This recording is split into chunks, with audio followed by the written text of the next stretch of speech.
Audio Renaissance presents Robert Ludlum's The Altman Code by Gail Linds, from a series created by Robert Ludlum. Read for you by Don Leslie. Friday, September 1st, 2002, Shanghai, China. On the north bank of the Huangpu River, giant floodlights glared down on the docks, turning night into day. Swarms of stevedores unloaded trucks and positioned long steel containers for the cranes. Amid the squeals and rasps of metal rubbing metal, the towering cranes lifted the containers high against the starry sky and lowered them into the holds of freighters from across the world. Hundreds streamed in daily to this vital port on China's eastern coast, almost midway between the capital, Beijing, and its latest acquisition, Hong Kong. To the south of the docks, the lights of the city and the towering Pudong New District glowed, while out on the swirling brown water of the river itself, freighters, junks, tiny sampans, and long trains of unpainted wood barges jostled for position from shore to shore, like traffic on a busy Paris boulevard. At a wharf near the eastern end of the docks, not far from where the Huangpu curved sharply north, the light was less bright. Here, a single freighter was being loaded by one crane and no more than 20 stevedores. The name lettered on the freighter's transom was the Dowager Empress. Her home port was Hong Kong. There was no sign of the ubiquitous uniformed dock guards. 2 large trucks had been backed up to her. Sweating stevedores unloaded steel barrels, rolled them across the planks, and set them upright on a cargo net. When the net was full, the crane arms swung over it, and the cable descended. On its end was a steel hook that caught the light and glinted. The stevedores latched the big net to the hook, and the crane swiftly lifted the barrels, wheeled them around, and lowered them to the freighter, where deckhands guided the cargo down into the open hold. The truck drivers, stevedores, crane operator, and deckhands worked steadily on this distant dock, fast and silent, but not fast enough for the large man who stood to the right of the trucks.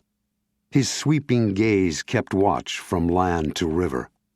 Unusually pale-skinned for a Han Chinese, his hair was even more unusual, light red, shot with white. He looked at his watch. His whispery voice was barely audible as he spoke to the foreman of the stevedores. "You will finish in 36 minutes. It was no question.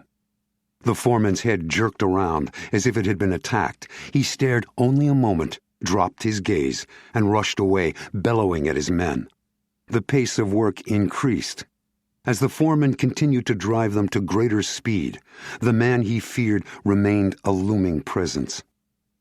At the same time, a slender Chinese wearing Reeboks and a black Mao jacket over a pair of Western jeans slid behind the heavy coils of a hawser in a murky recess of the loading area. Motionless, almost invisible in the gloom, he studied the barrels as they rolled to the cargo net and were hoisted aboard the Dowager Empress. He removed a small, highly sophisticated camera from inside his Mao jacket and photographed everything and everyone until the final barrel had been lowered into the hold and the only remaining truck was about to be driven away. Turning silently, he hid the camera inside his jacket and crab-walked away from the brilliant lights until he was wrapped again in darkness. He arose and padded across the wood planks from storage box to shed, seeking whatever protection he could find as he headed back toward the road that would return him to the city.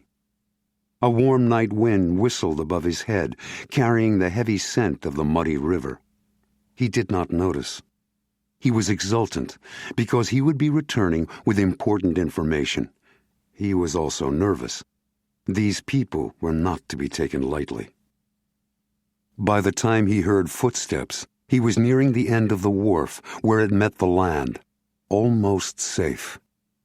The large man with the unusual red and white hair had been quietly closing in. taking a parallel path among the various supply and work sheds. Calm and deliberate, he saw his target tense, pause, and suddenly hurry.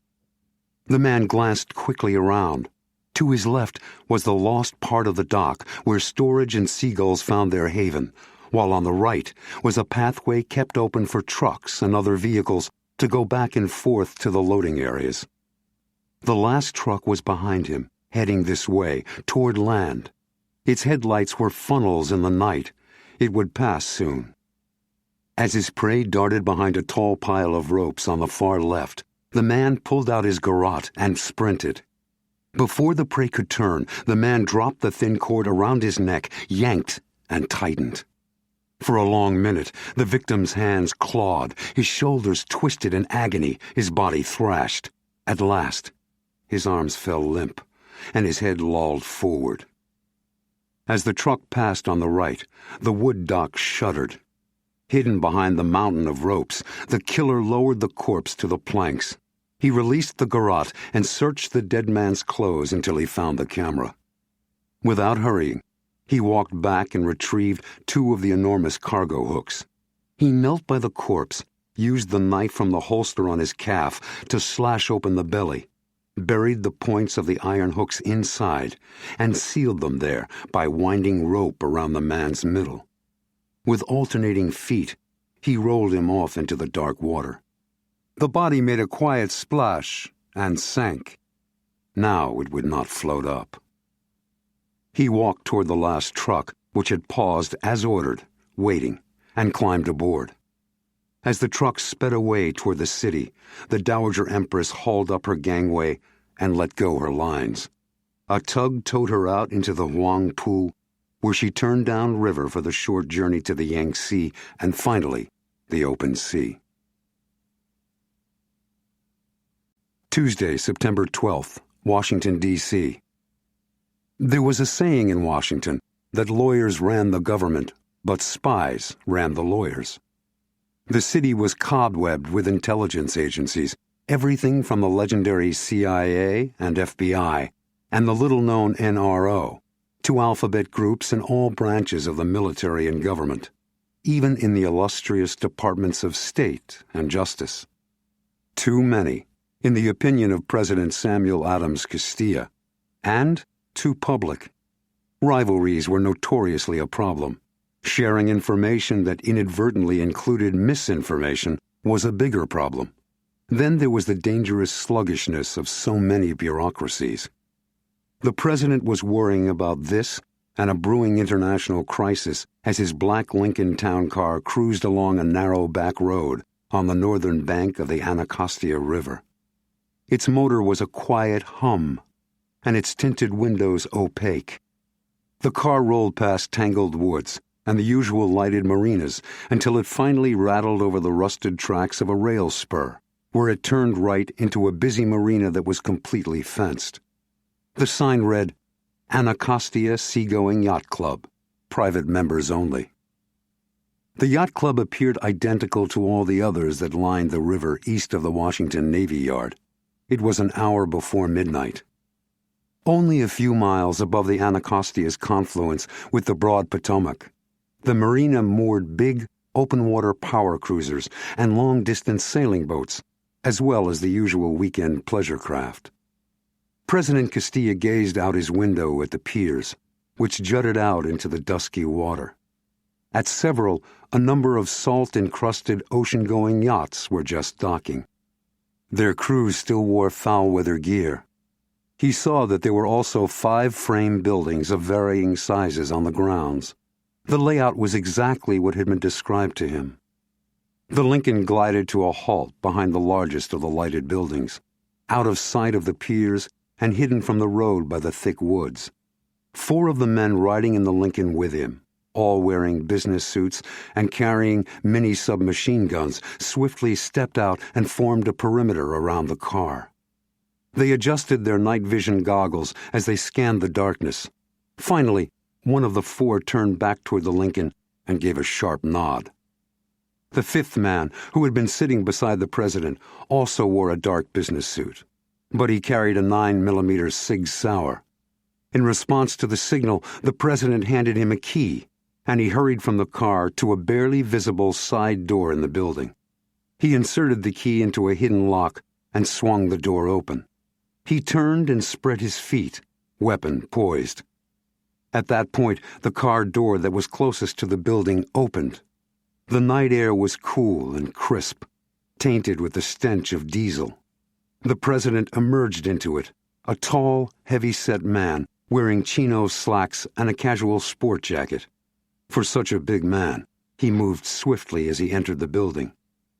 The fifth guard gave a final glance around and followed with two of the four others. The remaining pair took stations, protecting the Lincoln and the side door. Nathaniel Frederick Fred Klein, the rumpled chief of Covert-One, sat behind a cluttered metal desk in his compact office inside the Marina building. This was the new Covert-One Nerve Center. In the beginning, just 4 years ago, Covert-One had no formal organization or bureaucracy, no real headquarters, and no official operatives. It had been loosely composed of professional experts in many fields, all with clandestine experience, most with military backgrounds, and all essentially unencumbered, without family, home ties, or obligations, either temporary or permanent. But now that 3 major international crises had stretched the resources of the elite cadre to the limits, the president had decided his ultra-secret agency needed more personnel and a permanent base far from the radar screens of Pennsylvania Avenue, the Hill, or the Pentagon. The result was this private yacht club.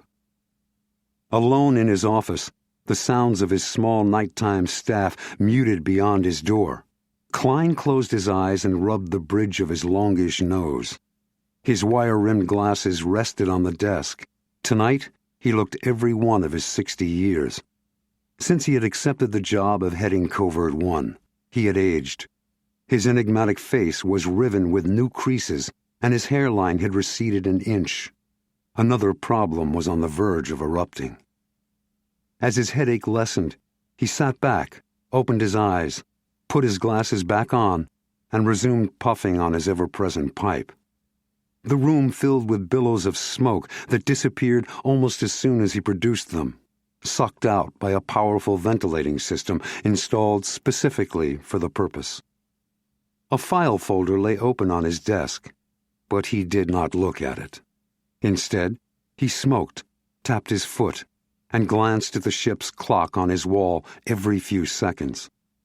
At last, a door to his left beneath the clock opened, and a man with a Sig Sauer strode across the office to the outer door, locked it, and turned to stand with his back against it. Seconds later, the president entered. He sat on a high-backed leather chair across the desk from Klein. "Thanks, Barney," he told the guard. "I'll let you know if I need you." "But, Mr. President—" "You can go," he ordered firmly. "Wait outside. This is a private conversation between two old friends." That was partly true. He and Fred Klein had known each other since college days. The guard slowly recrossed the office and left, each step radiating reluctance. As the door closed, Klein blew a stream of smoke. "I would have come to you as usual, Mr. President." "No." Sam Castilla shook his head. His titanium glasses reflected the overhead light with a sharp flash. "Until you tell me exactly what we're facing with this Chinese freighter. The Dowager Empress, right? This one stays between us and those of your agents you need to work on it." "The leaks are that bad?" "Worse," the president said. "The White House has turned into a sieve. I've never seen anything like it. Until my people can find the source, I'll meet you here." His rangy face was deeply worried. "You think we have another Yin He?" Klein's mind was instantly transported back. It was 1993, and a nasty international incident was about to erupt, with America the big loser. A Chinese cargo ship, the Yin He, had sailed from China for Iran. U.S. intelligence received reports the ship was carrying chemicals that could be used to make weapons. After trying the usual diplomatic channels and failing, President Bill Clinton ordered the U.S. Navy to chase the ship, refusing to let it land anywhere until some sort of resolution could be found. An outraged China denied the accusations. Prominent world leaders jawboned. Allies made charges and countercharges, and media around the globe covered the standoff with banner headlines. The stalemate went on for an interminable 20 days.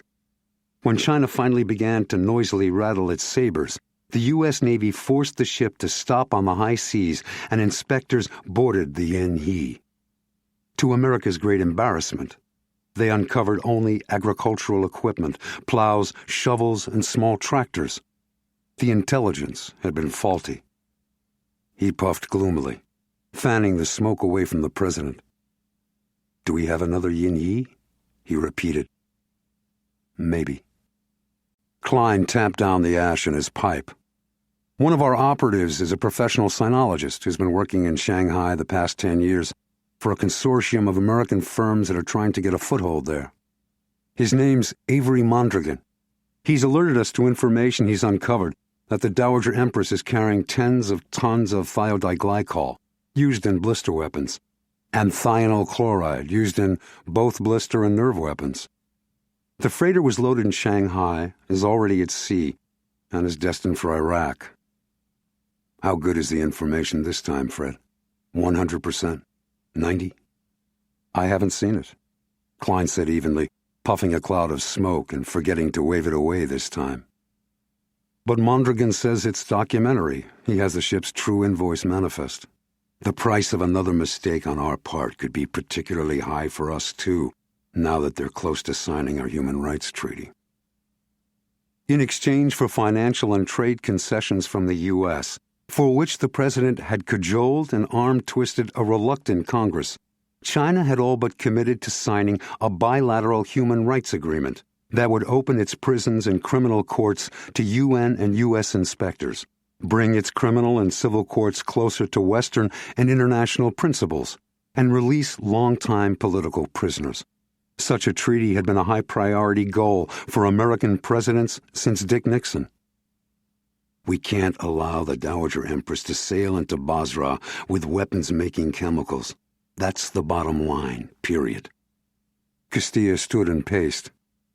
"If your intelligence turns out to be good, and we go after this Dowager Empress, how are the Chinese going to react?" He shook his head and waved away his own words. "No, that's not the question, is it? We know how they'll react. They'll shake their swords, denounce, and posture. The question is, what will they actually do?" He looked at Klein. "Especially if we're wrong again."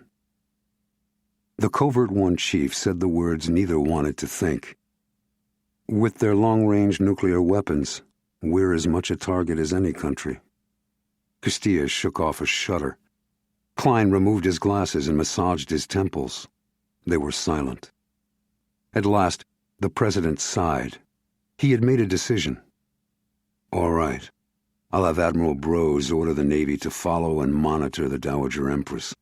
We'll label it routine at-sea surveillance with no revelation of the actual situation to anyone but Brose. The Chinese will find out we're shadowing their ship. We'll stall.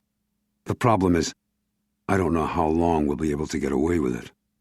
The president went to the door and stopped. When he turned, his face was long and somber, his jowls pronounced. "I need proof, Fred. I need it now. Get me that manifest." Wednesday, September 13th, Kaohsiung, Taiwan.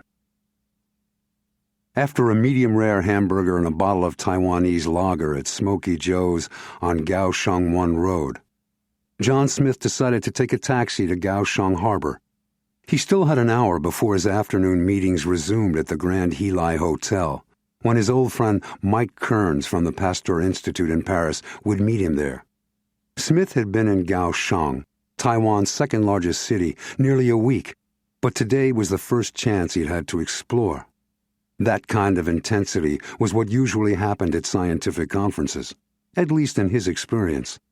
Assigned to the U.S. Army Medical Research Institute for Infectious Diseases, USAMRID, he was a medical doctor and biomolecular scientist, as well as an Army lieutenant colonel. He had left his work on defenses against anthrax to attend this one, the Pacific Rim International Assembly on Developments in Molecular and Cell Biology. He hailed a cab to take him back to the hotel. He had hardly settled into the back seat when his cell phone vibrated inside his sport jacket. It was not his regular phone, but the special one in the hidden pocket, the phone that was scrambled. He answered quietly. "Smith." Fred Klein asked, "How's the conference, Colonel?" "Getting dull," he admitted. "Then a small diversion won't be too amiss." Smith smiled inwardly. He was not only a scientist, but an undercover agent. Balancing the two parts of his life was seldom easy. He was ready for a small diversion, but nothing too big or too engrossing. He really did want to get back to the conference. "What do we have this time, Fred?" From his distant office on the bank of the Anacostia River, Klein described the situation. Smith felt a chill that was both apprehension and anticipation. "What do I do?" "Go to Liu Chu Island tonight. You should have plenty of time. Rent or bribe a boat out of Lin Yuan and be on the island by 9. At precisely 10, you'll be at a small cove on the western shore. The exact location, landmarks, and local designation have been faxed to a Covert-One asset at the American Institute in Taiwan. They'll be hand-delivered to you." "What happens at the cove?" "You meet another Covert-One, Avery Mondragon. The recognition word is orchid. He'll deliver an envelope with the Dowager Empress's actual manifest, the one that's the basis for the bill to Iraq. After that, go directly to the airport in Kaohsiung. You'll meet a chopper there, from one of our cruisers lying offshore. Give the pilot the invoice manifest. Its final destination is the Oval Office. Understood?" "Same recognition word?" "Right." "Then what?" Smith could hear the chief of Covert-One puffing on his pipe. "Then you can go back to your conference." The phone went dead. Smith grinned to himself. A straightforward, uncomplicated assignment. Moments later, the taxi pulled up in front of the Heli Hotel. He paid the driver and walked into the lobby, heading for the car rental desk. Once the courier had arrived from Taipei, he would drive down the coast to Lin Yuan and find a fishing boat to take him quietly to Liu Chu. If he could not find one, he would rent one and pilot it himself. As he crossed the lobby, a short, brisk Chinese man jumped up from an armchair to block his way.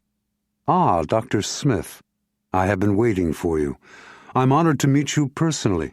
Your paper on the late Dr. Chambord's theoretical work with the molecular computer was excellent. Much food for thought." Smith smiled in acknowledgement of both greeting and compliment. "You flatter me, Dr. Liang." "Not at all. I wonder whether you could possibly join me and some of my colleagues from the Shanghai Biomedical Institute for dinner tonight. We are keenly interested in the work of both USAMRIID and the CDC on emerging viral agents that threaten all of us." "I'd very much like that," Smith said smoothly, giving his voice a tinge of regret. "But tonight I have another engagement. Perhaps you are free some other time?" "With your permission, I will contact you." "Of course, Dr. Liang." Jon Smith continued on to the desk, his mind already on Liu Chu Island and tonight. Chapter 2, Washington, D.C. Wide and physically impressive, Admiral Stevens Brose filled his chair at the foot of the long conference table in the White House underground situation room. He took off his cap and ran his hand over his gray military buzz cut, amazed and worried by what he saw. President Castilla, as always, occupied the chair at the head, but they were the only two in the large room, drinking their morning cups of coffee.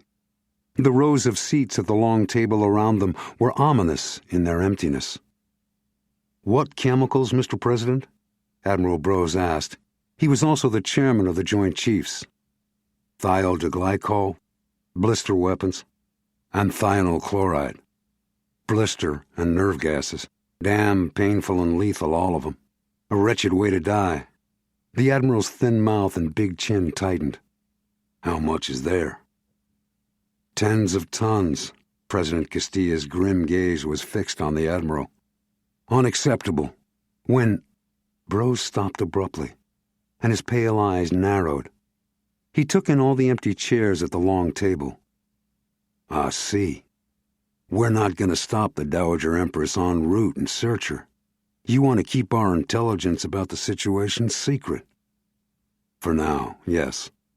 We don't have concrete proof, any more than we did with the Yin Yi. We can't afford another international incident like that, especially with our allies less ready to back us in military actions, and the Chinese close to signing our human rights accord. Brose nodded. Then what do you want me to do, sir, besides keeping a lid on it?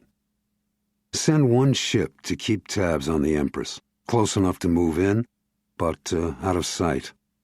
Out of sight, maybe, but they'll know she's there. Their radar will pick her up. If they're carrying contraband, their captain at least should know. He'll be keeping his crew hyper-alert. It can't be helped. That's the situation until I have absolute proof. If things turn rocky, I expect you and your people to not let them escalate into a confrontation. The Admiral stood. One of our frigates would be best for what you want. Enough muscle, but not overkill. Small enough that there's a chance she'll be overlooked for a time, if the radar man's asleep or lazy. How soon can you get one there? 10 hours, sir. Do it. Liu Chu Island, Taiwan. By the green glow of his combat watch, Agent Jon Smith read the dial once more, 2203, and silently swore. Mondragon was late. Crouched low in front of the razor-sharp coral formation that edged the secluded cove, he listened. But the only sound was the soft surge of the South China Sea as it washed up onto the dark sand and slid back with an audible hiss. The wind was a bare whisper. The air smelled of salt water and fish. Down the coast, boats were harbored motionless, glowing in the moonlight. Smith checked his watch again, 2206. Where was Mondragon? He was about to leave his cover, to make a cautious search, when he felt the coarse sand move. He heard nothing, but the skin on his neck crawled. He gripped his 9mm Beretta, tensed to turn and dive sideways to the sand and rocks, when a sharp, urgent whisper of hot breath seared his ear. "Don't move." Smith froze. "Not a finger." The low voice was inches from his ear. "Orchid." "Mondragon?" "It's not the ghost of Chairman Mao," the voice responded wryly. "Although he may be lurking here somewhere." "You were followed?" "Think so, not sure. If I was, I shook him." The sand moved again, and Avery Mondragon materialized, crouching beside Smith. He was short, dark-haired, and lean, like an oversized jockey. Hard-faced and hungry-looking, too, with a predator's eyes. His gaze flitted everywhere, around the shadows of the cove, at the phosphorescent surge of the sea on the beach, and out toward the grotesque shapes of coral jutting like statues from the dusky sea beyond the surf. Mondragon said, "Let's get this over. If I'm not in Penfu by 23:30, I don't make it back to the mainland by morning. If I don't make it back, my cover's blown." He turned his gaze onto Smith. "So you're Lieutenant Colonel Smith, are you? I've heard rumors. You're supposed to be good. I hope half the rumors are true. What I've got for you is damn near radioactive." He produced a plain business-size envelope and held it up. "That's the goods?" Smith asked. Mondragon nodded and tucked it back inside his jacket. "There's some background you need to tell Klein." "Well, let's get on with it, then." Inside the envelope's what the Dowager Empress is really carrying. On the other hand, the so-called official manifest, the one filed with the export board, is smoke and mirrors. How do you know? Because this one's got an invoice stamped with the CHOP, the personal Chinese character seal, of the CEO, as well as the official company seal, and it's addressed to a company in Baghdad for payment. This manifest also indicates 3 copies were made. The second copy is certainly in Baghdad or Basra, since it's an invoice for the goods to be paid for. I don't know where the third copy is. How can you be sure you don't have the copy filed with the export board? Because I've seen it, as I said. The contraband isn't listed on it. The CEO's seal is missing. Smith frowned. Still, that doesn't sound as if what you've got there is guaranteed. Nothing's guaranteed. Anything can be faked. Character seals can be counterfeited, and companies in Baghdad can be dummies. But this is an invoice manifest and has all the correct signs of an inter-office and intercompany document sent to the receiving company for payment. It's enough to justify President Castilla's ordering the Empress stopped on the high seas and our boys taking an intimate look if we have to. Besides, it's a lot more probable cause than the rumors we had with the Yin He, and if it is a fake, it proves there's a conspiracy inside China to stir up trouble. No one can blame us, not even Beijing, for taking precautions. Smith nodded. I'm convinced. Give it to... There's something else. Mondragon glanced around at the shadows of the tiny cove. One of my assets in Shanghai told me a story you'd better pass on to Klein. It's not in the paperwork for obvious reasons. He says there's an old man being held in a low-security prison farm near Chongqing. That's Chiang Kai-shek's old World War II capital, Chongqing to Americans. He claims he's been jailed in one place or another in China since 1949, when the communists beat Chiang and took over the country. My asset says the guy speaks Mandarin and other dialects, but he sure as hell doesn't look Chinese. The old man insists he's an American named David Thayer. He paused and stared, his expression unreadable. And hold on to your hat. He claims he's President Castilla's real father. Smith stared. You can't be serious. Everyone knows the president's father was Serge Castilla, and he's dead. The press covers that family like a blanket. Exactly. That's what caught my interest. Mondragon related more details.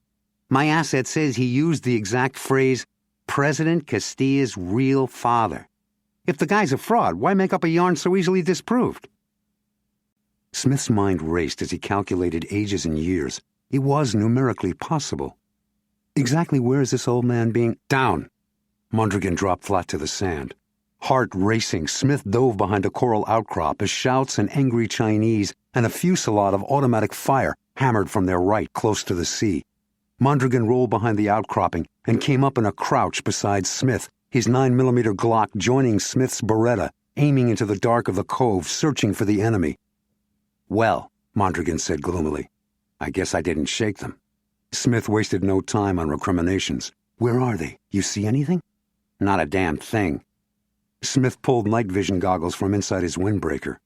Through them, the night turned pale green, and the murky coral formations out in the sea grew clear. So did a short, skinny man, naked to the waist, hovering near one of the statue-like pillars. He was knee-deep in water, holding an old AK-74, and staring toward where Smith and Mondragon hunched. I've got one, he said softly to Mondragon. Move. Show a shoulder, like you're coming out. Mondragon rose, bent. He thrust his left shoulder out as if about to make a run for it. The skinny man behind the pillar opened fire. Smith squeezed off 2 careful rounds. In the green light, the man jerked upright and pitched onto his face. A dark stain spread around him as he floated face down in the sea. Mondragon was already back down. He fired. Someone, somewhere in the night, screamed. Over there, Mondragon barked. To the right, there's more. They're flanking us. Sweat broke on Smith's forehead. Move back. He and Mondragon leaped up and pounded across the coral sand toward the ridge that sealed the cove in the south. Another fusillade behind them said a lot more than 3 of their attackers were still standing. With a jolt of adrenaline, Smith felt a bullet sear through his windbreaker. He scrambled up the ridge into thick bushes and fell behind a tree. Mondragon followed, but he was dragging his right leg. He flopped behind another tree. How bad is it? Smith whispered. Don't think the bullet hit anything serious, but it's going to be hard to explain back on the mainland. I'll have to hide out on vacation or fake an accident. His smile was pained. Right now, we've got more to worry about. That small group's on our flank by now, probably up on the road, and the gang in the cove is going to drive us to them. We've got to keep moving south. Agreeing, Smith crawled ahead through the brush, forged hard and tough under the sea-bent trees by the constant wind and spray of the South China Sea. They made slow progress, Smith clearing a path for Mondragon. They used only their feet, knees, and elbows as they cradled their pistols. The bushes gave reluctantly, the branches tearing at their clothes and hair. Smaller twigs broke and scratched their faces, drawing blood from forearms and ears. At last they reached the high bank above another less sheltered angle in the island's coastline. It was far too open to the sea to be called a cove. As they crawled eagerly on toward the road, voices carried in the windless night from there. Behind them, 4 silent shadows materialized ashore, while 2 remained ankle-deep in the sea. One of the shadows, larger than the rest, motioned the others to spread out. Bathed in gentle moonlight, they broke apart and emerged as 4 men dressed completely in black, their heads covered by hoods. The man who had ordered them to fan out bent over.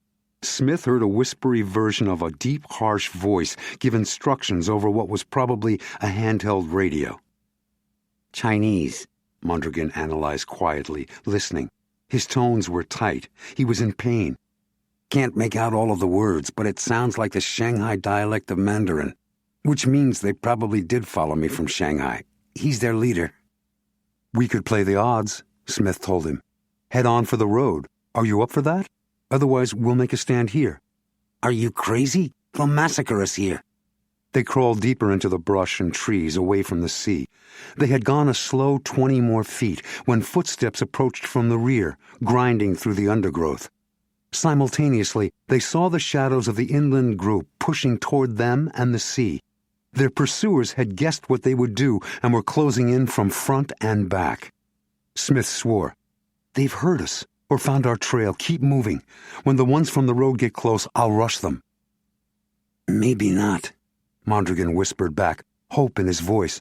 "There's a rock formation over there to the left that looks like good cover. We can hide in there until they pass. If not, we might be able to hold out until someone hears the shooting and shows up." "It's worth a try," Smith agreed. The rock formation rose out of the brush in the moonlight like an ancient ruin in the jungles of Cambodia or the Yucatan. Composed of odd-shaped coral groupings, it made a crude kind of fort, with cover on all sides and openings to fire through, if that was what they had to do in the end. It also contained a depression in the center where they could sink low, nearly out of sight. With relief, they hunkered in the basin, their weapons ready, as they listened to the sounds of the island in the silvery moonlight. Smith's scratches and small puncture wounds stung with sweat. Mondragon eased his leg around, trying to find a position that was less painful. Their tension was electric as they waited, watching, listening. Gao Sheng's lights glowed against the sky. Somewhere, a dog barked, and another took it up. A car passed on the distant road. Out on the sea, the noise of the motor of a late-returning boat growled. Then they heard voices, again murmuring in the Shanghai dialect. The voices came closer. Closer. Feet crackled against the tough brush. Shadows passed, broken up by the brush. Someone stopped. Mondragon raised his Glock. Smith grabbed his wrist to stop him. He shook his head. "Don't." The shadow was a large man. He had removed his hood, and his face was colorless, almost bleached-looking, under a shock of oddly pale red hair. His eyes reflected like mirrors as they searched the coral formation for any shape or movement. Smith and Mondragon held their breaths in the depression inside the rocks. For a moment, the man continued his slow surveillance. Smith felt the sweat trickling down his back and chest. The man turned and moved away toward the road. "Whew," Mondragon let out a soft breath. That was... The night exploded around them. Bullets slammed into coral and whined away into the trees. Rock chips showered down in a violent hail. The entire dark seemed to be firing at them, muzzle flashes coming from all sides. The large red-headed man had seen them, but had made no move until he had alerted the others. Smith and Mondragon returned fire, searching frantically among the moonlit shadows of the brush and trees for a visible enemy. Their cover had now become a disadvantage. There were only 2 of them, not enough in the darkness to beat off at least 7, possibly more. Their ammunition would soon run low. Smith leaned close to Mondragon's ear. "We'll have to make a break for it. Head for the road." "There's less fire coming from the front. Let's pin them down and break that way. Don't worry about me. I can do it." Smith nodded. He would have said the same thing. Right now, with adrenaline pumping through them like lava, either of them could run from here to the moon if they had to. On a count of 3, they opened fire and rushed out of the rocks toward the road, running low while still moving fast, dodging brush and trees. Moments later, they were through the circle of attackers. At last, the gunfire was from behind, and the road was close ahead. Mondragon gave a grunt, stumbled, and went down, ripping through the tangled vegetation as he fell. Smith instantly grabbed his arm to help him up, but the agent did not respond. The arm was without energy, lifeless. "Avery!" There was no answer. Smith fell to his haunches beside the downed agent and found hot blood on the back of his head. Instantly, he felt for a pulse in his neck. None. He inhaled, swore, and searched Mondragon's pockets for the envelope. At the same time, he heard the killers approach, trying to be quiet in the heavy undergrowth. The envelope was missing. Frantically, he checked every pocket again, taking whatever he found. He felt around Mondragon's body, but the envelope was gone, definitely gone. And there was no more time. Cursing inwardly, he sprinted away. His feet pounded and his lungs ached. Sweat poured off him.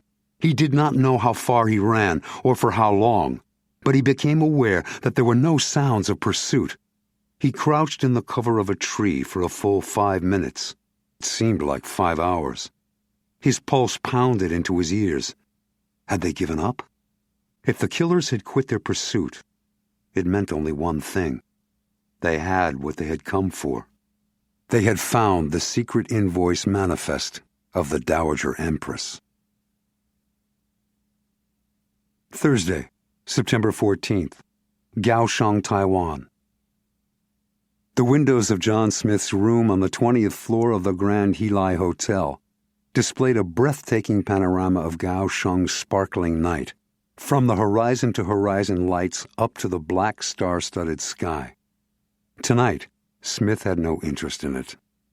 Safely back in his room, for the 3rd time he read through everything in Mondragon's wallet and notebook.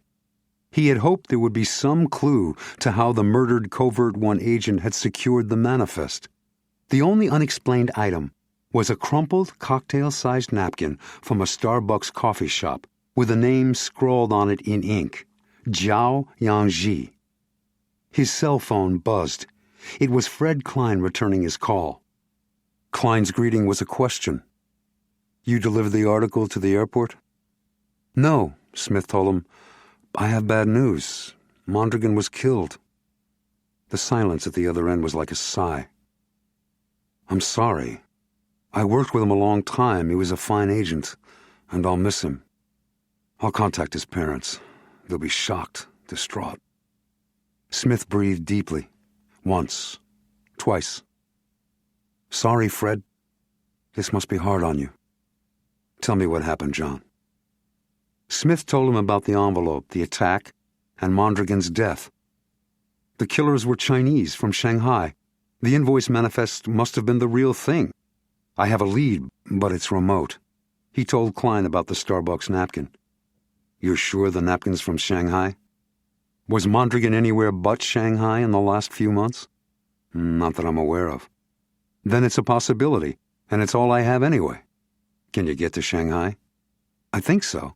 There's a scientist at the conference here, Dr. Liang, whom I think I can convince to take me to his facility there for a tour." He explained about the Chinese microbiologist buttonholing him. "There are 3 problems. I don't know a damn word of Chinese, and I don't have a clue where the Starbucks coffee shops are there. Then there's my Beretta. I have no way to slip it into China. I'll have the Starbucks information faxed to Taipei. I'll have an interpreter waiting for you in Shanghai, and he'll bring you a weapon. Recognition words, double latte." One more thing. Smith told him about the old man in the Chinese prison farm who claimed his name was David Thayer. He repeated the details Mondragon had passed on. "Thayer? I've never heard of a connection by someone named Thayer to the president. Sounds like a dodge of some kind. Mondragon's asset said the old man is definitely American." "Is the asset reliable?" "As much as any," Smith said, "at least according to Mondragon." "I'll tell the president. If the man's an American, no matter who he really is, Castilla will want to know. Then I'll start working on finding the invoice manifest in Shanghai. You should know, Colonel, that the time frame's tight. According to the Navy, we've got only 5 days, maybe less, until the Empress reaches the Persian Gulf. Wednesday, September 13th, Washington, D.C. In the Oval Office, President Castilla ate lunch at the heavy pine table he had brought with him from the governor's residence in Santa Fe. It had served as his desk there as it did here. With a sense of nostalgia, he put down his chili and cheese sandwich and swiveled in his new chair to stare out his window at the lush green grounds and distant monuments he had grown to love. This private reverie was interrupted by the entry of his personal assistant, Jeremy. "Mr. Klein is here. He'd like to speak with you, sir." The president glanced at his desk clock. What time would it be in China? "No calls or visitors until I tell you otherwise." "Yes, sir." The assistant held open the door. Fred Klein hurried in, his pipe stem sticking up from the handkerchief pocket of his Harris tweed jacket. As Jeremy closed the door, Castilla waved him to the London club chair that had been a gift from the Queen. "I'd have come to the yacht club tonight. This can't wait. With the leaks, I didn't want to trust even the red phone." The president nodded. "Do we have the manifest?" Klein heaved a sigh. "No, sir, we do not." He repeated Smith's report. "All right, we don't have what I have to have. When will we have it?" "Smith has a lead in Shanghai. He's working on a way there now as a guest of the Chinese government. He'll be talking to microbiologists from China's research establishments." "Good. I have the Navy sending a frigate. Bro says at the most we'll have 10 hours before the Empress stumbles onto what we're doing. After that, China knows, and probably the world." "If the Chinese want them to." Klein hesitated. Klein was not a man who hesitated. "What is it, Fred? If it involves those chemicals, I'd better know it." "It doesn't, Mr. President." Klein paused again, choosing his words. This time the president didn't prompt him, but he frowned, puzzled by what could be unsettling the Iron Chief of Covert-One. At last, Klein continued. "There's an old man being held in a prison farm in China who claims to be an American. He says he's been a prisoner since Chiang's defeat in 1949. President Castilla nodded, his face sober. "Things like that did happen to our people after World War II. Probably to many more than we actually knew about or suspected. Nevertheless, it's outrageous and totally unacceptable, as well as unconscionable, that he's still being held today. It's one of the reasons I insisted the Human Rights Treaty include outside inspectors to investigate foreign prisoners of war. In any case, if it's true and we have firm intel, we'll have to do something about him immediately. Does this American have a name?" Klein watched the president's face. "David Thayer." The president showed no reaction at all. As if he had not heard, as if he still waited for Klein to say a name. Then he blinked. He swiveled in his chair. Abruptly he stood up, strode to the window behind his desk, and stared out, hands clasped in a white knot behind his back. "Sir?" Samuel Castilla's back was rigid, as if he had just received a beating. After all these years, how is it possible? There was no way he was still alive. "What happened?" Klein began, but did not finish. With a sinking stomach, he knew the answer to the question. The president turned, sat down again, leaned back, his eyes seeing somewhere far away in both space and time. "He disappeared in China when I was in diapers. The State Department, the military, and Truman's own staff people tried to find him. But we were heavily opposed to Mao's communists, as you know, and they had no love for us. But we did manage to get some clandestine information from the Soviets and some American and British sources in China, and all of it indicated Thayer was dead. Either he died fighting, had been captured and executed by the communists, or killed by Chiang's own people for trying to talk to the Reds. He told my mother he was going to try to do that before he left." He inhaled deeply and gave Klein a small smile. Serge Castilla was another State Department man, a close friend of Thayer's. He led State's efforts to locate him, which threw him into almost weekly contact with my mother. Because I was so small, there was no way she could explain what was happening. By the time I was 4, everyone finally accepted Thayer was dead. With Serge and my mother, one thing led to another, and they married that year, and he adopted me. By then, as far as I was concerned, Serge was my father, and David Thayer was just a name. When I was in my late teens, she filled me in on everything they'd learned about his time in China, which was damn little. I didn't see any purpose in telling the world because Serge was my dad. The president seemed to shake his head, bringing himself back to the present. He met Klein's worried gaze steadily. David Thayer is part of my history, but at the same time, I have no memory of him. It's 1,000 to 1 this man is simply an opportunist, possibly a common criminal, probably not even American. He could have met Thayer back before he vanished, so now he's on a low-security farm, has heard about you and your efforts to make China give more respect to human rights, and he sees an opportunity to get out of there. If that were true, how could he have guessed Thayer had a son who'd grow up to be an American president, especially one with the last name of Castilla? Klein frowned. For that matter, sir, how would the real David Thayer know about you? He knew he had a son, but he couldn't know his widow would marry Serge Castilla. Well, that's simple enough. If this man really is David Thayer, he could have simply put 2 and 2 together. He knew he had a son named Samuel Adams and a close friend named Castilla. My age would fit exactly. Of course, you're right, Klein admitted. But what about the leaks? Maybe we have a spy in the White House who told Beijing, and this is one of their convoluted setups. The president shook his head. I never tried to hide that Serge adopted me, but it wasn't something that tended to come up in conversation. No one beyond my immediate family, not even Charlie Urey, knows exactly who and what my birth father was and what happened to him. Not even you knew that. I didn't want to trade on sympathy or embarrass my mother. Someone always knows, and remembers, and has a price. And you're always the cynic. Part of the territory. Klein smiled thinly. I suppose it is. Klein hesitated again. All right, say we can't be sure he's not real. He could be your father.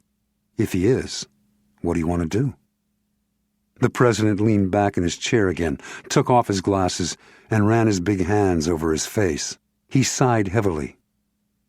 I want to meet him, of course. I can't think of anything right now that would make my jaded old heart sing the way that would. Imagine my real father is alive. Imagine that. Incredible. When I was a little boy, despite all my love for Serge, I used to dream about David Thayer. He paused, his face filled with melancholy and long-ago loss. He shrugged and waved a hand in dismissal. All right, so that's the dream. Realistically, what does the President of the United States want?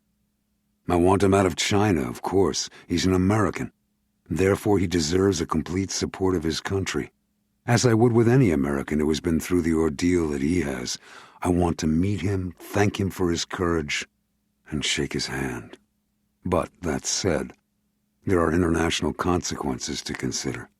There's the Dowager Empress, and there's the potential of deadly cargo that it's ferrying to a country that would like to destroy us. Yes, sir, there is. If we find the ship is carrying the chemicals, and we have to board it, I can't imagine the treaty will be signed. Certainly not this year. Probably not until a new administration takes over. There'll be more delays as the Chinese feel out the new Oval Office China policy. Thayer, given his age, will probably never get out. Probably not, Sam. The president grimaced, but his voice was hard, unyielding as he continued. And that can't matter. Not for a second. If she's carrying chemicals for weapons, the Empress must be stopped, or sunk, if necessary. For the moment, We do nothing about this old man in China. Is that clear? Absolutely, Mr. President. Thursday, September 14th, Shanghai, China. The Air China jet from Tokyo flew in over the East China Sea and arced across the vast delta of the Yangtze River. Through his window, Jon Smith studied the green land, the dense buildings, and the haze that had settled like wisps of cotton in the low areas of what was one of Asia's most powerful cities. With their colleagues smiling around them, Dr. Liang Tianning escorted Dr. Jon Smith from the jet. Not large by Western standards, the terminal was ultra-modern, with potted plants and a high blue ceiling. The ticket counters were packed with men in business suits, both European and Chinese, a symptom of Shanghai's drive to become the New York City of Asia. A few glanced at Smith and his companions, but the look showed idle curiosity, nothing more. Outdoors, a black limousine was waiting among the eager taxis. The instant they were seated in the rear, the driver pulled into traffic. He managed to dodge 3 taxis and 2 pedestrians who leaped for their lives. Smith turned to see whether they were safe, while no one else paid the slightest attention, which said a lot about local driving customs. Also, it gave him a clear view of a small, dark blue car that appeared to be a Volkswagen Jetta. It had been parked among the taxis, but was now directly behind the limo. Was someone else expecting him? Someone who had nothing to do with biomolecular science and was unsure whether he was who and what Dr. Liang said? The Jetta driver might simply be an ordinary Shanghainese who had mistakenly parked among the taxis instead of inside the garage while waiting to pick up a returning friend or relative. Still, it was remarkable that the driver had chosen the identical moment to leave the terminal. Smith said nothing about it to Dr. Liang. As the men discussed viral agents, the limo glided onto an express highway, heading west through the soggy delta, which was barely above sea level for the entire 19 miles. At People's Park, Smith had a close view of the cars, bicycles, and individuals who mobbed the streets, a sea of life on the move. For a few seconds, he paused to contemplate it all, the massive new construction, the evidence of outrageous wealth, the cheek-by-jowl humanity. Shanghai was China's most populous city, larger even than Hong Kong or Beijing. But Shanghai wanted more. It wanted a prominent place on the world's economic stage. It gave nodding obeisance to the past, but its interest was focused on the future. As the limo made a right turn toward the river, Dr. Liang came close to wringing his hands. "You are sure, Dr. Smith, that you do not wish a room at the Grand Hyatt in Jinmao Tower? It is a modern hotel, magnificent. The restaurants and amenities are beyond compare. You would be most comfortable there, I assure you. In addition, it is far more convenient to our Biomedical Research Institute in Jiangxing, where we will go when you are settled. The Peace Hotel is historic, yes, but it is scarcely 4-star. Covert-One's research people had informed him that there were only 3 Starbucks coffee shops in Shanghai at the moment, and all were on the Puxi side of the river, 2 not far from the Bund. He smiled and said, "I've always wanted to stay at the old Peace Hotel, Dr. Liang. Call it the whim of a history buff." The scientist sighed. Then, of course, naturally. The lobby was Art Deco, little changed since the Roaring '20s, which had roared especially loudly in Shanghai. Dr. Liang steered Smith left, across the white Italian marble floor, to the registration desk.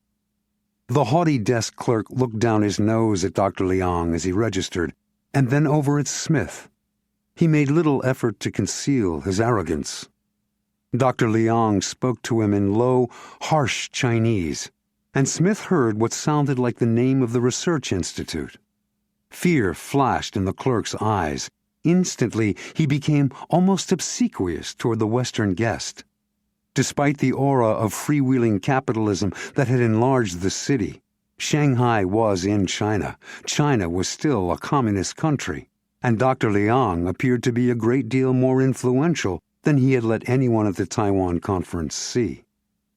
As the clerk summoned a bellman, Dr. Liang presented Smith with his room key.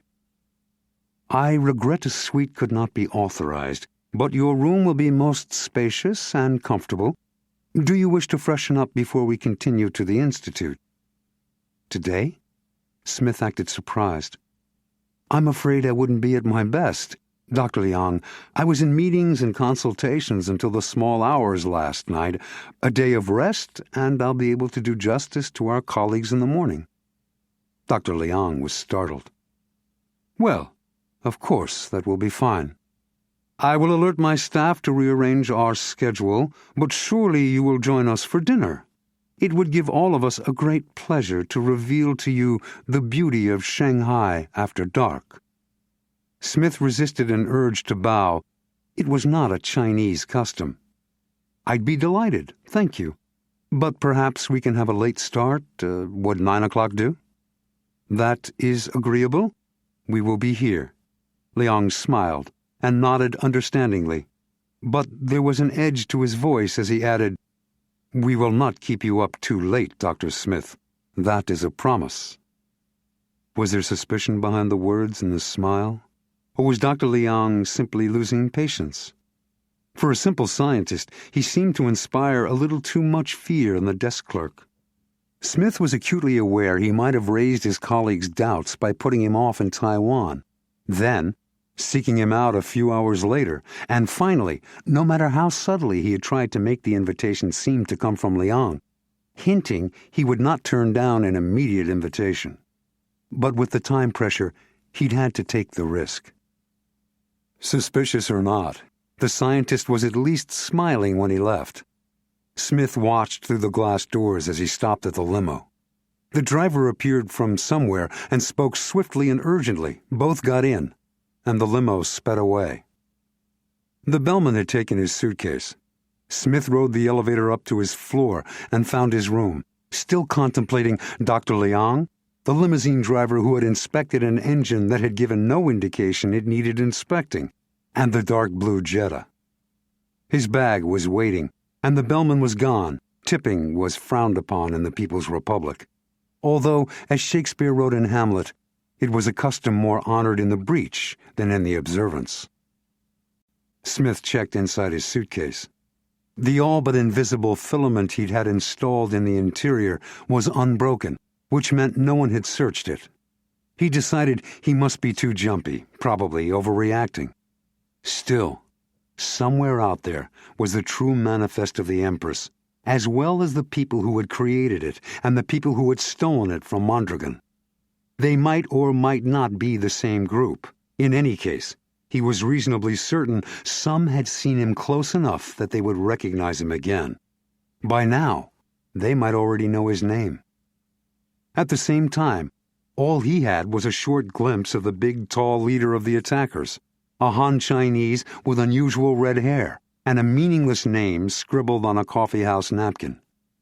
He was just starting to unpack when he heard footsteps in the corridor. He slowed, listening. The sounds stopped outside his door.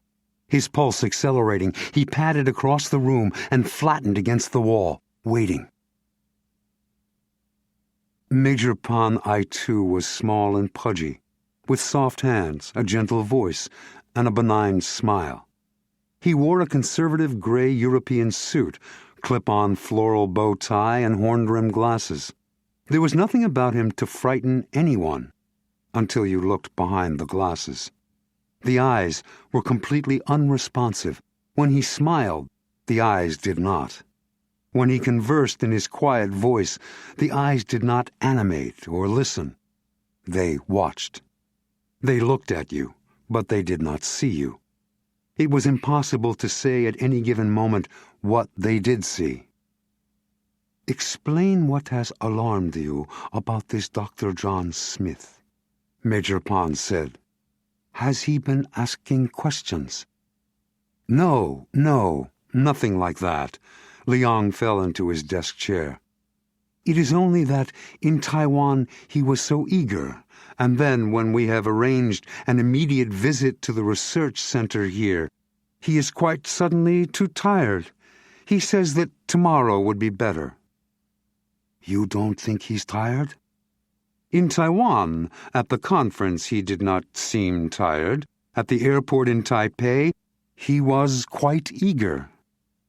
"Explain to me exactly what happened in Taiwan." Liang described his approach to Smith, his invitation to dinner with himself and his colleagues from the Institute, and Smith's excuse and suggestion another time would be good.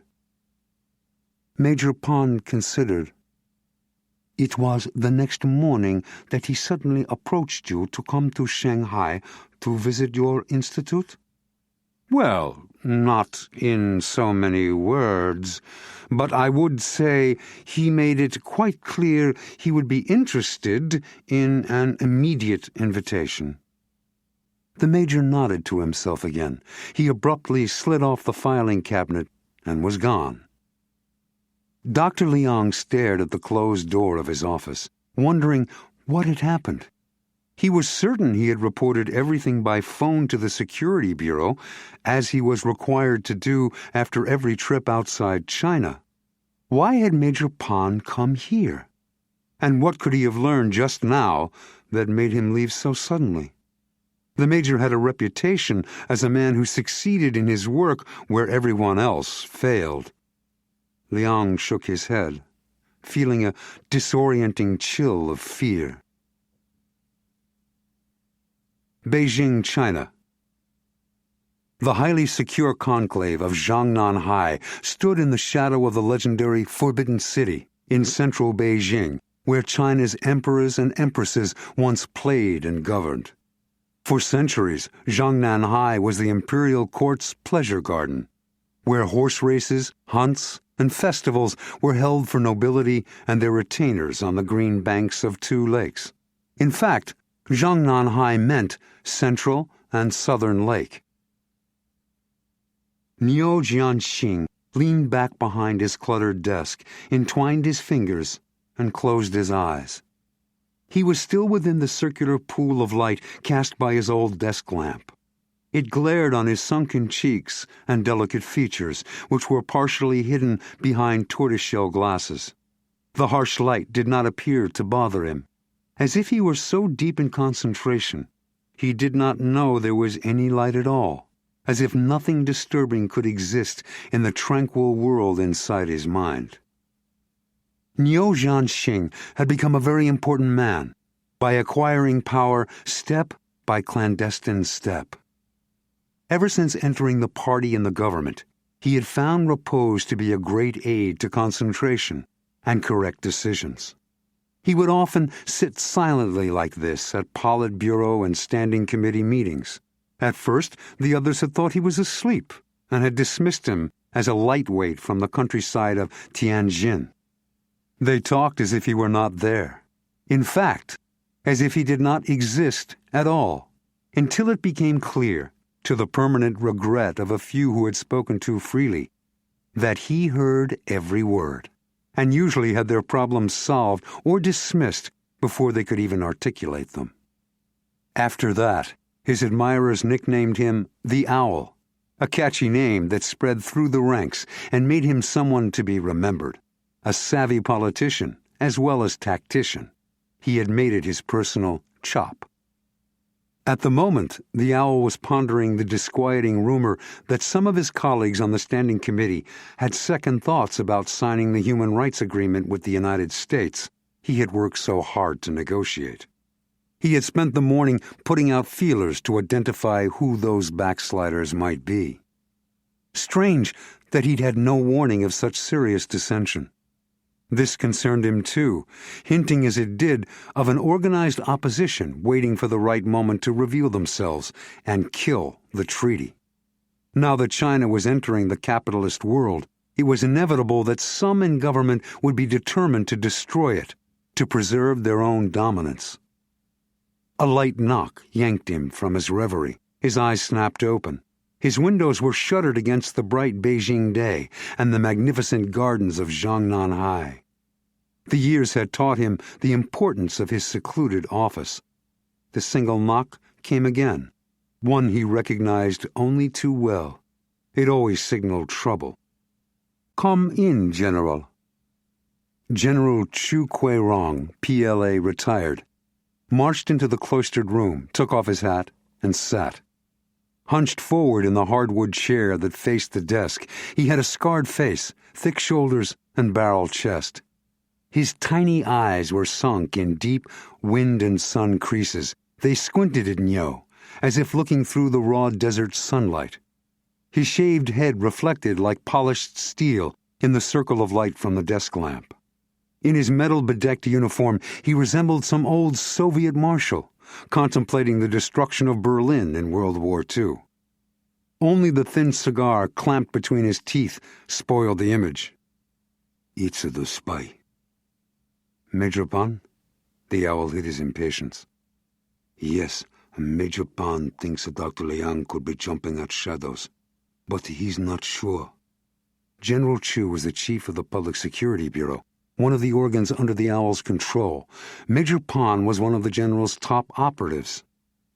"It's possible Colonel Smith is an intelligence agent who's maneuvered an invitation for a specific purpose, perhaps scientific espionage." "What does Major Pan propose?" he asked. "He wants to keep a close eye on this Colonel Smith. He wants authorization to surveil him and to hold him for interrogation if he does anything remotely suspicious." The owl closed his eyes again, mulling.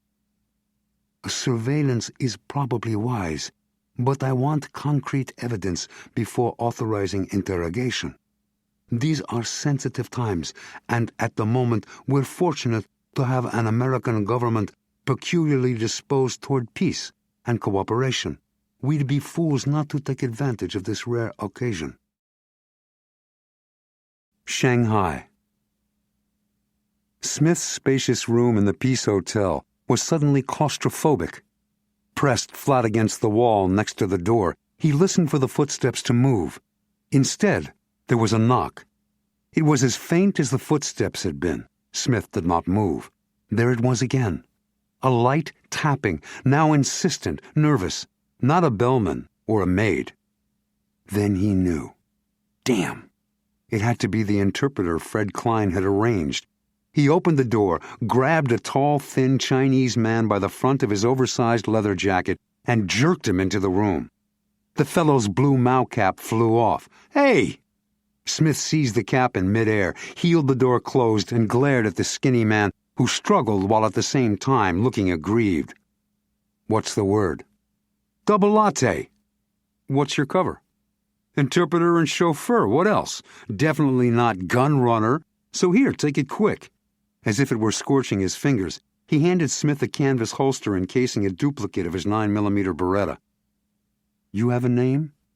Smith stuck the semi-automatic into his belt at the small of his back and tossed the shoulder harness into his suitcase. "On Jingxi, but you can call me Andy. That's what I was at NYU. The Village, not uptown. I liked it down there, plenty of chicks and good space you could share sometimes." Adding proudly, if a little wistfully, "I'm a painter."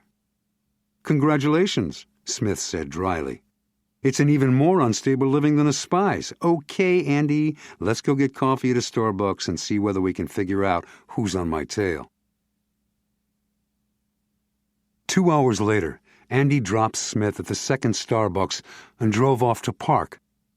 This one was on Fixjingdonglu, another bustling street, not far from the river in the Nanxi district, Shanghai's old town. The first Starbucks had been in Lipo Plaza, on Huahai Zhonglu. That coffee shop had been filled with locals and Westerners alike, and Smith and Andy had seen no connection to the Empress there or when they had walked the streets, reading nameplates on doors and studying the low buildings filled with shops and small stores. This second Starbucks was less crowded. Only Chinese sat at the tables and ordered coffees to go. Most were dressed in suits, both Western and Chinese, and appeared to be rushing back to desk jobs. Smith carried his second double latte of the day to a table at the front window. This was a business district, which accounted for the lack of Westerners. The buildings were a mixture of 4, 5, and 6-story structures dating back to the late colonial era, as well as taller modern buildings and a few shiny glass and steel high-rises. One of the newest was directly across the street. Smith focused on a vertical row of brass plaques beside the entrance doors. Andy joined him. "I'll get me a mocha and we can start walking. Are you buying?" Smith handed him money. When the interpreter's chauffeur returned, Smith stood up. "We'll try that new building across the street first." Carrying their styrofoam cups, they dodged among the bicycles, cars, and buses to cross with the skill that came from maneuvering through Manhattan's traffic. Smith headed to the brass nameplates at the entry. Most were in Chinese characters, some transliterated into pinyin. Andy translated for Smith. "Hold it," Smith said at the 10th plaque. "Read that again." "Flying Dragon Enterprises, International Trade and Shipping," Andy pontificated. "A dragon's the symbol of heaven in China." "Okay. And therefore of the emperor. How good are you on a computer?" "How good was Grant at winning battles?" "Access the 5 companies on the internet and look for the name Zhao Yanji among their staff. Consider it done." They drove on. As they neared the Bund, John said, "Is there another way into the Peace Hotel besides the front and employees' entrances?" "Yeah, around the corner on an intersecting street." "Good, take me there." As Andy drove through a dizzying tangle of thoroughfares and alleys, Smith looked him up and down. "You're almost my height. Your pants should be long enough, and that leather jacket of yours is big enough for a buffalo. With your Mao cap, I'll pass for Shanghai knees, unless someone gets too close to my face. You'll be a scarecrow in my suit, but you don't have to wear the jacket." "Thanks, I think." As they approached the hotel, Smith told Andy where to park. He struggled out of his clothes in the small car. Andy turned off the motor and did the same. The leather jacket was fine on Smith. The trousers were an inch short, but they would do. He pulled the Mao cap down almost to his eyes and stepped out of the Jetta. He leaned down to the open window. "Do that research, have an early dinner, and pick me up here in 2 hours." At dusk, 2 hours later, purple light enveloped Shanghai, and a sense of Asia's lush beauty softened the hard-edged skyline. Andy Ahn paused his car to let Smith off, a block from the building that housed Flying Dragon Enterprises, International Trade and Shipping. Since most of the night's action had already headed off to Old Town, the French Concession, and Huangpu, the street was very different now, half deserted. Andy's research had made the target definite. Zhao Yanji was the treasurer of Flying Dragon, which was housed in the high-rise directly across the street from the second Starbucks they had visited that day. It made sense to Smith, a clandestine seller of highly sensitive material who conducted sales during working hours would want to be away from his or her job as short a time as possible and on a believable errand, such as getting coffee at a nearby Starbucks. If Zhao Yanji was that person, he had a perfect outlet at the obviously popular Starbucks. As the Jetta plowed off into the twilight, Smith walked toward the high-rise office building, covertly watching everyone and everything. He was dressed in a black sweater, black jeans, and soft-soled flexible shoes.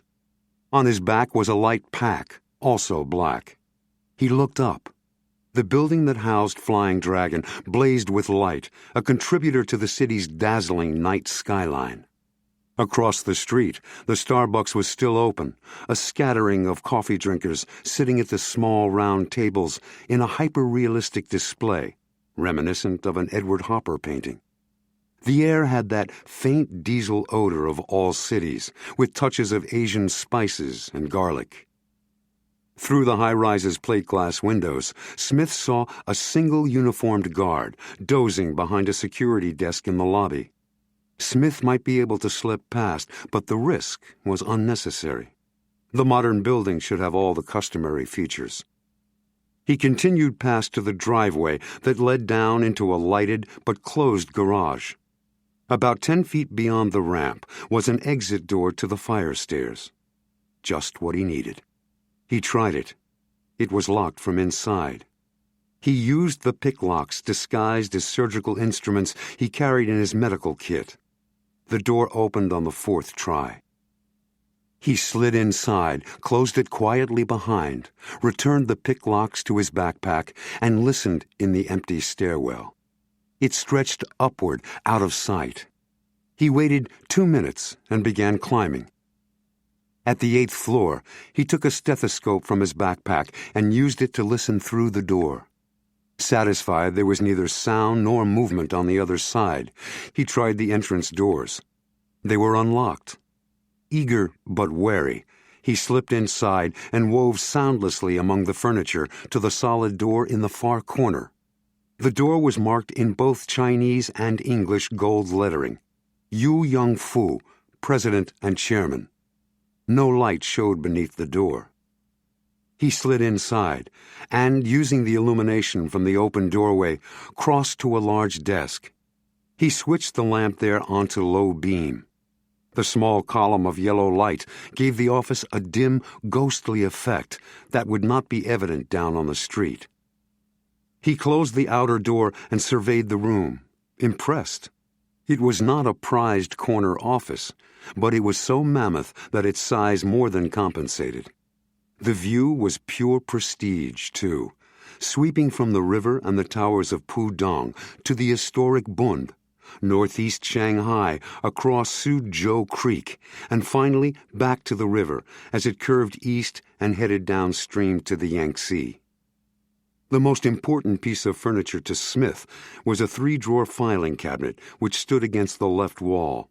There was also a white suede sofa with matching armchairs, a glass Noguchi coffee table, a wall of leather-bound books to the right, original Jasper Johns and Andy Warhol paintings here and there, and a panoramic photo of turn-of-the-19th century British Shanghai. The desk itself was mahogany and enormous, but in this office seemed small. The office told a story. Yu Yong-fu, President and Chairman, had made it big and gaudy in New China, and he wanted everyone to know it. Smith hurried to the cabinet. It was locked, but his picks made short work of it. He pulled out the top drawer. The folders were filed alphabetically, in English, with the words duplicated in Chinese, another of Yu Yong-fu's grandiose affectations. When he located the file for the Dowager Empress, he exhaled. He had been holding his breath without realizing it. He opened the file right there on top of the cabinet, but all he could find were useless internal memos and the manifests of old voyages. His worry growing, he kept at it. Finally, with the last document, there it was, the manifest. His excitement dimmed as he studied it. The dates were right, as were the ports on both ends of the journey, Shanghai and Basra. But the cargo was wrong.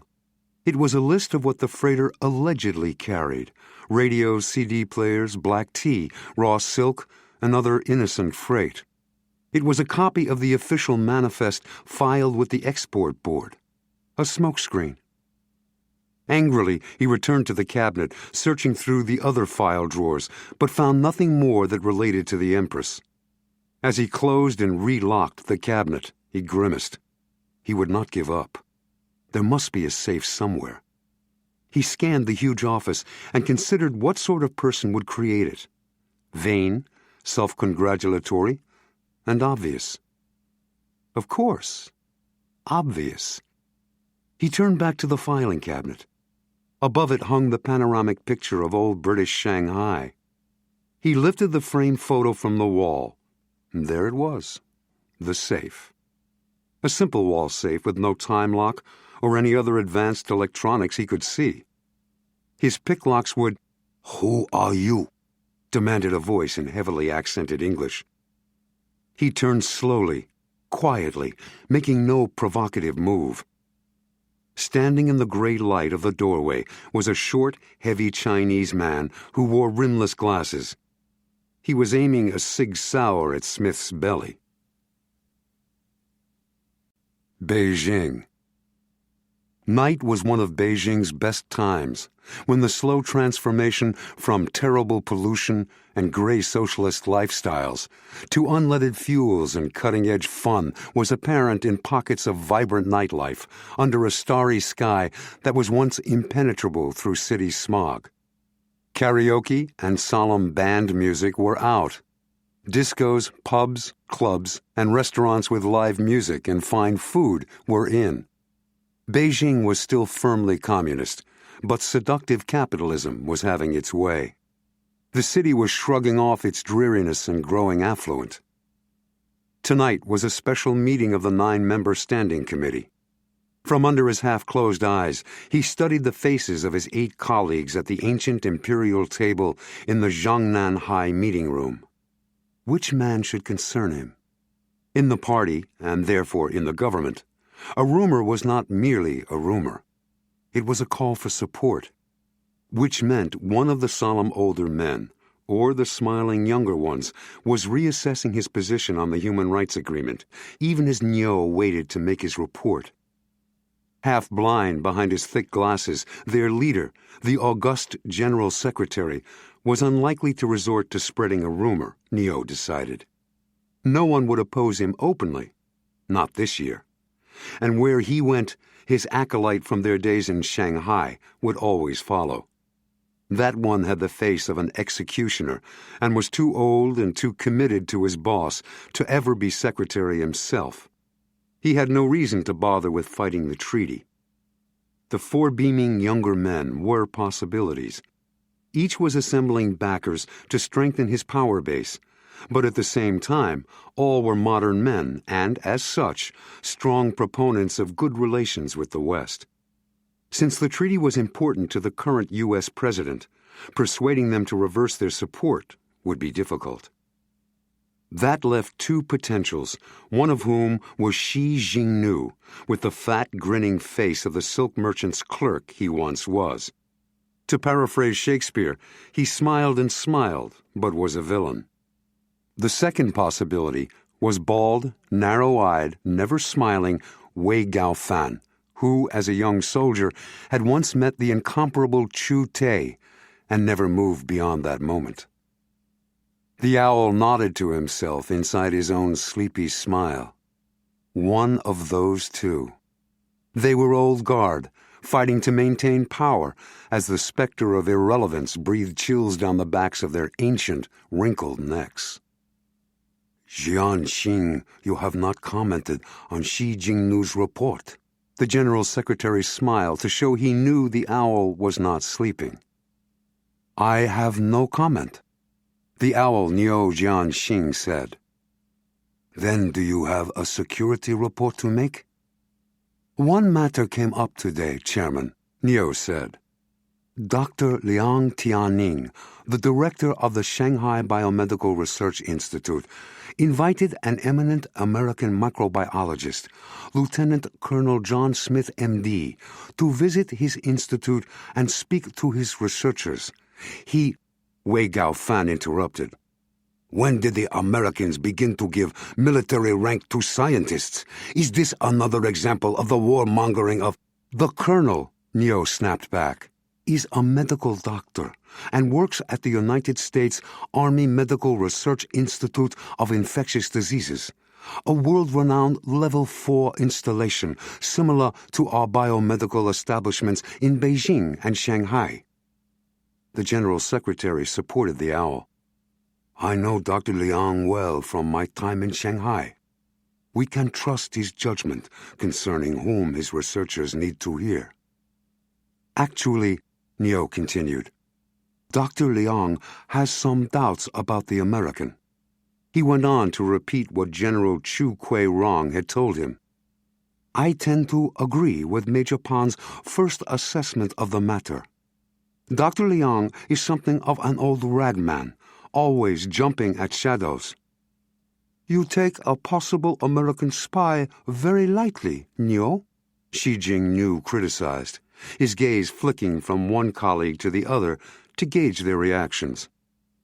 The key word here is possible, Niu answered, ignoring Shi and addressing the room in general. We shouldn't have quite as much faith in Major Pan's feeling as our Public Security Bureau chief does. It's his and Pan's job to jump at shadows. It's not our job." "So what did you decide?" the secretary's disciple wanted to know. "I have instructed General Chu to have Major Pan keep a close eye on Colonel Smith. I've not authorized them to arrest and interrogate him. First, they must present me with concrete evidence of sufficient gravity. These are sensitive times, and at the moment we have an American government disposed toward peace and cooperation." He did not mention the public security agent who had gone missing in Shanghai. So far, there was nothing to tell, and he wanted to add no support to whoever was vacillating over the Human Rights Accord. There were nods of general agreement, even from Shi Jingnu and Wei Gaofan, which told him whoever was considering opposing the treaty at this late date was not yet ready to commit himself openly. Wei, however, could not resist a final word of caution. "We must not appear too eager to cooperate with the Americans. Remember, shadows can be dangerous." Shanghai. Twilight had deepened into night. In an expensive Shanghai suburb, Yu Yongfu paced across his study, gazing out through his French doors at the garden. He checked his Rolex every few minutes. A tycoon at just 34 years, Yu looked even younger. Trim and athletic, he worked out daily in an exclusive health club near his trade and shipping company, Flying Dragon Enterprises. He had risen to this rarefied affluence in the last 7 years. But then this was a new China, a brash, self-indulgent China, a very American-century China. And Yu considered his attitudes, business methods, and ambitions all American. This had given him little comfort when his man Fang Dun called yesterday to tell him about Agent Mondragon and the missing invoice manifest. The Dowager Empress venture had been risky. He had known that. But the profit involved was stratospheric.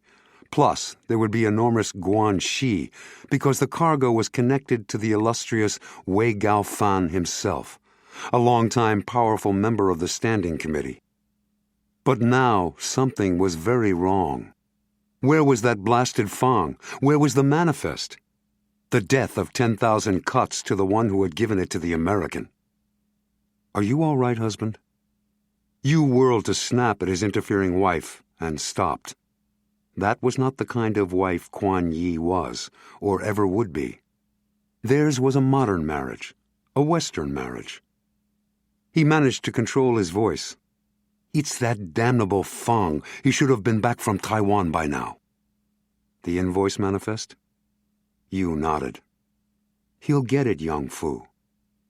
Yu resumed pacing, shaking his head. "How can you be so sure? That one could bring the devil back from hell. He's invaluable, but he's also dangerous. You must never trust him." "I can handle Fang." His wife stopped her response, and Yu froze in his pacing. A large vehicle had driven into their walled courtyard. "It's him," he told her. "I'll wait upstairs." "Yes." Measured steps crossed the hardwood floor, coming toward his study, and a large man appeared in the open doorway as suddenly as if he had materialized there. Unusually light-skinned, his close-cropped hair was ashy red mixed with stark white. He was tall, perhaps 3 inches over 6 feet, and powerfully built, but he was hardly heavy, a muscled 200 pounds or so. He dwarfed Yu Yongfu, who scowled up at him. Yu made his voice harsh, as befitted an important employer. "You have it?" Fang Dun smiled, a small smile, nothing more, as if pasted on the face of a wood marionette.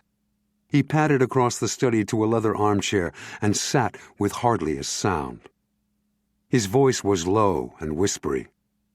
"I have it, boss." Yu could not suppress a sigh of relief.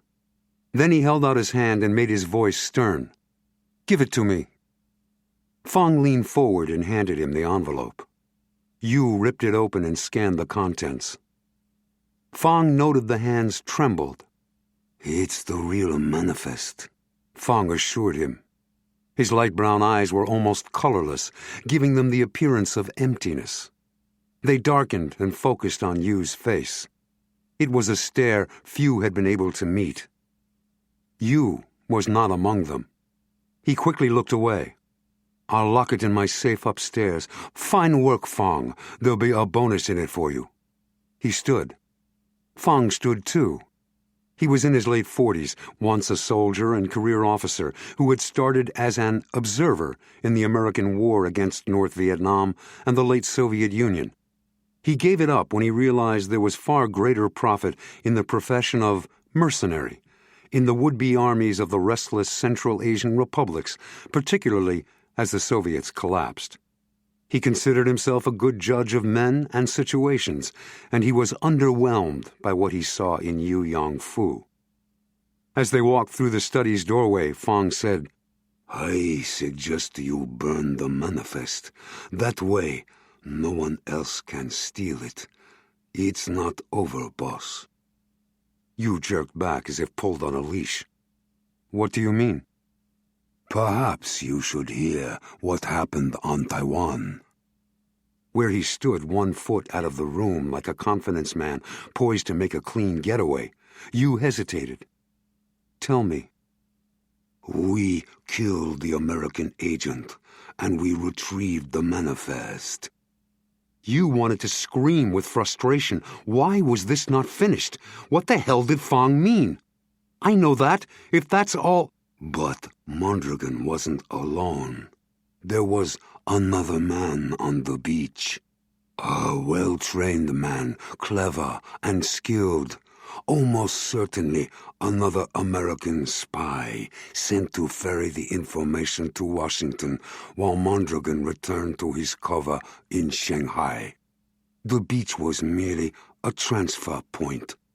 There is no other logical explanation for the presence of the second man, since he had the training and skill to escape us." Yu fought panic.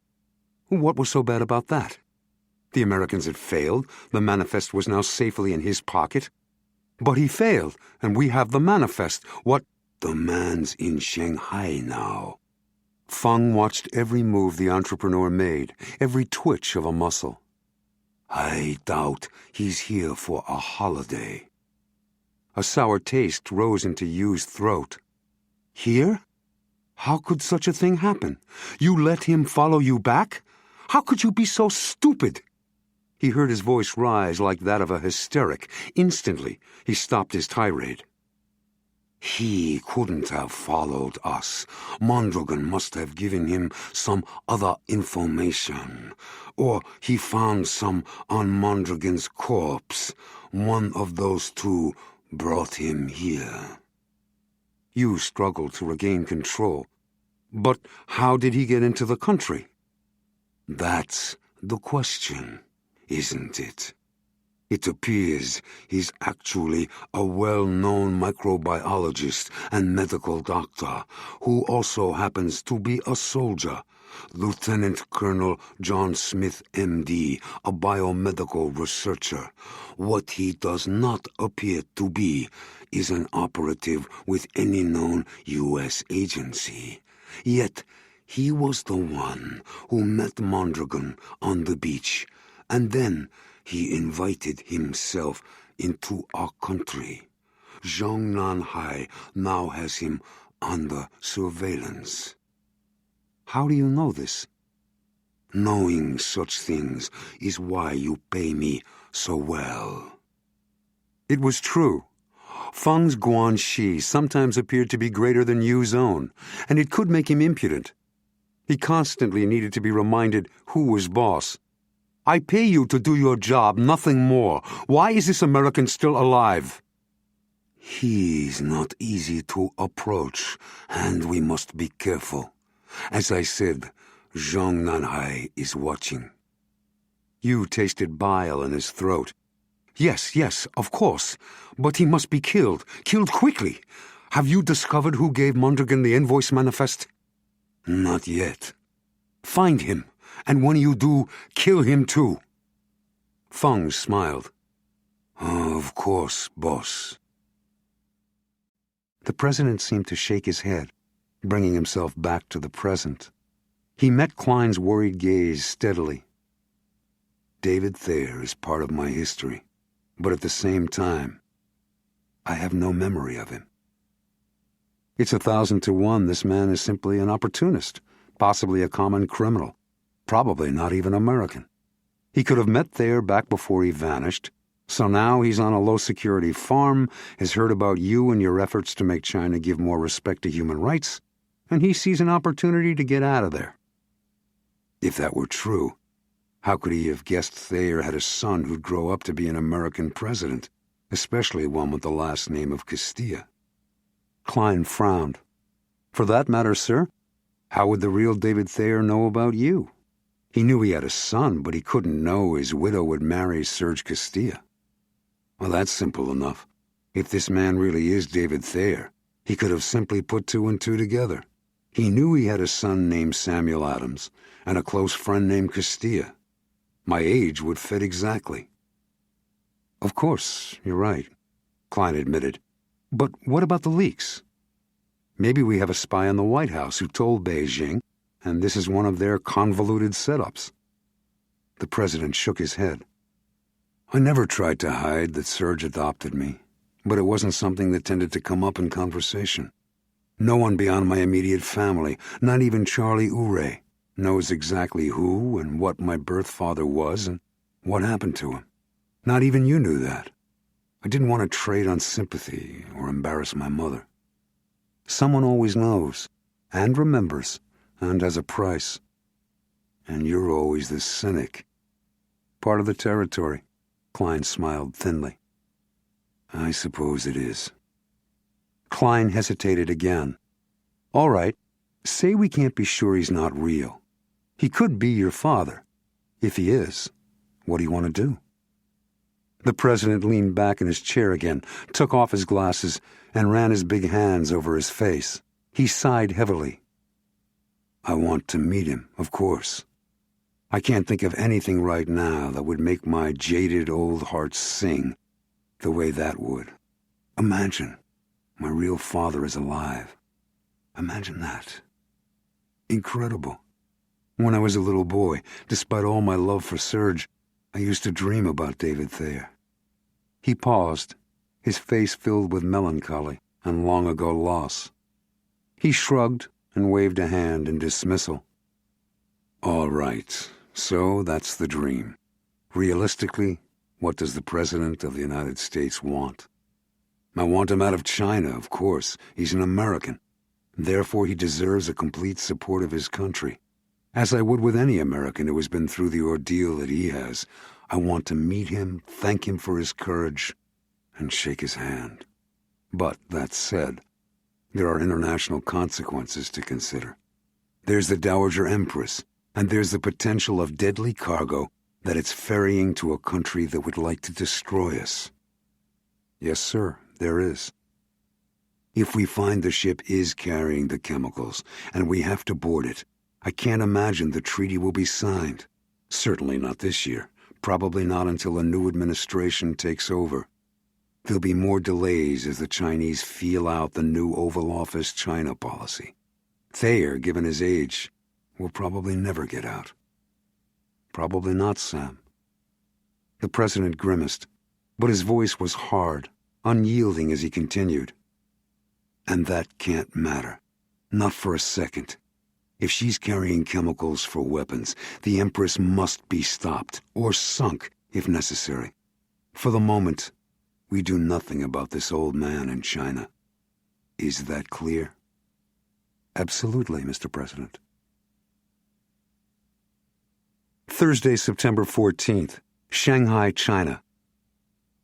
The Air China jet from Tokyo flew in over the East China Sea and arced across the vast delta of the Yangtze River. Through his window, Jon Smith studied the green land, the dense buildings, and the haze that had settled like wisps of cotton in the low areas of what was one of Asia's most powerful cities. With their colleagues smiling around them, Dr. Liang Tianning escorted Dr. Jon Smith from the jet. Not large by Western standards, the terminal was ultra-modern, with potted plants and a high blue ceiling. The ticket counters were packed with men in business suits, both European and Chinese, a symptom of Shanghai's drive to become the New York City of Asia. A few glanced at Smith and his companions, but the look showed idle curiosity, nothing more. Outdoors, a black limousine was waiting among the eager taxis.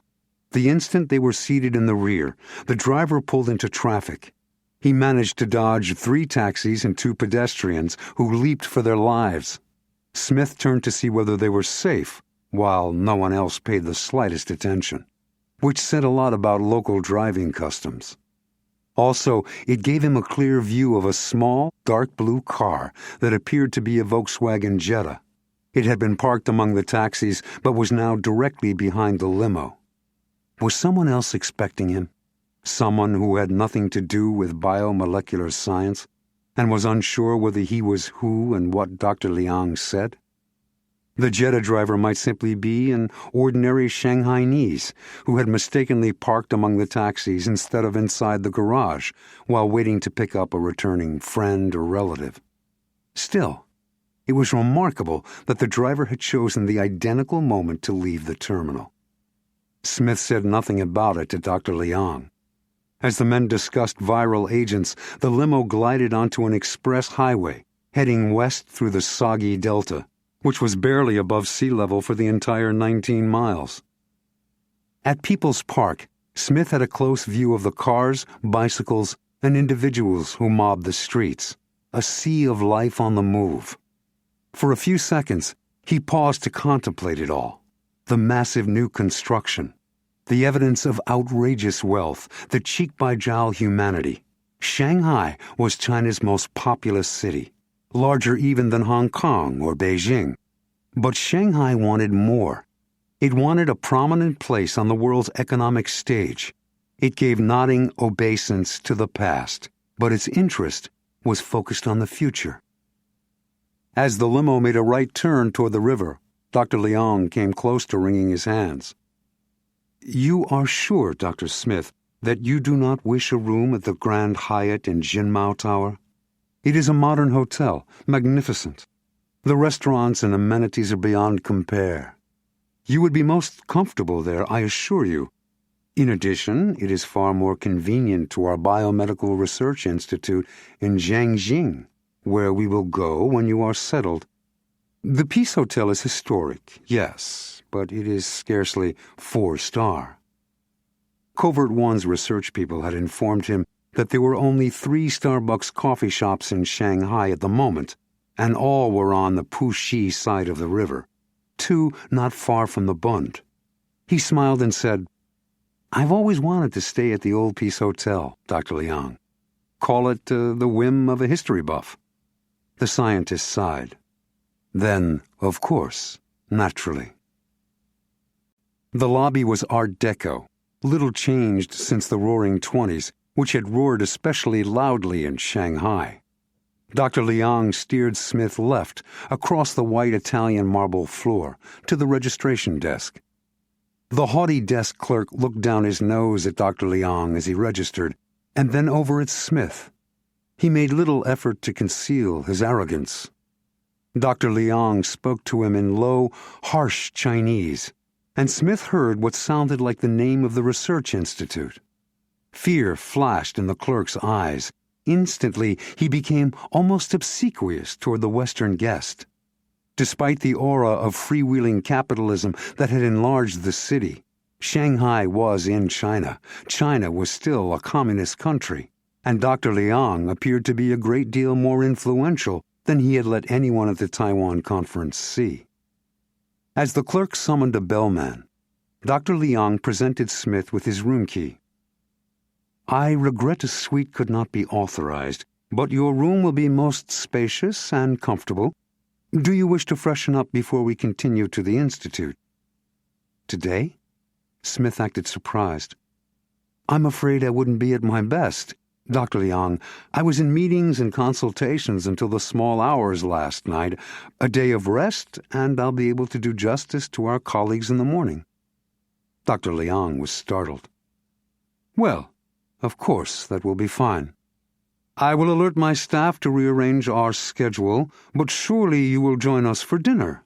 It would give all of us a great pleasure to reveal to you the beauty of Shanghai after dark." Smith resisted an urge to bow. It was not a Chinese custom. "I'd be delighted, thank you. But perhaps we can have a late start. Would 9 o'clock do?" "That is agreeable. We will be here." Liang smiled and nodded understandingly. But there was an edge to his voice as he added, "We will not keep you up too late, Dr. Smith. That is a promise." Was there suspicion behind the words and the smile? Or was Dr. Liang simply losing patience? For a simple scientist, he seemed to inspire a little too much fear in the desk clerk. Smith was acutely aware he might have raised his colleague's doubts by putting him off in Taiwan, then seeking him out a few hours later, and finally, no matter how subtly he had tried to make the invitation seem to come from Liang, hinting he would not turn down an immediate invitation. But with the time pressure, he'd had to take the risk. Suspicious or not, the scientist was at least smiling when he left. Smith watched through the glass doors as he stopped at the limo. The driver appeared from somewhere and spoke swiftly and urgently. Both got in, and the limo sped away. The bellman had taken his suitcase. Smith rode the elevator up to his floor and found his room, still contemplating Dr. Liang, the limousine driver who had inspected an engine that had given no indication it needed inspecting, and the dark blue Jetta. His bag was waiting, and the bellman was gone. Tipping was frowned upon in the People's Republic. Although, as Shakespeare wrote in Hamlet, it was a custom more honored in the breach than in the observance. Smith checked inside his suitcase. The all but invisible filament he'd had installed in the interior was unbroken, which meant no one had searched it. He decided he must be too jumpy, probably overreacting. Still, somewhere out there was the true manifest of the Empress, as well as the people who had created it and the people who had stolen it from Mondragon. They might or might not be the same group. In any case, he was reasonably certain some had seen him close enough that they would recognize him again. By now, they might already know his name. At the same time, all he had was a short glimpse of the big, tall leader of the attackers, a Han Chinese with unusual red hair and a meaningless name scribbled on a coffeehouse napkin. He was just starting to unpack when he heard footsteps in the corridor. He slowed, listening. The sounds stopped outside his door. His pulse accelerating, he padded across the room and flattened against the wall, waiting. Major Pan I-2 was small and pudgy, with soft hands, a gentle voice, and a benign smile. He wore a conservative gray European suit, clip-on floral bow tie, and horn-rimmed glasses. There was nothing about him to frighten anyone until you looked behind the glasses. The eyes were completely unresponsive. When he smiled, the eyes did not. When he conversed in his quiet voice, the eyes did not animate or listen. They watched. They looked at you, but they did not see you. It was impossible to say at any given moment what they did see. "Explain what has alarmed you about this Dr. Jon Smith," Major Pan said. "Has he been asking questions?" No, nothing like that." Liang fell into his desk chair. "It is only that in Taiwan he was so eager, and then when we have arranged an immediate visit to the research center here, he is quite suddenly too tired. He says that tomorrow would be better." "You don't think he's tired?" "In Taiwan, at the conference, he did not seem tired. At the airport in Taipei, he was quite eager." "Explain to me exactly what happened in Taiwan." Liang described his approach to Smith, his invitation to dinner with himself and his colleagues from the Institute, and Smith's excuse and suggestion another time would be good. Major Pond considered. It was the next morning that he suddenly approached you to come to Shanghai to visit your institute? Well, not in so many words, but I would say he made it quite clear he would be interested in an immediate invitation. The Major nodded to himself again. He abruptly slid off the filing cabinet and was gone.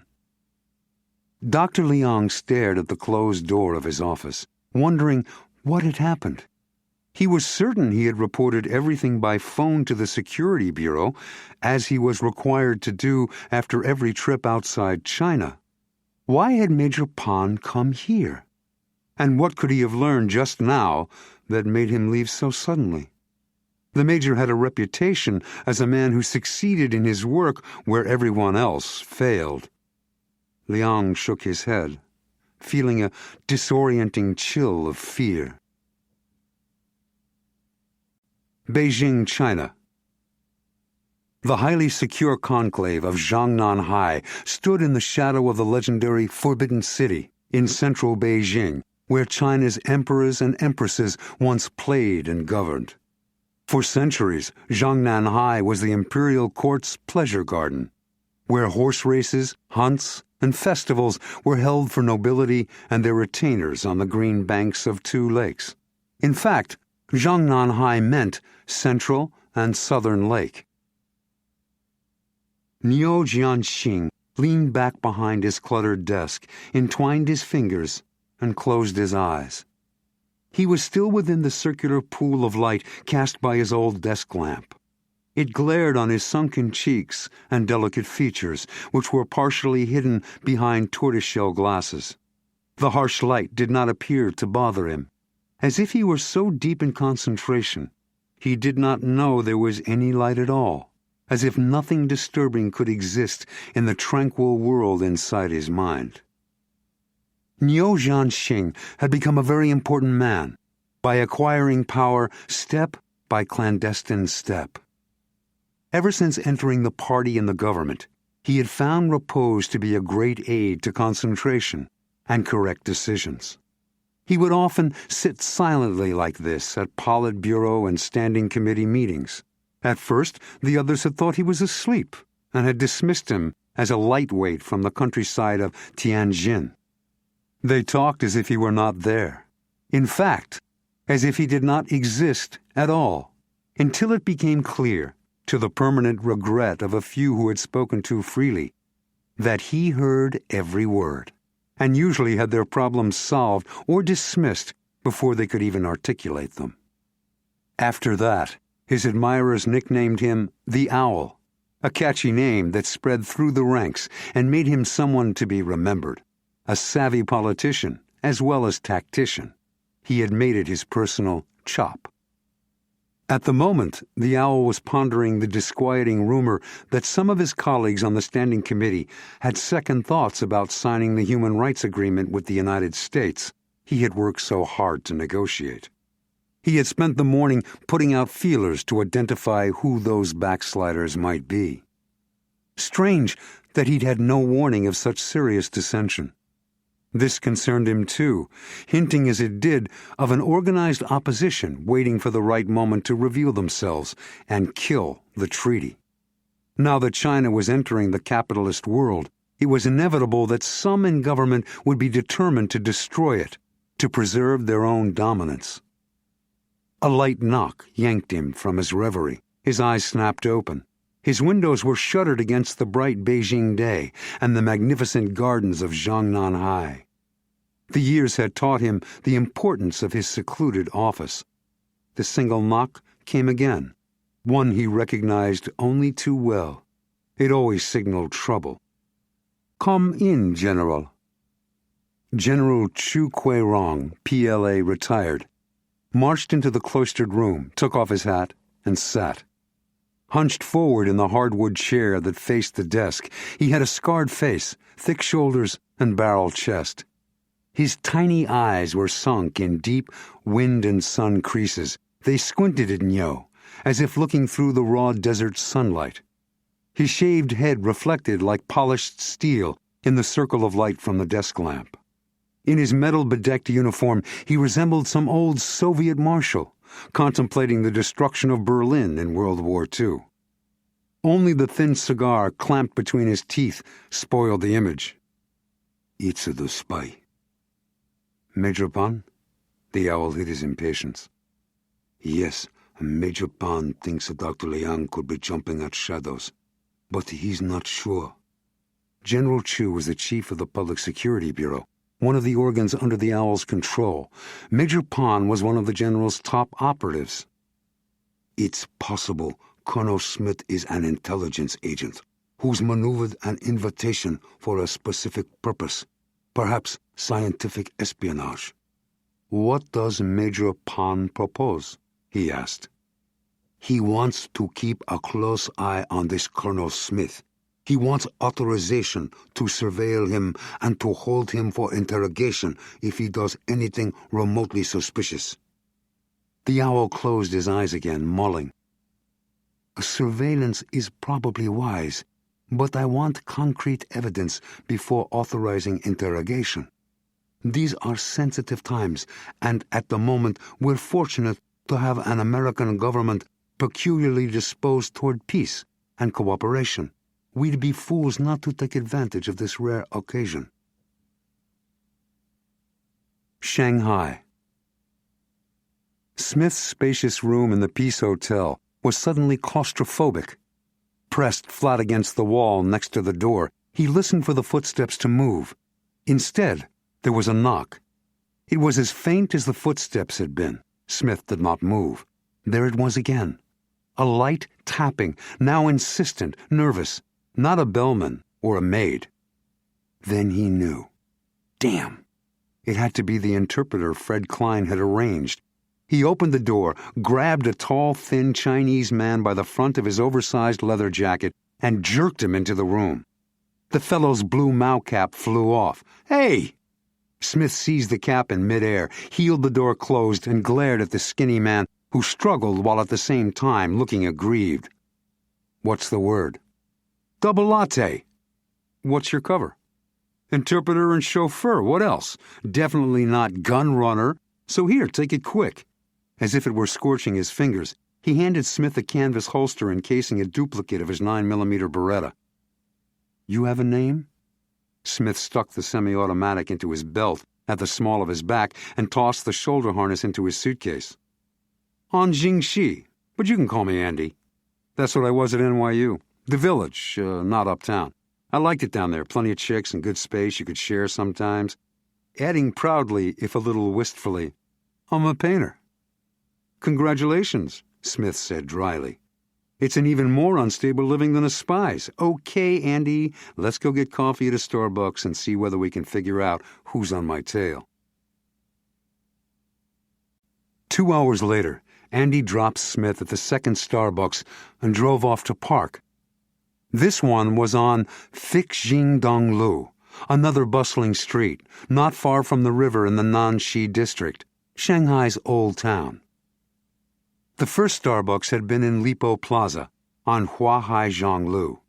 That coffee shop had been filled with locals and Westerners alike, and Smith and Andy had seen no connection to the Empress there or when they had walked the streets, reading nameplates on doors and studying the low buildings filled with shops and small stores. This second Starbucks was less crowded. Only Chinese sat at the tables and ordered coffees to go. Most were dressed in suits, both Western and Chinese, and appeared to be rushing back to desk jobs. Smith carried his second double latte of the day to a table at the front window. This was a business district, which accounted for the lack of Westerners. The buildings were a mixture of 4-, 5-, and 6-story structures dating back to the late colonial era, as well as taller modern buildings and a few shiny glass and steel high-rises. One of the newest was directly across the street. Smith focused on a vertical row of brass plaques beside the entrance doors. Andy joined him. I'll get me a mocha and we can start walking. Are you buying?" Smith handed him money. When the interpreter's chauffeur returned, Smith stood up. "We'll try that new building across the street first." Carrying their styrofoam cups, they dodged among the bicycles, cars, and buses to cross with the skill that came from maneuvering through Manhattan's traffic. Smith headed to the brass nameplates at the entry.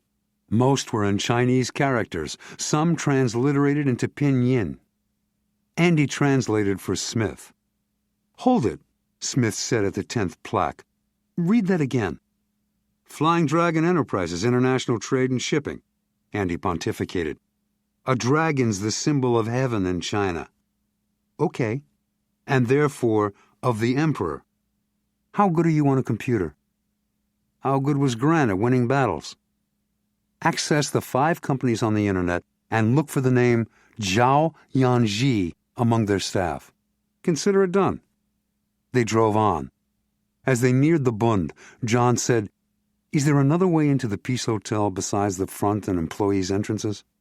"Yeah, around the corner on an intersecting street." "Good, take me there." As Andy drove through a dizzying tangle of thoroughfares and alleys, Smith looked him up and down. "You're almost my height. Your pants should be long enough, and that leather jacket of yours is big enough for a buffalo. With your Mao cap, I'll pass for Shanghai knees, unless someone gets too close to my face. You'll be a scarecrow in my suit, but you don't have to wear the jacket." "Thanks, I think." As they approached the hotel, Smith told Andy where to park. He struggled out of his clothes in the small car. Andy turned off the motor and did the same. The leather jacket was fine on Smith. The trousers were an inch short, but they would do. He pulled the Mao cap down almost to his eyes and stepped out of the Jetta. He leaned down to the open window. "Do that research, have an early dinner, and pick me up here in 2 hours." At dusk, 2 hours later, purple light enveloped Shanghai, and a sense of Asia's lush beauty softened the hard-edged skyline. Andy Ahn paused his car to let Smith off, a block from the building that housed Flying Dragon Enterprises, International Trade and Shipping. Since most of the night's action had already headed off to Old Town, the French Concession, and Huangpu, the street was very different now, half deserted. Andy's research had made the target definite. Zhao Yanji was the treasurer of Flying Dragon, which was housed in the high-rise directly across the street from the second Starbucks they had visited that day. It made sense to Smith, a clandestine seller of highly sensitive material who conducted sales during working hours would want to be away from his or her job as short a time as possible and on a believable errand, such as getting coffee at a nearby Starbucks. If Zhao Yanji was that person, he had a perfect outlet at the obviously popular Starbucks. As the Jetta plowed off into the twilight, Smith walked toward the high-rise office building, covertly watching everyone and everything. He was dressed in a black sweater, black jeans, and soft-soled flexible shoes. On his back was a light pack, also black. He looked up. The building that housed Flying Dragon blazed with light, a contributor to the city's dazzling night skyline. Across the street, the Starbucks was still open, a scattering of coffee drinkers sitting at the small round tables in a hyper-realistic display, reminiscent of an Edward Hopper painting. The air had that faint diesel odor of all cities, with touches of Asian spices and garlic. Through the high-rise's plate-glass windows, Smith saw a single uniformed guard dozing behind a security desk in the lobby. Smith might be able to slip past, but the risk was unnecessary. The modern building should have all the customary features. He continued past to the driveway that led down into a lighted but closed garage. About 10 feet beyond the ramp was an exit door to the fire stairs. Just what he needed. He tried it. It was locked from inside. He used the pick locks disguised as surgical instruments he carried in his medical kit. The door opened on the 4th try. He slid inside, closed it quietly behind, returned the pick locks to his backpack, and listened in the empty stairwell. It stretched upward, out of sight. He waited 2 minutes and began climbing. At the 8th floor, he took a stethoscope from his backpack and used it to listen through the door. Satisfied there was neither sound nor movement on the other side, he tried the entrance doors. They were unlocked. Eager but wary, he slipped inside and wove soundlessly among the furniture to the solid door in the far corner. The door was marked in both Chinese and English gold lettering. Yu Young-fu, President and Chairman. No light showed beneath the door. He slid inside and, using the illumination from the open doorway, crossed to a large desk. He switched the lamp there onto low beam. The small column of yellow light gave the office a dim, ghostly effect that would not be evident down on the street.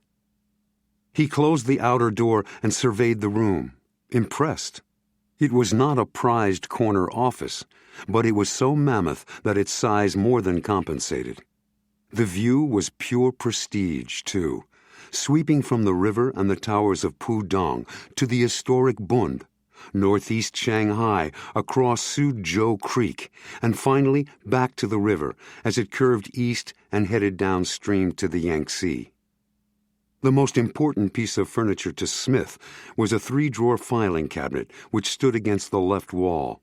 There was also a white suede sofa with matching armchairs, a glass Noguchi coffee table, a wall of leather-bound books to the right, original Jasper Johns and Andy Warhol paintings here and there, and a panoramic photo of turn-of-the-19th century British Shanghai. The desk itself was mahogany and enormous, but in this office seemed small. The office told a story. Yu Young-fu, president and chairman, had made it big and gaudy in New China, and he wanted everyone to know it. Smith hurried to the cabinet. It was locked, but his picks made short work of it. He pulled out the top drawer. The folders were filed alphabetically, in English, with the words duplicated in Chinese, another of Yu Young-fu's grandiose affectations. When he located the file for the Dowager Empress, he exhaled. He had been holding his breath without realizing it. He opened the file right there on top of the cabinet, but all he could find were useless internal memos and the manifests of old voyages. His worry growing, he kept at it. Finally, with the last document, there it was, the manifest. His excitement dimmed as he studied it. The dates were right, as were the ports on both ends of the journey, Shanghai and Basra. But the cargo was wrong. It was a list of what the freighter allegedly carried: radios, CD players, black tea, raw silk, and other innocent freight. It was a copy of the official manifest filed with the export board. A smokescreen. Angrily, he returned to the cabinet, searching through the other file drawers, but found nothing more that related to the Empress. As he closed and relocked the cabinet, he grimaced. He would not give up. There must be a safe somewhere. He scanned the huge office and considered what sort of person would create it. Vain, self-congratulatory, and obvious. Of course, obvious. He turned back to the filing cabinet. Above it hung the panoramic picture of old British Shanghai. He lifted the framed photo from the wall, and there it was, the safe. A simple wall safe with no time lock or any other advanced electronics he could see. His pick locks would, "Who are you?" demanded a voice in heavily accented English. He turned slowly, quietly, making no provocative move. Standing in the gray light of the doorway was a short, heavy Chinese man who wore rimless glasses. He was aiming a Sig Sauer at Smith's belly. Beijing. Night was one of Beijing's best times, when the slow transformation from terrible pollution and gray socialist lifestyles to unleaded fuels and cutting-edge fun was apparent in pockets of vibrant nightlife under a starry sky that was once impenetrable through city smog. Karaoke and solemn band music were out. Discos, pubs, clubs, and restaurants with live music and fine food were in. Beijing was still firmly communist, but seductive capitalism was having its way. The city was shrugging off its dreariness and growing affluent. Tonight was a special meeting of the 9-member Standing Committee. From under his half-closed eyes, he studied the faces of his 8 colleagues at the ancient imperial table in the Jiangnan High meeting room. Which man should concern him? In the party, and therefore in the government, a rumor was not merely a rumor. It was a call for support, which meant one of the solemn older men, or the smiling younger ones, was reassessing his position on the Human Rights Agreement, even as Niu waited to make his report. Half blind behind his thick glasses, their leader, the august General Secretary, was unlikely to resort to spreading a rumor, Niu decided. No one would oppose him openly, not this year. And where he went, his acolyte from their days in Shanghai would always follow. That one had the face of an executioner and was too old and too committed to his boss to ever be secretary himself. He had no reason to bother with fighting the treaty. The 4 beaming younger men were possibilities. Each was assembling backers to strengthen his power base, but at the same time, all were modern men and, as such, strong proponents of good relations with the West. Since the treaty was important to the current U.S. president, persuading them to reverse their support would be difficult. That left 2 potentials, one of whom was Shi Jingnu, with the fat, grinning face of the silk merchant's clerk he once was. To paraphrase Shakespeare, he smiled and smiled, but was a villain. The second possibility was bald, narrow-eyed, never smiling Wei Gaofan, who, as a young soldier, had once met the incomparable Chu Tei and never moved beyond that moment. The owl nodded to himself inside his own sleepy smile. One of those 2. They were old guard, fighting to maintain power as the specter of irrelevance breathed chills down the backs of their ancient, wrinkled necks. Jian Xing, you have not commented on Shi Jingnu's report. The General Secretary smiled to show he knew the owl was not sleeping. I have no comment. The owl Niu Jianxing said. Then do you have a security report to make? One matter came up today, Chairman, Niu said.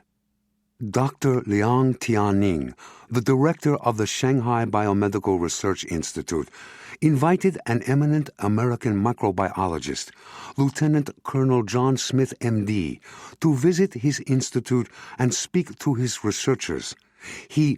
Wei Gaofan interrupted. When did the Americans begin to give military rank to scientists? Is this another example of the warmongering of... The colonel, Niu snapped back, is a medical doctor and works at the United States Army Medical Research Institute of Infectious Diseases, a world-renowned Level 4 installation similar to our biomedical establishments in Beijing and Shanghai. The General Secretary supported the owl. I know Dr. Liang well from my time in Shanghai. We can trust his judgment concerning whom his researchers need to hear. Actually, Niu continued, Dr. Liang has some doubts about the American. He went on to repeat what General Chu Kui-rong had told him. I tend to agree with Major Pan's first assessment of the matter. Dr. Liang is something of an old ragman, always jumping at shadows. You take a possible American spy very lightly, Niu, Shi Jingnu criticized, his gaze flicking from one colleague to the other to gauge their reactions. The key word here is possible, Niu answered, ignoring Shi and addressing the room in general. We shouldn't have quite as much faith in Major Pan's feeling as our Public Security Bureau chief does. It's his and Pan's job to jump at shadows. It's not our job. So what did you decide? The Secretary's disciple wanted to know. I have instructed General Chu to have Major Pan keep a close eye on Colonel Smith. I've not authorized them to arrest and interrogate him. First, They must present me with concrete evidence of sufficient gravity. These are sensitive times, and at the moment we have an American government disposed toward peace and cooperation. He did not mention the public security agent who had gone missing in Shanghai. So far, there was nothing to tell, and he wanted to add no support to whoever was vacillating over the Human Rights Accord. There were nods of general agreement, even from Xi Jingnu and Wei Gaofan, which told him whoever was considering opposing the treaty at this late date was not yet ready to commit himself openly. Wei, however, could not resist a final word of caution. "We must not appear too eager to cooperate with the Americans. Remember, shadows can be dangerous." Shanghai. Twilight had deepened into night. In an expensive Shanghai suburb, Yu Yongfu paced across his study, gazing out through his French doors at the garden. He checked his Rolex every few minutes. A tycoon at just 34 years, Yu looked even younger. Trim and athletic, he worked out daily in an exclusive health club near his trade and shipping company, Flying Dragon Enterprises. He had risen to this rarefied affluence in the last 7 years. But then this was a new China, a brash, self-indulgent China, a very American-century China. And Yu considered his attitudes, business methods, and ambitions all American. This had given him little comfort when his man Fang Dun called yesterday to tell him about Agent Mondragon and the missing invoice manifest. The Dowager Empress venture had been risky. He had known that. But the profit involved was stratospheric. Plus, there would be enormous guanxi because the cargo was connected to the illustrious Wei Gaofan himself, a longtime powerful member of the Standing Committee. But now something was very wrong. Where was that blasted Fang? Where was the manifest? The death of 10,000 cuts to the one who had given it to the American. "Are you all right, husband?" Yu whirled to snap at his interfering wife and stopped. That was not the kind of wife Kuan Yi was, or ever would be. Theirs was a modern marriage, a Western marriage. He managed to control his voice.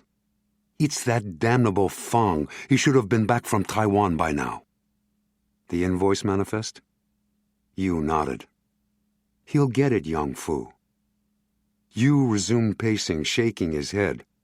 "How can you be so sure? That one could bring the devil back from hell. He's invaluable, but he's also dangerous. You must never trust him." "I can handle Fang." His wife stopped her response, and Yu froze in his pacing. A large vehicle had driven into their walled courtyard.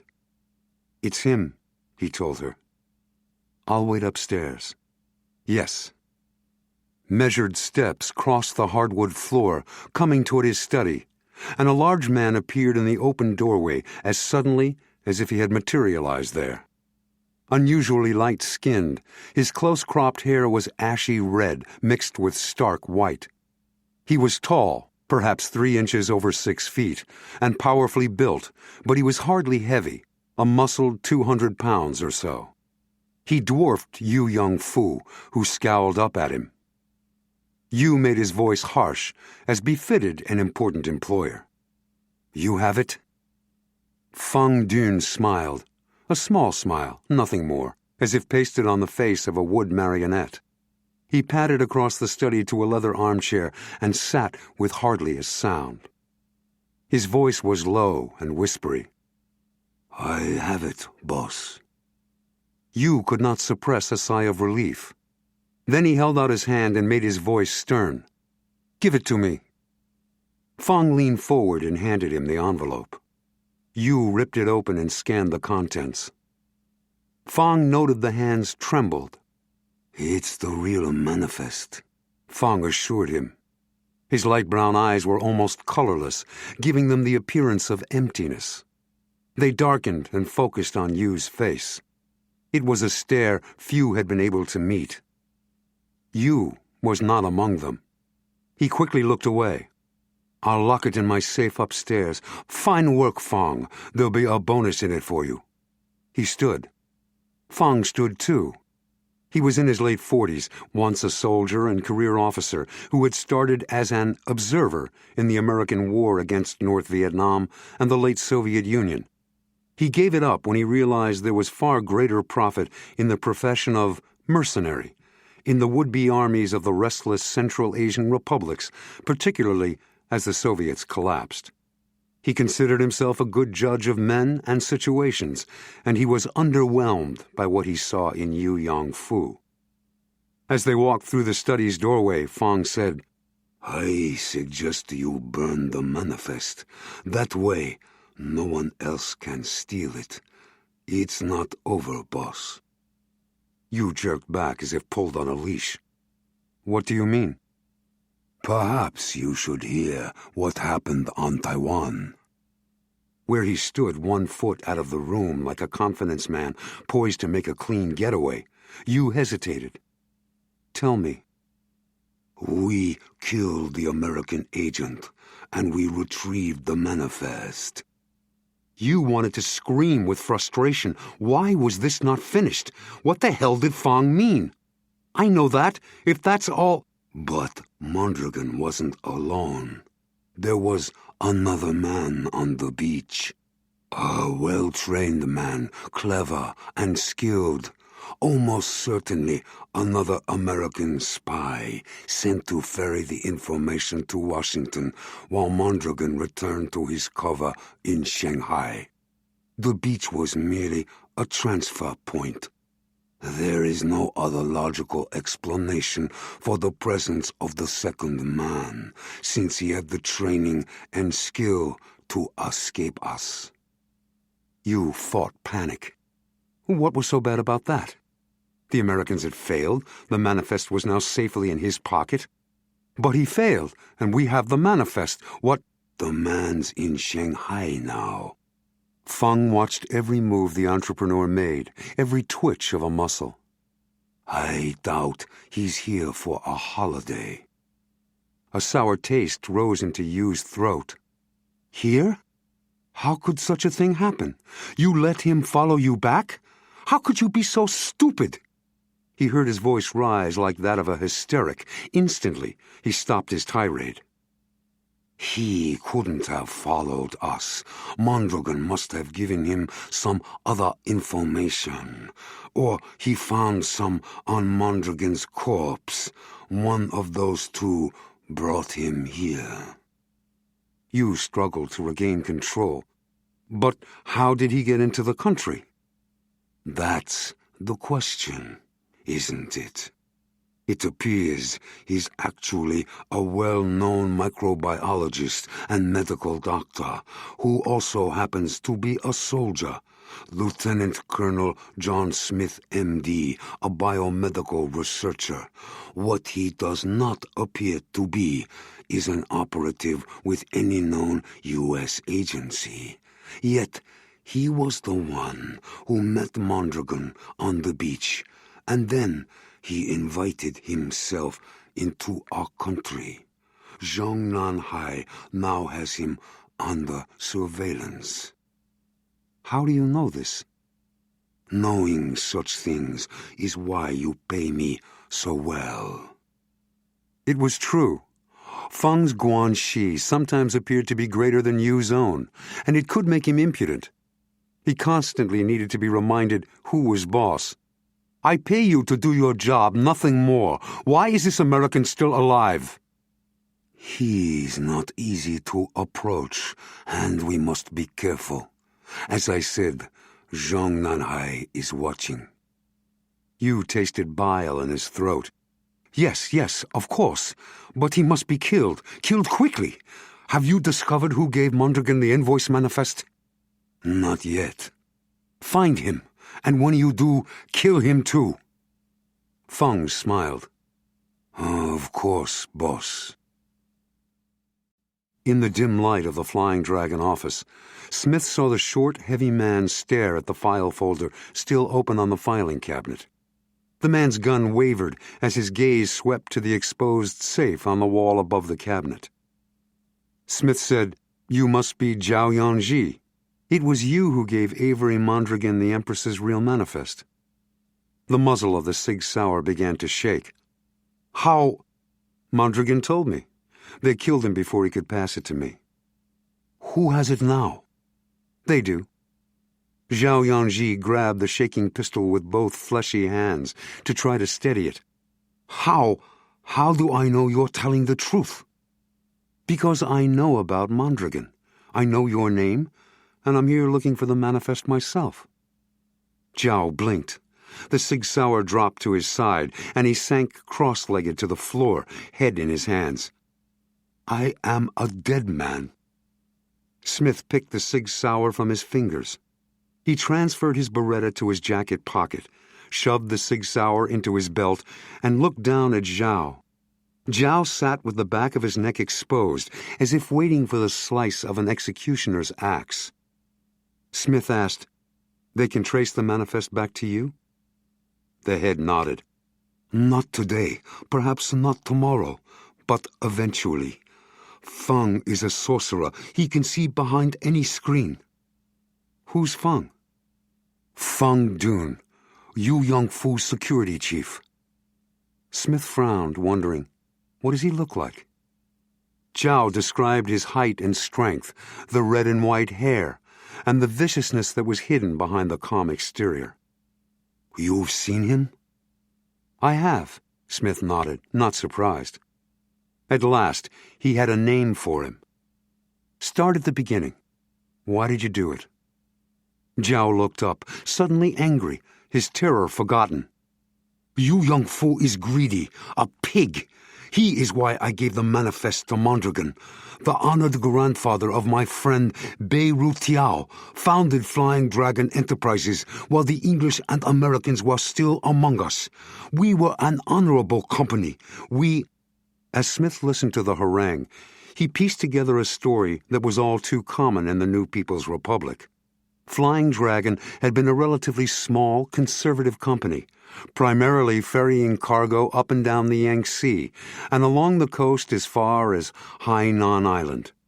Bei-Ru Tiao was president until Yu Yongfu, using muscle, connections in the party, and Belgian financing, grabbed the company in a mafia-like takeover. Yu made himself president and chairman and, with the help of the Belgian shipping firm, expanded into international transport. The entire time, he skated on the edge of both Chinese and international law.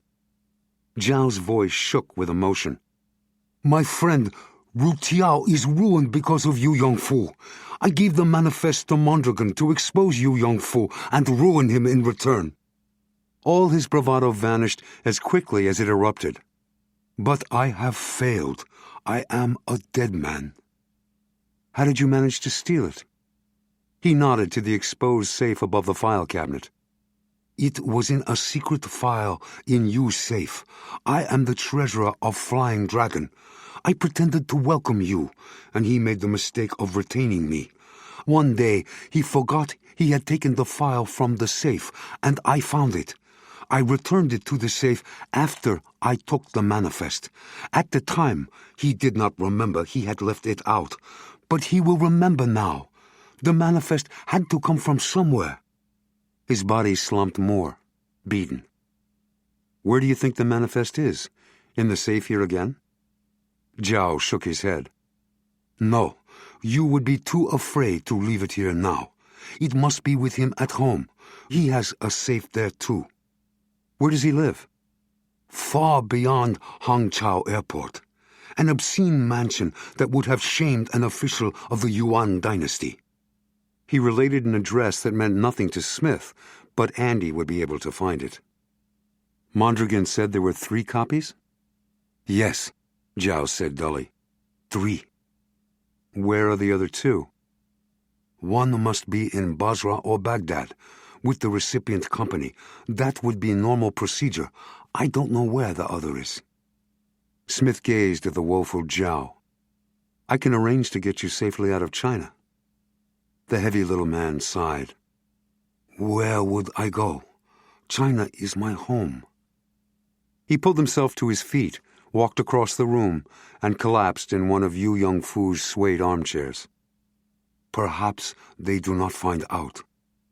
Maybe not. May I have my pistol? Smith hesitated. Then he took the Sig Sauer from his belt, checked the chamber, unloaded the clip, and handed in the weapon. I'll put the clip beside the door.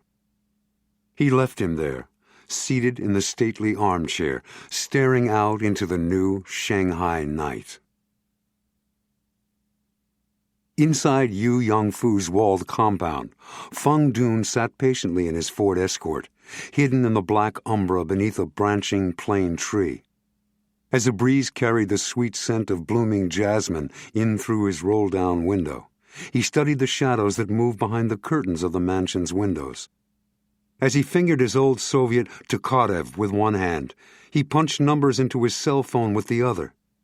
He waited for the series of rings and silences that formed the intricate relays that protected the man he was calling, Wei Gaofan. Yes, a voice answered. I must speak with him. The voice instantly recognized him. Of course. From the Ford, Feng saw the silhouette of Yu Yongfu slumped now, and the slimmer shape of Li Kuan-yi standing over him.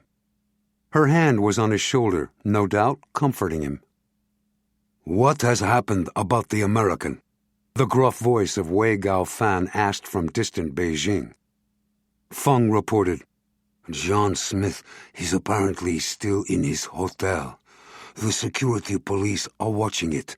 My people are staked out to intercept him, should he try to retrieve the manifest, as we suspect he will. Then continue your efforts. Of course. Feng paused. There's another problem. Yu Yongfu will not hold up. You're sure? Already he's cracking.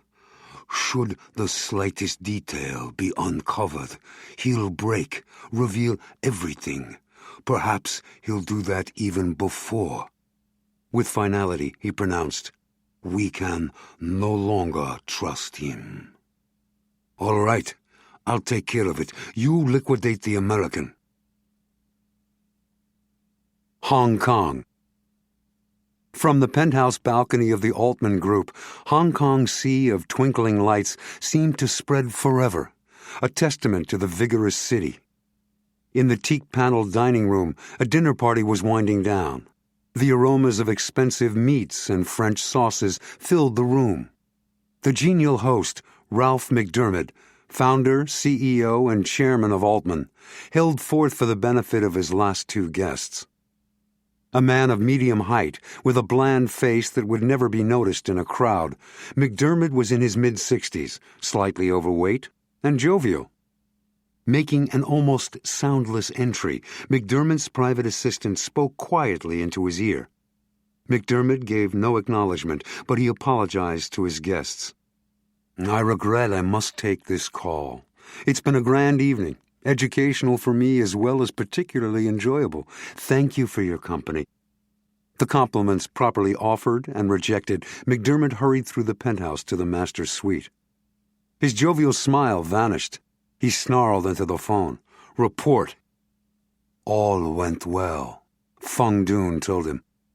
As you expected, there was another American agent on the island. We killed Mondragon, retrieved the manifest, but let the American escape.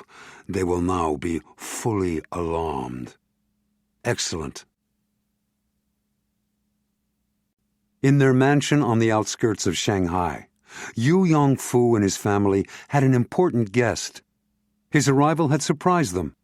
He was a fat old man with many chins who sat behind Yu's massive desk as if he owned it. Yu said nothing, trying to forget the aggravations of having such a meddling father-in-law. Above the mantel in Yu's Western-style office, the Victorian clock ticked quietly. The two men sat for some minutes in silence. The older man stared at his son-in-law until Yu Yongfu said politely, It's been too long since your last visit, honored father-in-law. All of us have missed your wise counsel. Li said, "A man's first responsibility must be to his family. Is that not so, son-in-law?" "As has long been written." Li fell silent again. Yu waited. The old man had something on his mind, perhaps an important position for Yu that might be seen as favoring his own family too much. "You've made an irredeemable mistake," Li told him in an emotionless voice. His large, fat-encrusted face was as still as a waiting snake's. "The theft of the true manifest to the Dowager Empress puts us in grave jeopardy, all of us." Yu felt himself dissolve in fear. "A mistake that's been corrected. No harm has resulted. The manifest is locked in my safe upstairs. There is no—" "The Americans know what the Empress carries. An American spy is sniffing around Shanghai because of it. He cannot be disposed of without many questions being asked.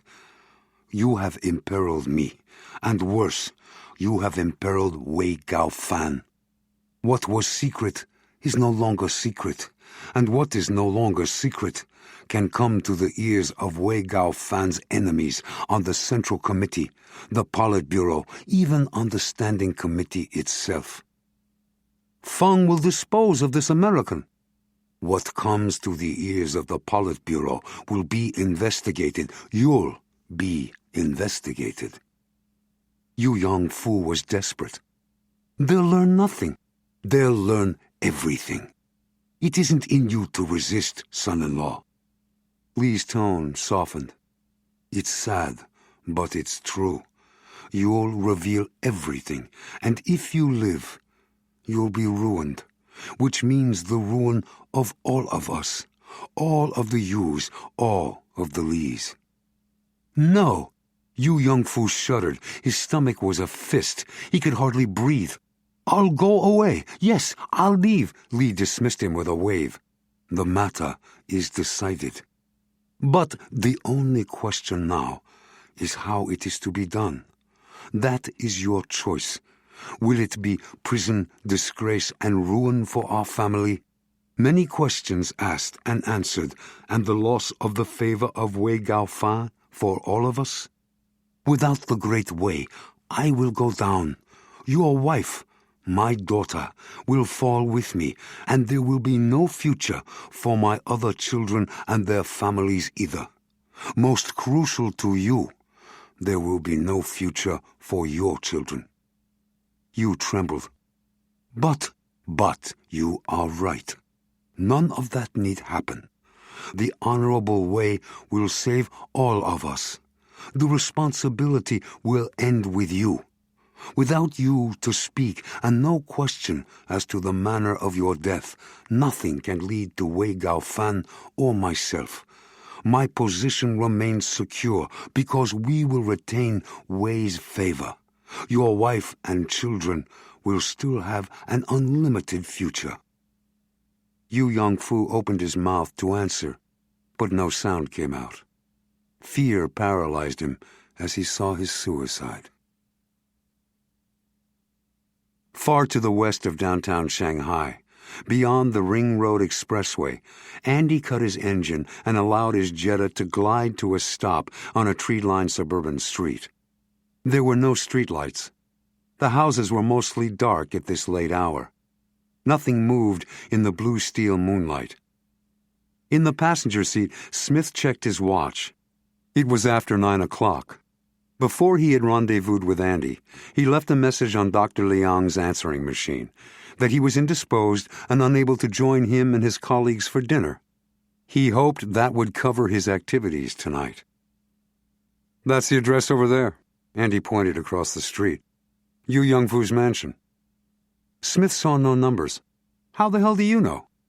Andy grinned. "In Shanghai, you just know." Smith grunted. There was a high, solid wall right on the edge of the dark street, occupying the entire block. Through the barred metal gate, he could make out an impressive compound in the courtyard style of the long-ago estates of rich landowners. Deep inside, the mansion was barely visible. Unlike anything he had seen in this Asian metropolis, Yu's estate seemed to come straight from the last imperial dynasty. Smith grabbed his night vision binoculars and focused on the distant manse and had a shock. It looked American, as if it had been built around 1900. There was no light in the house, no movement, and no sign of security guards on the grounds. That also surprised him. While the communist government would certainly not permit elaborate private electronic security that could keep their police out, manpower here was both cheap and plentiful. "Okay, Andy, I'm going in. Give me 2 hours. If I'm not back, get out of here. Better give me my suit in case we get separated." Andy handed him the suit in a tightly rolled bundle tied by his belt. "What if someone comes before 2 hours?" "Leave fast. Try not to let them see you. Hide the car, then slip back on foot and hunker down out of sight. But don't wait longer than the 2 hours. If I'm not back by then, I'm probably not coming back. Notify your contact and tell him about Flying Dragon and Yu Yong-fu." "Jesus, don't scare me any more than I am. Anyway, my contact's not a him. She's a her." "Then tell her." Andy Ahn swallowed and nodded. Smith climbed out of the car and pulled on his backpack. Inside were his tools. In his black work clothes, he trotted through the darkness toward the compound as traffic hummed far away, reminding him again how quiet this neighborhood was. At a corner of the wall far from the Yu mansion, a tree with thick branches hung over the side. Smith grabbed the branch and pulled himself up the wall.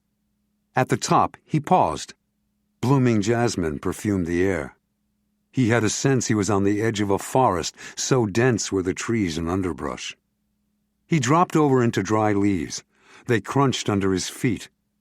Crouching, he waited motionless, hoping no one had heard him.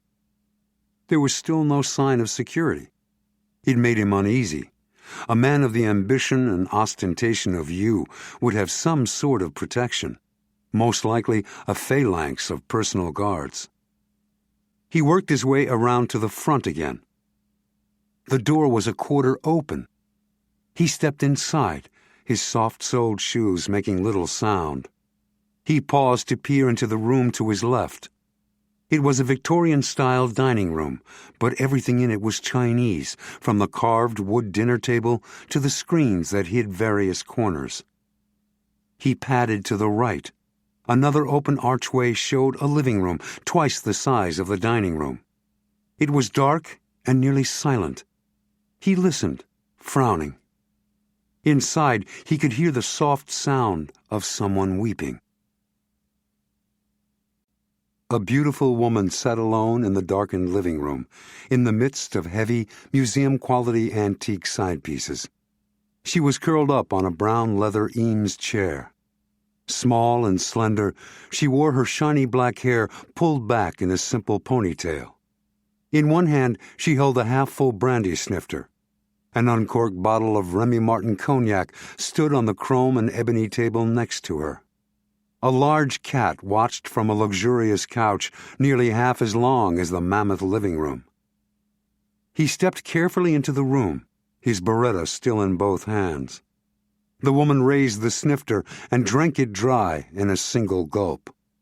She reached for the open bottle, poured it half full again, set the bottle down, and continued to stare ahead, her movements automatic, like a robot. Smith walked closer, making no sound, the Beretta still up and ready. Suddenly, she was looking straight at him, and he realized he knew her from somewhere, had seen her before. At least her face, the high-necked Chinese dress she wore, the imperious expression. Of course, it was in the movies, some Chinese movie. She was a film star. Yu Yong-fu's trophy wife? Whoever she was staring straight into his face, seemingly oblivious to his pistol. "You're the American spy." Her English was flawless, and it was a statement, not a question. "Really?" "My husband told me." "Is Yu Yong-fu here?" She looked away, staring again into the distance. "My husband is dead." "Dead? How did he die? When?" The woman turned to face him again, and then did something odd. She looked at her watch. 10 or perhaps 15 minutes ago.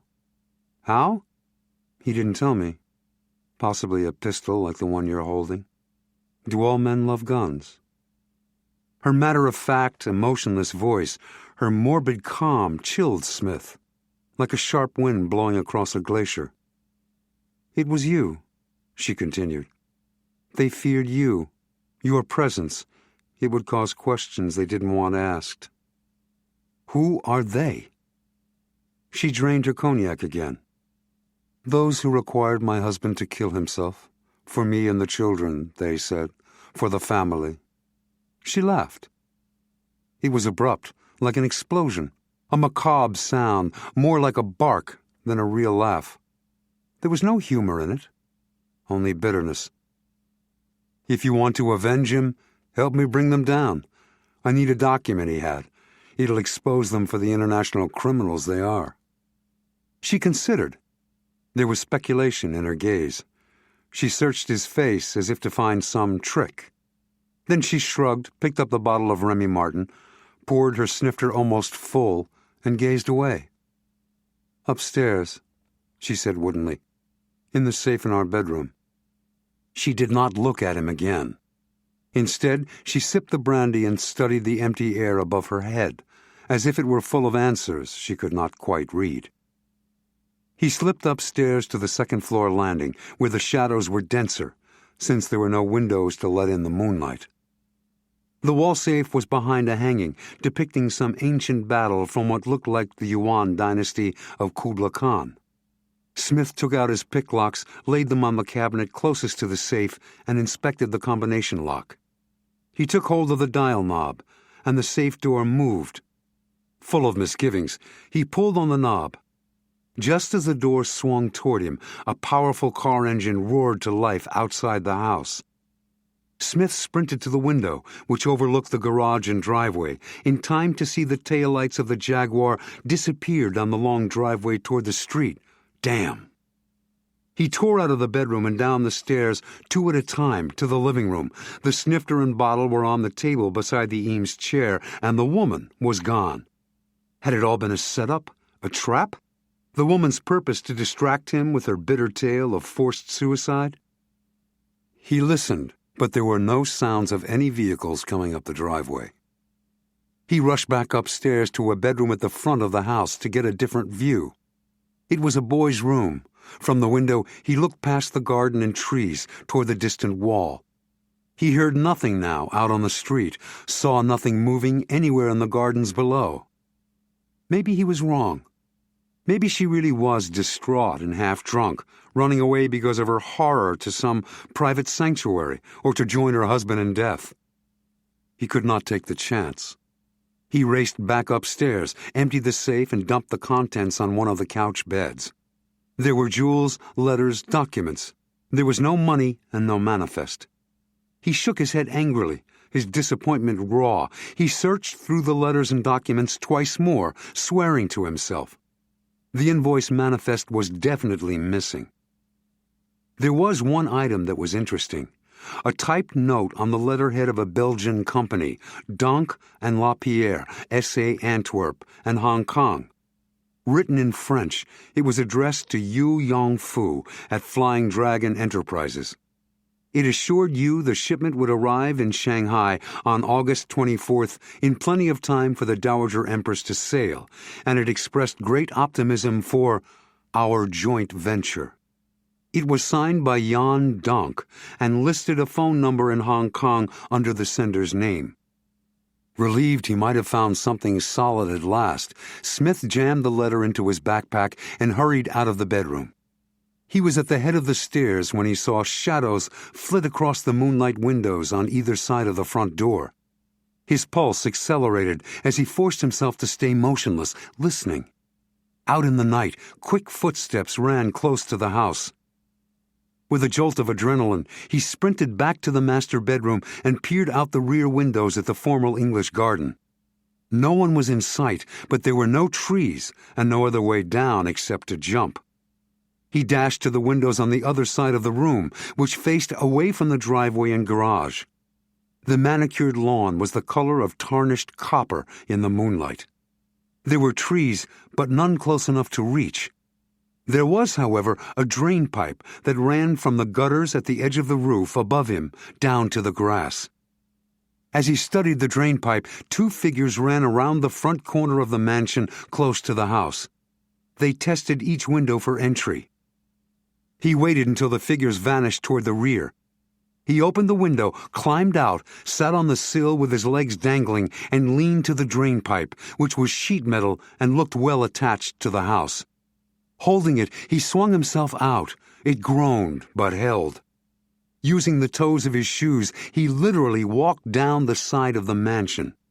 As soon as he touched grass, he bolted out across the moonlit lawn toward the stand of trees that had sheltered him when he first arrived. Angry shouts in Chinese carried across the night from the windows of the master bedroom. They had found the open safe and spotted his escape. As soon as he reached the trees, he began weaving, dodging the dark vegetation. Shouts followed across the distance, and then it was a single hushed version of a deep, harsh voice giving whispery orders like a drill sergeant instilling steadiness in his men. Smith had heard the voice before, from the leader of the attackers on Liu Chu Island. The big Chinese with the red and white hair that the treasurer of Flying Dragon had called Feng Dun. Smith turned and trotted softly toward the back wall. As he slipped through the shadows, he pulled his walkie-talkie from his pocket. "Andy, come in, Andy." "Shit, Colonel, you okay?" "You saw them?" "Sure did. 3 cars. I got out of there fastest. Where are you now?" "Out front, like you said. I stashed the car and walked back. The 3 cars are right here on the street, too close for comfort." "Did they leave men there, too?" "You bet." "How many?" "Too many, as far as I'm concerned. 3 drivers, and another 5 just came out through the gate to join them." "Let's skip their greeting party, go back to the car fast, and drive around to meet me at the back corner of the wall on the side street. Got that?" "Side street, rear corner." "Get going." Smith entered the transmission and resumed his race toward the rear. He was just beginning to think he had outwitted his pursuers when he heard a noise that meant danger. He spun and dropped flat, Beretta in hand. There it was again, the hard sound of metal striking wood. There was a low, muttered oath. From the ground, he strained to see anything that stirred. There was a thicket of bushes to his right, near the wall. He inched toward it, all his senses on high alert. He slid in between 2 bushes that hit him from above, and he forced his breath to slow, grow shallow. He waited. The only reason he saw the big shape pass was that the wind blew an opening in the leaf cover high above. Moonlight shone through and illuminated a half-crouched man and his raised AK-74 who was passing by. Disgusted with himself, Smith knew he had guessed wrong. Feng Dun had reasoned Smith would expect another pincer movement, so he had sent most of his people to the street while doubling back the opposite way alone, in hopes of taking Smith by surprise. But he would not be alone ahead. He would have men in position, waiting. Smith slithered out from under the thicket, the spiny branches scratching his head and hands. He hardly felt the discomfort. As soon as he was out, he trotted left to where the wall bordered the side street. There was no tree close enough to be useful, but fallen branches and other debris had collected in a pile high enough to help. Smith ran, jumped up onto the pile, and leaped. He grabbed the wall, pulled himself to the top, and straddled it as he surveyed the street. On the other side, near the far corner, Andy On's Jetta was parked. He turned on his walkie-talkie. "Andy," he said in hushed tones, "we've got company all over the compound. I can't get to the corner. Drive away, circle, and come back to the center of the block. Slow down, and I'll meet you. Then we'll burn rubber." He waited. There was no answer. Was Andy's radio out? "Andy, are you there?" Silence. "Andy!" His stomach went loose with fear. A chill swept through him. He dug his night vision binoculars from his backpack and focused on the Jetta. Andy sat behind the wheel, motionless, as he kept watch on the street ahead. There was no one else in the small car. Smith frowned, studying the car and the green night all around. Andy still did not move. Smith watched him for 2 more long minutes, an interminable length of time.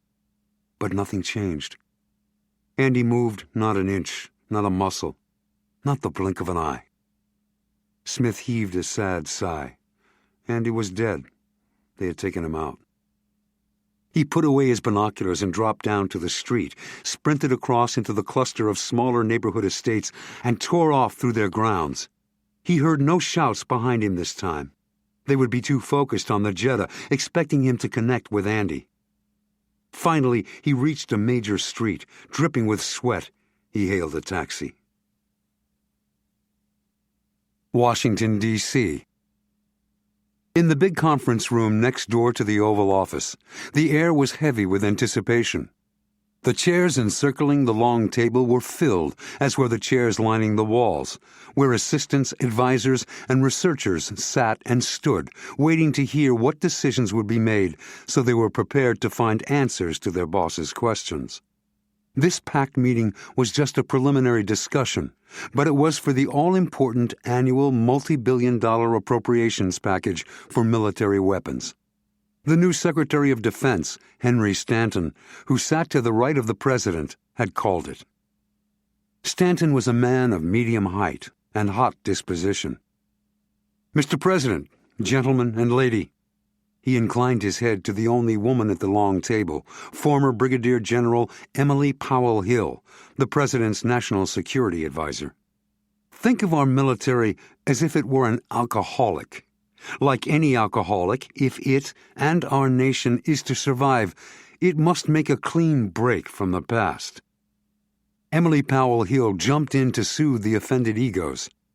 "The Secretary is, of course, asking for input from all of you, as well as from many experts in the field and our allies."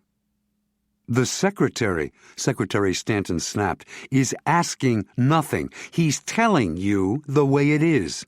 It's a brand new day and a brand new world. As the man said, we've got to stop preparing for last year's war."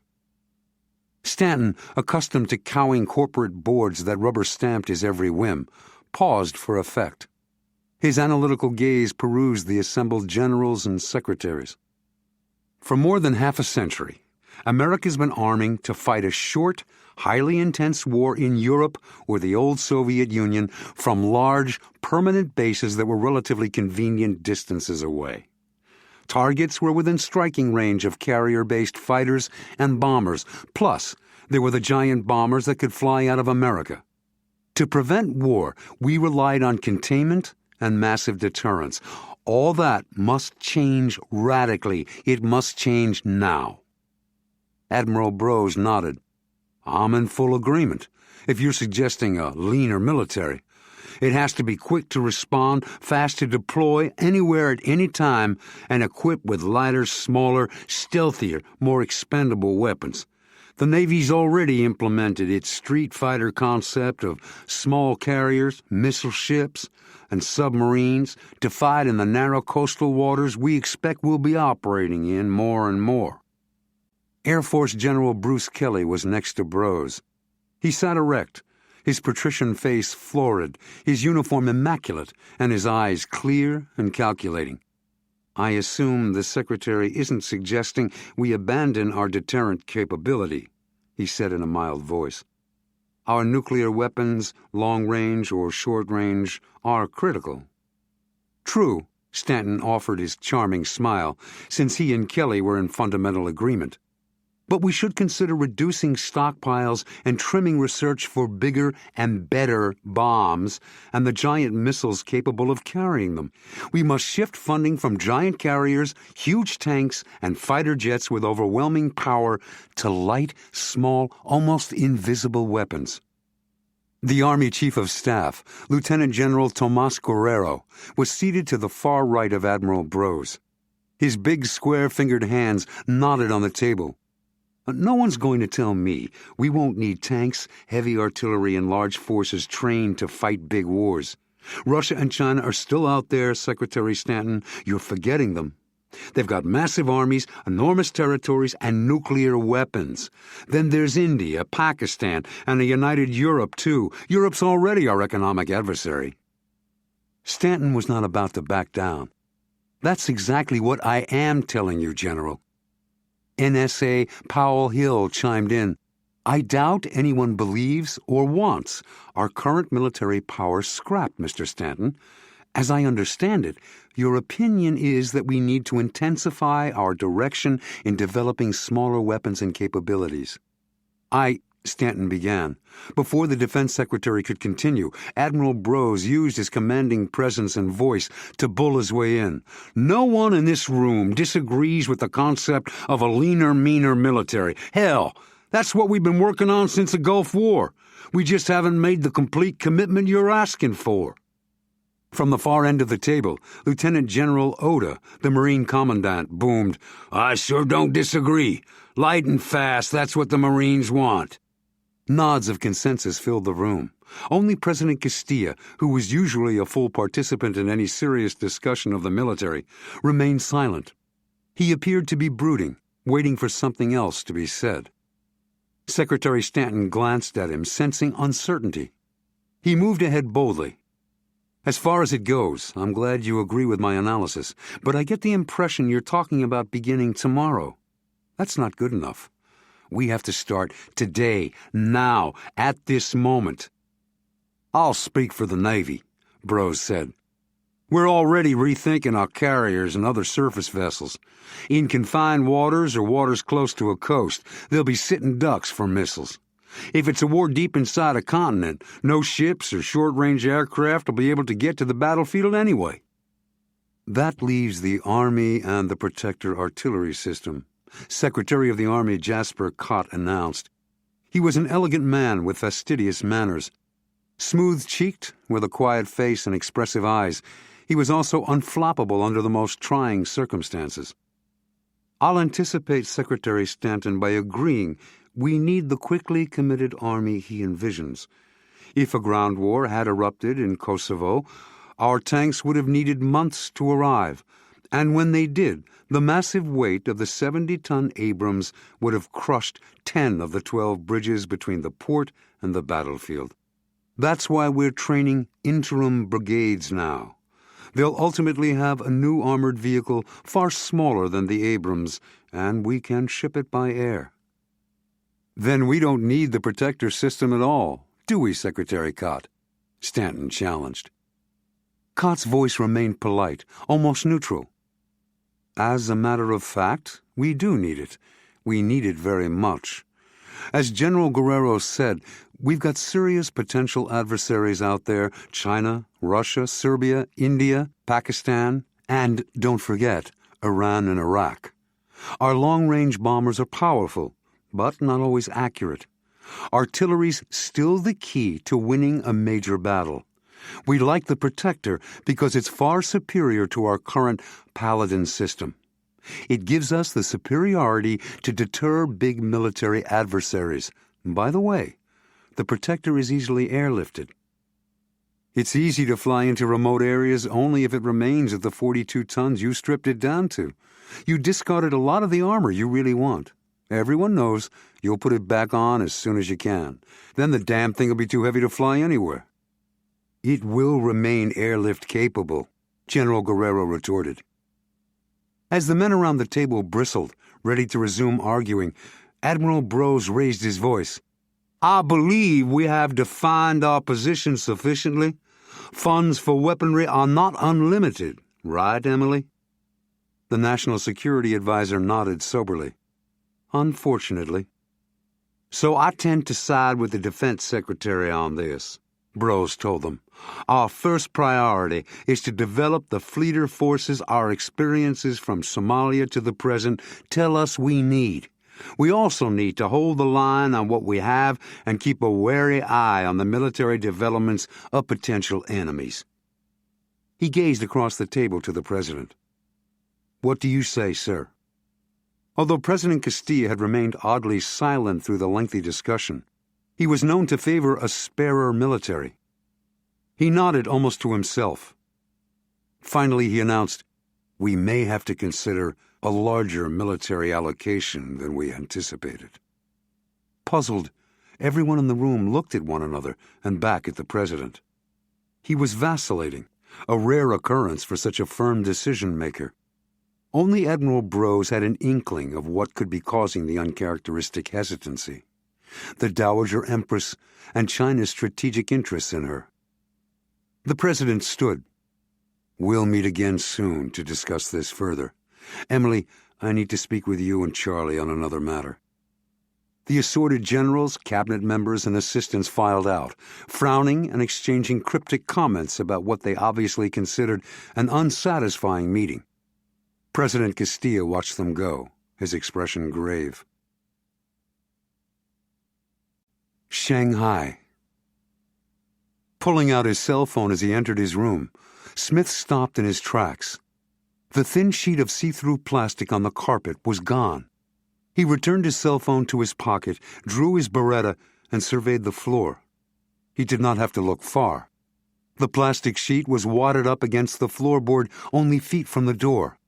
Someone had entered, stepped on the plastic, and kicked it away without thinking what it meant. He returned to the hallway, removed the Do Not Disturb sign, and examined the door lock. It looked untouched. Back in the room, he locked the door again and checked his suitcases. The filaments were intact. Someone with a key had entered, was unconcerned about stepping on an invisible sheet of plastic, and had no interest in his suitcases. That did not sound like public security, local cops, or tonight's thugs. It sounded more like hotel personnel. Frowning, he could take no chances. He turned on the TV set, raised the volume, went into the bathroom, and turned the faucets in the tub on full. With the jarring noise for background, he sat on the toilet seat, pulled out his cell phone again, and dialed Fred Klein's scrambled Covert-One line. "Where in hell are you?" Klein demanded. "What's all that noise?" "Just making sure I'm not overheard. There's a possibility my hotel room's been bugged." "Swell. You have good news for me, Colonel?" He angled back his head, stretching his neck. "I wish. My only break was I found who owns the Empress, a Chinese company called Flying Dragon Enterprises. A Shanghai businessman, Yu Yongfu, is, or was, president and chairman, but the true manifest wasn't in any of Yu's safes. He filled in the Covert-One chief about the company's treasurer, Zhao Yanji, and the information the distraught fellow had relayed. Of course I went to Yu's mansion. He described his conversation with Yu's wife. He could hear Klein puffing hard on his pipe. They've been one step ahead of us from the start. There's worse. Andy Anjing-Shi has been killed too. I assume you're speaking of the interpreter I sent? I didn't know him, but that doesn't make me less sorry. You never get used to the deaths, Colonel. No, Smith said. There was a moment of silence. Then, does the name Feng Dun sound familiar? When Klein said no, Smith described his run-ins with him. I'll have my people identify him. Klein paused, and in his mind, Smith could see him scowling and pondering in the distant office at the yacht club on the Anacostia River. At last, Klein rumbled, "So our main lead is dead, and the manifest we need is gone. Where does that leave us, Colonel? I could pull you and regroup for a try from another angle." "Try any angle you can think of, but I'm not ready to give up yet. Maybe I can pick up the trail of the attackers. There's the man who says he's the president's father, too. I'll look for a lead on him." "What else have you found?" "Something very important. Flying Dragon isn't alone in the Empress venture. A Belgian company named Donk and Lapierre S.A. supplied some of the cargo, if not all. Donk and Lapierre has an office in Hong Kong. It'd be logical for them to have a copy of the real invoice manifest, too." "Good idea. Get to Hong Kong fast." He barely heard the knock on the room door over the TV and the tub faucets. "Hold on." Smith drew his Beretta and walked out to the door. "Who is it?" "A room service, sir." "I didn't order room service." "A Dr. Jon Smith, Harry Crab dinner, a Baseo, from the Dragon Phoenix restaurant." He told Fred Klein he would be in touch. He severed the connection, pocketed the cell phone, and gripped his Beretta. He cracked open the door. A lone man in a waiter's jacket stood beside a serving cart, draped in white linen. The hot smell of seafood drifted from covered dishes. Smith did not recognize him. He was short and very lean, but there were muscles under his uniform, and the sinews of his neck were thick ropes. There was a tension and purpose to him, like a coiled spring. Darker than any Han Chinese Smith had ever seen, he could have been carved from sun-browned rawhide. His long, high-boned face was lined and deeply seamed, although he was no more than 40, probably younger. The mustache was an elegant touch. Whatever and whoever he was, Smith decided he was not the usual Chinese. Before the door was fully open, the waiter shoved the card into the room. "Good evening, sir," he said loudly in English thick with a Cantonese accent. A couple was swinging along the hall holding hands. They passed Smith's room. "Who are you?" Smith demanded. The waiter glanced at Smith's Beretta, gave no sign he was perturbed, and used a heel to push the door closed behind him. "Don't give a fuss, Colonel," the man said with a flash of his black eyes. Gone was the Cantonese accent, replaced by an upper-class British one. "If you would be so kind." He reached under his serving cart and tossed a bundle of clothes to Smith. "Put these on quickly. There are some blokes downstairs looking for you. No time for full disclosure." Smith caught the bundle with his left hand, while his right continued to point his Beretta at the man. "Who the hell are you? And who are they?" "They are the Public Security Bureau, and I'm Asghar Mahmoud, alias Xing Bao in the People's Republic." He still did not acknowledge Smith's Beretta. "I'm the asset who got the word to Mondragon about the old man in the Chinese prison." In his hotel room, Smith continued to point his Beretta at the man disguised as a waiter. "Who's Mondragon, and what does he care about some old man?" "This is hardly the time to be coy, Colonel." He stripped off his white jacket and loose trousers to reveal the typical young Shanghainese man's ubiquitous white shirt, cheap navy wash-and-wear slacks, and navy coat. "We sent a man to track Mondragon to make certain he gave the information to you Yanks. Remember Liu Chu Island? The ambush? That's where Mondragon took the long trip. Then you returned to Kaohsiung. We've never stopped keeping a bead on you. Satisfied?"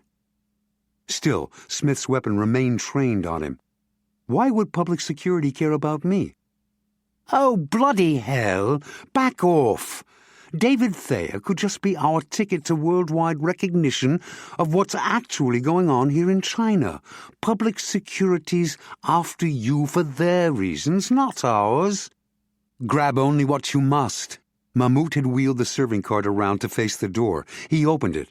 Smith snatched up his backpack, shoved the Beretta into his pocket, and sprinted after him into the hotel corridor. It was deserted. Mahmoud ran the cart to the right, away from the bank of regular elevators, and around the corner to a service elevator. It was open. "Bit of luck, that," he said approvingly. He pushed the cart into it, Smith on his heels. As the doors closed, they heard a guest elevator stop on their floor. The doors whooshed open, and footsteps rushed down the corridor. Their elevator descended, with the noises of harsh, impatient knocking and sharp orders in Chinese so loud they penetrated the walls. "Sounds as if they're at your room," Asghar said. Smith nodded, wondering how long it would be before the security police figured out what had happened and where they had gone. At the first floor, Mahmoud pushed the cart into the lobby. "There's a way out through the kitchen," Smith said. Mahmoud hurried off through the aromatic corridors behind the kitchen to the employees' exit, Smith by his side. They abandoned the cart and crept outdoors, where they were instantly assaulted by city noises. The dark alley stretched left to Nanjing Donglu and its crowds, and to the right toward the street behind the hotel. The shouts came from neither left nor right, but from behind, inside the hotel. The security police had figured out where they had gone sooner than Smith expected. "Run!" Like a greyhound, Mahmoud tore off to the right. Smith raced along the dim alley beside him, following his lead as the babble of Nanjing Donglu faded in the distance. At the corner, more shouts exploded and feet hammered, chasing them. They turned left again, away from the Bund and the river, plunged across the narrower side street and into the mouth of another alley, and twisted through a third alley. Checking over their shoulders, they shot out across another street. As they entered a new alley, Mahmoud settled into a punishing, distance-devouring trot. Sweating, confused, Smith had no idea where they were or where they were going. Mahmoud took him through a bewildering maze of back streets and anonymous alleys, where they dodged, eluded, jumped over, and bounced off swearing pedestrians, bicycle parking lots, construction sites, strewn debris, street vendors, cars parked up on the sidewalks, and cars that ran red lights, right and left, without even a token pause. Their pursuers were relentless. There was no time for talk or questions, no time for rest, no respite of any kind.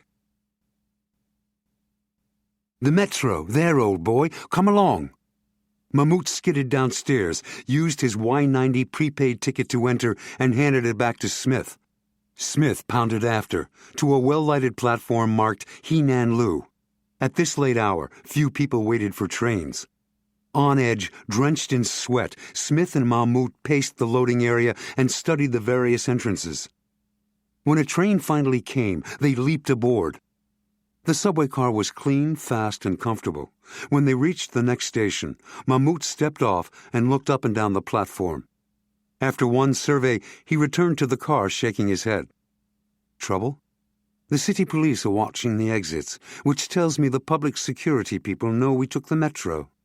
But how would they know which direction? They don't. If they knew, we'd be seeing public security agents on the platform, not city police. The security guys are waiting for us to be spotted. I don't like that." "I do," Mahmoud said. "It gives us a small advantage. The city cops won't arrest us. They'll wait for security to arrive." The train pulled out again. Mahmoud let 2 more stations pass before telling Smith, "The next stop is Jing'an Temple. We'll get off there. They never did get a sharp look at me, and in these clothes I could be anyone. As for you, I doubt they'll stop you in the station, but I can't be certain. I'll tell you which exit to take, and you swarm out with the crowd. I'll be right behind in case you're spotted. We'll jump them together." "But then what?" "Then we run again." "Good. Can't wait." Mahmoud grinned widely, showing white, even teeth beneath his black mustache. As the train burst into the lighted station and rolled to a stop, he looked out the windows. "Go out with everyone else. Turn left toward the far end of the platform. There'll be 3 exits along the way. Take the next to last." As they watched, the doors rattled open. "Got it." Smith stepped off the car with the surge of passengers. He followed those who turned left. Fewer than a quarter chose the next to last exit. He stayed among them, not daring to look back to be sure Mahmoud was near. At the exit, 2 Shanghai policemen were scrutinizing each passenger. The attention of the first officer passed right over Smith, but the second, after an initial cursory inspection, jerked back and fixed on his face. Smith walked faster, with a glance back. The policeman was bent to his communications unit, talking. Smith had made it to the stairs, when a shout behind erupted first in Chinese, then English. "Stop! Tall European! You will stop!" A hand pushed him in the back. "Go, old man, like the wind." Smith leaped up the stairs, raced forward, and burst out into a dark street. Mahmoud passed him. "Follow me." More shouts reverberated through the night, above the sounds of traffic. "Halt! You, Colonel Smith! Stop or we shoot!" Public security had arrived. Vehicle headlights blazed on, and motors roared. "Stop them, you idiots!" This was in the best English. Smith thundered after Mahmoud, both trapped in the glare of headlights, like antelope fleeing across the African veldt. There was no shelter to hide behind. The street was open and straight. "We can't outrun them," Smith snapped to his side. "We don't have to." Mahmoud turned 90 degrees and darted down an inky side street.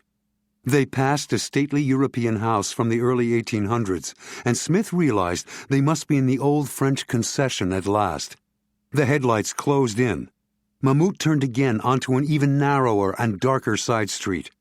Before the headlights of the security police could round the corner too, Mahmoud flung open a gate in a wall. He dashed in and darted to the side as Smith bolted through after him. Immediately, Mahmoud closed the gate. As headlights illuminated the street, the 2 men ran past a row of the brick villas.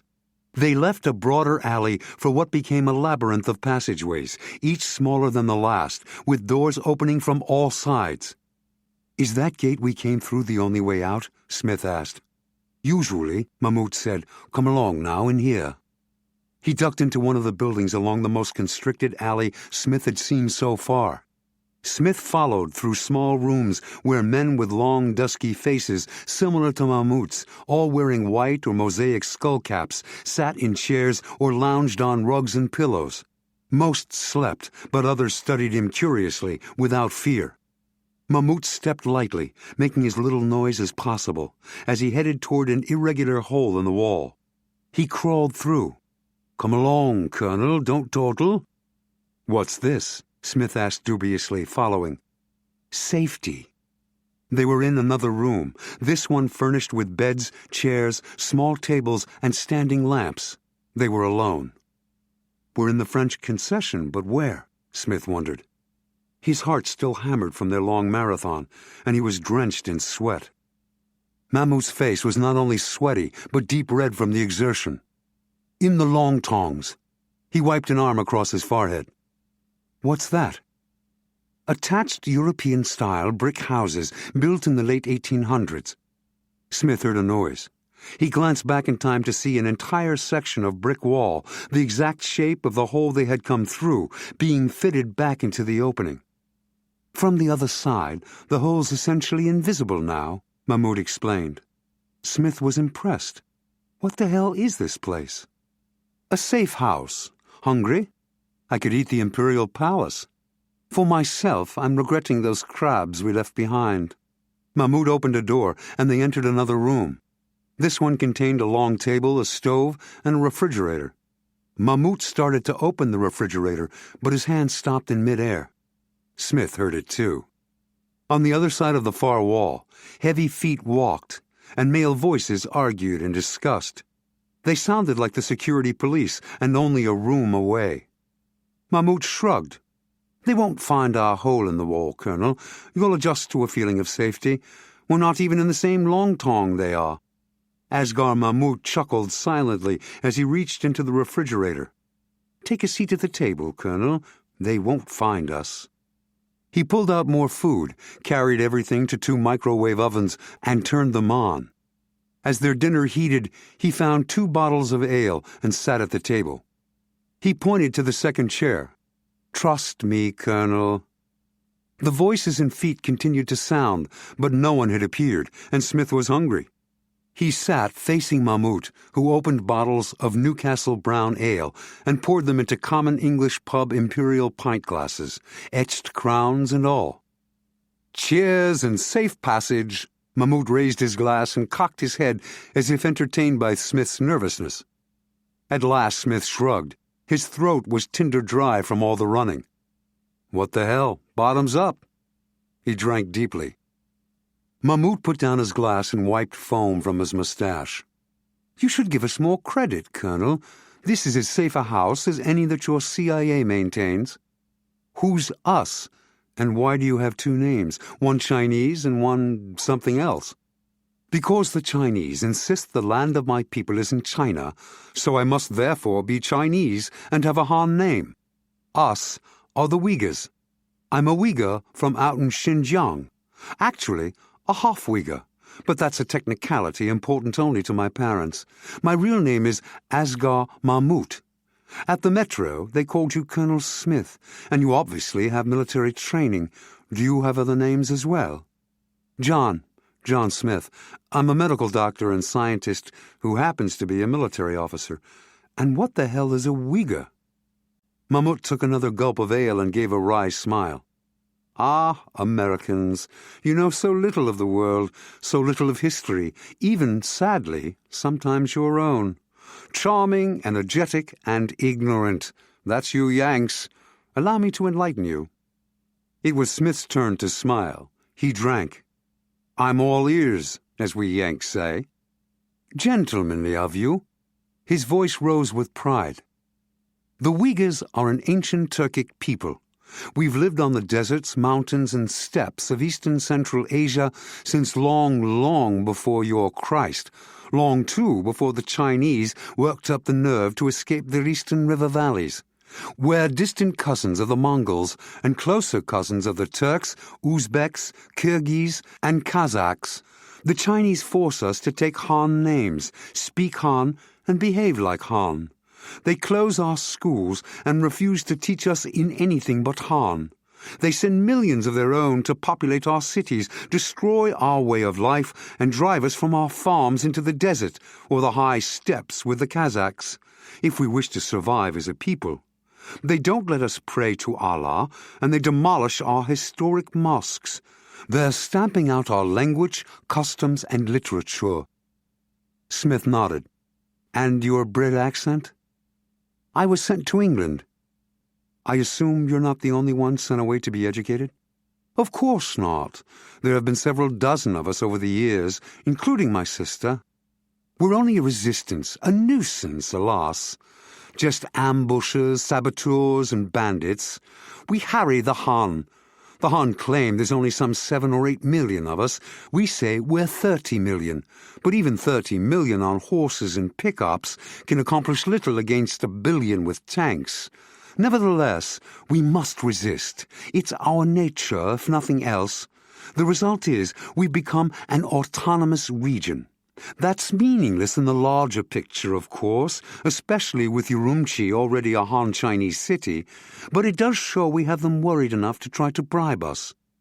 John helped himself to seconds. That's why you told Mondragon about the old man who says he's our president's father, right? Asghar nodded.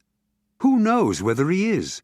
In any case, he's still an American that the Chinese have held secretly for almost 6 decades. We hope that will call fresh attention to China's miserable human rights record and its systematic destruction of its minorities, particularly those of us who are totally non-Chinese. We live a lot closer to Kabul and New Delhi than we do to Beijing, especially if he really is the president's father. Especially. Asghar smiled, his white teeth flashing again. John finally pushed his empty plate away and picked up his ale. Tell me about this old man. Where is he? In a prison near Dazhou. That's about 70 of your miles northeast of Chongqing. What kind of prison? It's more like a protected farm. It houses mostly political prisoners being re-educated, petty criminals, and old men considered minor escape risks. How did you manage to get his story? As I told you, a lot of the prisoners are political. Some are Uyghurs. We have an activist network and information grapevine inside for outside news. Thea heard about the Human Rights Treaty, knew our people are against the Chinese, and could get word out, so we told them who he was. John nodded. Can I use my cell phone safely? Bad idea. By now, public security must have rigged a way to triangulate wireless in and out of here. There are so few cell phones in the Long Tongs that it'd be worth their while to track every call, especially since they seem hell-bent to find you. Smith considered. A payphone would do if you can get me out to one. I'll say nothing revealing. If I manage it, do you have a plan? The 7th Fleet's always close to China. That means I'd need your help to get to the coast for a pickup, too. It won't be easy, Colonel. China is a tight, homogeneous country, especially here in the East. In the countryside, it's worse. They seldom see foreigners, Uyghurs, or even private autos. Just a Land Rover will draw plenty of attention. So what do we do? Asghar considered. We make you a Uyghur. A piece of the wall moved. Dressed again in his black sweater, black jeans, and black soft-soled shoes, with his light backpack hanging from his shoulders, John waited where he could watch the section being pulled out to open the entry into the hidden apartment. He held his Beretta behind him, waiting. Asghar Mahmoud stepped through and turned to help 3 solemn women who followed. Dressed in typical clothes, slacks and jeans, shirts and blouses, sweaters and sweatshirts, 1 blazer. 2 carried makeup kits, the 3rd a bundle of clothes. They were fairly tall and slender, and had thick, shining black hair. The one holding the bundle of clothes was taller than the others, with a lean face. She was a beauty, who knew it, and seemed to find it amusing. 2 more men appeared, ducking in through the hole after the women. The tall, beautiful woman was wearing the blazer over a sweatshirt and jeans. She looked John up and down. "Is that the latest fashion for men in Washington?" she asked in clear, American-accented English. The half-smile grew broader. "Only for secret agents on a mission," he smiled back. One of the men said something to Asghar in a language that sounded somewhat like what Jon had heard among Northern Alliance Uzbeks in Afghanistan. Asghar answered and translated for Jon. Tok Tufan wanted to know where you hid your weapons. I told him you probably had your pistol in your belt at your back under your sweater and your knife on your leg. Close. Asghar smiled. The other guy back there is Mir Kunmilia, and the tall lady who speaks like another Yank is my sister, Alani. She and her friends will turn your face into a Uyghur's, if they can. They have Uyghur clothes for you to wear too. What will you be doing? Figuring out the best destination, arranging transport, and becoming Uyghurs again ourselves. He motioned to the two other men. We'll leave you in Alani's capable hands. The three ducked out through the hole and put the section of brick back into place. The women held the conference in Uyghur. More accurately, the two who had remained nameless asked Alani a torrent of questions. Finally, she turned to Jon. Sit there, Colonel Smith. She pointed to a chair. The two makeup women were in a heated discussion, wielding long, narrow-tipped brushes and pointing at his eyes and eyebrows. The brush strokes on his skin were soft, almost tickling. I'm trying to place your accent. Where did you study in the United States? I lived with a family in New Jersey and went to public schools there. Then to the University of Nebraska in Omaha. I'm a mixture of East Coast and Midwest, the perfect blend to study political science and agronomy. The two makeup authorities finally finished, stood back, clucking in admiration of their work, and beamed at Alani. She nodded and said something that, since the other women's smiles remained, must have been complimentary. The pair packed up their tubes, bottles, jars, and brushes. They kept turning back to look at his face as one banged on the bricks with the hilt of a dagger she had produced from somewhere under her clothes. Alani held a hand mirror. Have a look. Jon stared, impressed at the results of his new, sticky, and very uncomfortable mask. If you're among us, you ought to go unnoticed, Alani decided. Well, let's hope we're not stopped. We'll be stopped, of that you can be certain. But with Asghar and my papers, and those we've forged for the rest of us, they should treat us lightly. We'll have to hope they don't make us get out of the Land Rover. She glanced again at her watch. The others will be back soon. You'd better put on the clothes I brought. There was a touch of anxiety in her voice, as if time were passing too quickly, and the men were too late. Her uneasiness infected Jon. As he dressed, he asked, What are you doing in Shanghai? Officially, I mean. We're studying to be teachers of teachers. Well, actually, Asghar and I are. Some of the others are being trained as village leaders or agents for Beijing. The rest are part of our underground network. The harsh scraping of brick on brick interrupted their conversation. Before the hole was completely open, Asghar climbed through. He was dressed in the rough clothes of a farmer, with the riding boots of a sheepherder. He also wore a decorated white skull cap under a straw sun hat. He studied Jon from a distance and then closer. In lousy light, you'll pass. He nodded to Alani. We're ready. Where are we going? Jon asked. Asghar motioned to the kitchen table where they had eaten dinner. He spread out a map of the Shanghai municipal region and surrounding area and pointed to a spot south of the city. There's an abandoned pagoda on a hill near the sea in the wider part of Huangzhou Bay, between Jinshan and Jiapu. The shore's a bit of a rock garden there, but there are also a few more inviting beaches, pebbly but not bad. One in particular, a little bigger, will suit fine. How's the water depth? Not sure, Jon, but Tok Tufan says a small boat can get close. He's worked the waters around there. All right. We're going to take the Huhang Expressway toward Hangzhou. We'll stand out like a sore thumb, 8 country bumpkins from Xinjiang heading south for Hangzhou, like your Okies in the 1930s. We'll look like a joke, not a threat. We hope. If the public security people aren't already following us, we might just make it. Huhang Expressway, China. The line sounded clear. No sign of being tapped. He told Asghar as the Land Rover resumed its tortuous passage over the bad road that sliced through the rocky rolling land. They were listening, Asghar assured him.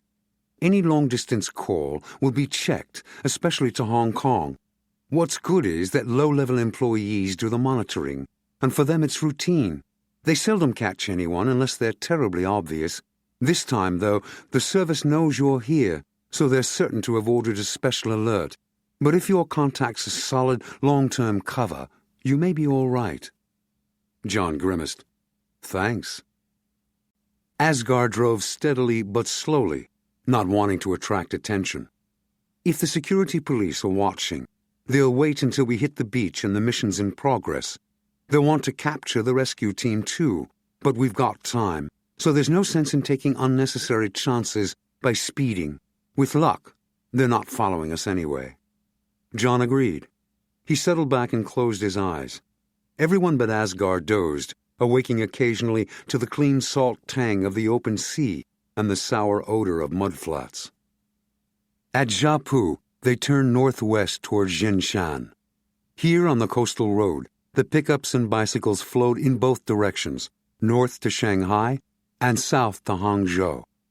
An occasional police car passed, but the officers either paid no attention or grinned broadly at the sight of the unsophisticated rubes. Asghar's voice was harsh. Ahead! John saw the uniforms. A police car blocked half the road. It was a checkpoint. The Land Rover inched ahead in a snake-like line of pickups, old cars, and bicycles. At the head of the line, drivers and cyclists held up papers. The officer in charge was leaning sleepily back against his car, yawning. Every now and then, he barked an order. The policemen, however, were busy. They checked identifications and lifted canvases covering loads, whether small or large. When the Land Rover reached the front, the sleepy officer did a double-take. He straightened alertly and snapped an order. The two patrolmen gaped at the 8 packed into the Rover. One scanned the papers held out by Alani and Asghar, as the second grinned, entertained. The officer barked again, marched forward, and took the papers. He studied them and peered up at Asghar and Alani. Alani smiled, a winning, almost flirtatious smile this time. The officer blinked and stared. John scrunched low to hide his height and build, and the others pressed closer. One of the policemen trained his light across all their faces and said something in Han that included the word Uyghur. The officer, still gazing at Alani, nodded and snapped another order. The policemen turned their attention to the next 2 cyclists in line. The officer smiled, nodded to Alani, and waved them on. As Asghar drove away, John resisted the urge to look back. Everyone breathed deeply, relieved. The night enclosed the Land Rover with anonymity, and they smiled and whispered among themselves. But John did not smile or whisper. He asked Alani, "Are checkpoints like that common?" "Sometimes in the city, not usually in rural areas." "They've been alerted by the Public Security Bureau to look for someone." Asghar nodded. "But not for Uyghurs." John liked none of it. Someone in public security suspected he would call for help, so had ordered the coastal area around Shanghai on alert. Patrol boats and fighters might be prepared to scramble, too. The patrol boats did not worry him particularly. Jets were another matter. But he soon had something else to think about. Tokhtafan leaned forward, spoke in Uyghur, and gestured eagerly to the left, away from the sea. Through the press of bodies and heads, John caught a glimpse of a narrow building high on the top of an inland hill. Its roof lines were upcurved in the silhouette of a Chinese pagoda. Excitement rippled through the group. With a spin of the wheel, Asghar drove the Land Rover abruptly off toward the ocean. The Rover rattled down into a gully hidden from the road. Asghar pulled under the cover of a willow and parked. The sudden quiet of the vehicle made all of them sit still a moment, appreciating it. Shaken by the long, bone-jarring ride, everyone crawled stiffly out and crouched in a circle around Asghar and Tokhtafan. Trees and bushes surrounded them. Asghar did the talking in Uyghur, with Tokhtafan throwing in comments and pointing in various directions in the waning moonlight. When they finished, one of the women stood up and vanished among the growth, heading back toward the road above the gully. Alani turned to John. Asghar sent Fatima to the pagoda with an electric lantern and a shielding sleeve. She'll put it in a window embrasure at the top, with the shield protecting it from being seen from land." She nodded in the opposite direction, toward the water. "The beach is about 500 meters in a straight line from the pagoda. It's normally deserted, especially at this hour. But there are those who like to fish or crab at night. There's also the chance the police could be watching through night vision binoculars." "Then we should avoid the beach as long as possible." She nodded. "We're armed. We'll go with you as soon as we see the light in the pagoda." The group stayed together, hunched down in the thick growth, tall trees rising and arcing toward an imaginary ceiling overhead. Every second seemed like a minute, every minute an hour. The low whispering from the Uyghurs was subdued, concerned, and deadly serious. A sudden distant point of light appeared high in the night sky. Asghar materialized among them. He spoke quickly in Uyghur and turned to Jon. "Time to move, Jon." Taktufan trotted in the lead, snaking his way through the brush and trees like a phantom. The rest of the Uyghurs were right behind, weapons in hand. Jon followed with his beretta ready, while Asghar and Alani brought up the rear. The hushed procession seemed to float among the grasses, wraiths no more substantial than the fog. At last, Jon heard the splash of breaking waves. A salty breeze stung his face. The trees and brush reached to a low ridge of tufted grass that dropped off perhaps 4 feet to a narrow, rocky little beach. Jon and the Uyghurs squatted inside the edge of trees to wait. The moon was nearly down over the Black Sea, projecting a silvery path toward the horizon. Tall trees swayed, leaves rustling eerily. There was a flash of light out at sea. Once, twice, 3 times. Then darkness again, and an abrupt sound, a stumble, a grunt, an angry oath. "Under the bank," Jon whispered urgently and rolled. At the same time, Alani shouted in Uyghur. They slid and dove into the cover of the bank at the edge of the beach, nearly simultaneously with a fusillade that exploded in an arc from deep among the trees. The bullets burst into the sand and rained into the surf. "Wait until you see them," Jon yelled over the din. Another fusillade erupted, and Jon saw movement deep among the trees to his left. He fired, a distant cry. He had hit one, whoever they were. A third volley thundered from ahead, but weaker this time, ragged, and Jon saw to his left that shadows were running from the trees and out into the open swath of tall grass before the beach. Asghar crouched beside him. His breath was hot and worried in Jon's ear. "We can hold them for a time, but when those others up the beach move in, they'll trap us if we don't clear out of here soon." "Right," Jon agreed. "You've done a lot. I'm grateful. You know that. When you have to go, go. And you? It's only me they want, whoever they are. You don't think they're security? Maybe, maybe not. It doesn't matter. It does to us." Jon understood. "If it's security, I'll try to hold them until you get a good—" A fresh barrage of automatic fire burst from the left. The Uyghurs hit the beach and returned fire, but now their front was exposed. Feet ran from among the trees before them, pounding the sand. They were cornered. "Go," he snarled to Asghar. "I'll surrender." Asghar hesitated. Alani was there. "We can't leave him." "Come with us," Asghar urged. Before Jon could decide, a withering eruption of automatic fire fractured the night again, the bullets mowing the stretch of grass between the trees and the low bank. Chilling screams echoed across the dark sea. Jon and Asghar spun on their heels in time to see 8 black shapes rise at the surf line, deployed at equal intervals, still firing over the heads of Jon and the Uyghurs at the ambushers. Jon grinned. "I'll be damned, it's our Navy, the best of the best SEALs." A SEAL loped up from the water and hunkered down. Orchid. He was broad-shouldered and muscular. His face was covered with black grease. "Nice of you to drop by." "Lieutenant Gordon Wayland, sir. Glad we made it in time. We'd better book now. There are patrol boats out there, more than one. They know something's up. Can your people get away on their own?" Asghar nodded. "If you keep them pinned down a few more minutes." "Roger. Go." Asghar called low to the rest of the Uyghurs. They did not wait for farewells. Crouched low, they crab-walked quickly along the beach to the right and vanished into the darkness. The SEALs provided a steady covering fire, keeping the attackers too busy to notice. "Get to the raft, sir," the lieutenant ordered. "We have to get out damn quick now." John ran the short distance to the big rubber Zodiac that had been pulled up onto the beach. White surf churned around it. He clambered aboard. 4 of the SEALs fired a final volley before pushing off, jumping in, and paddling swiftly out to sea. Behind them, the remaining 4, including Lieutenant Whalen, continued firing. Finally, at least 400 yards out, 4 black shapes suddenly burst out of the water. Hands reached over the side of the raft. The men grabbed the hands and scrambled aboard, one by one. Lieutenant Whalen was last. He counted heads and nodded. All accounted for. Nice work, people. The Indian Ocean. On the gray ocean, the guided missile frigate USS John Crow slipped into its assigned station. The water was placid, with a gentle southwest swell and a following sea.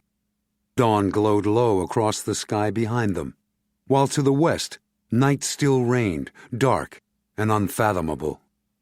Radar had raised the Crow's quarry, the Dowager Empress, an hour ago, but the suspect ship was still invisible in the night ahead. On the Crow's bridge, Commander James S. Chervenko focused his binoculars on the black horizon and saw nothing. Square and muscular, he had a rugged face with eyes permanently narrowed from years of sea duty. He spoke to his exec, Lieutenant Commander Frank Bienes. "Any indication she's not alone, Frank?"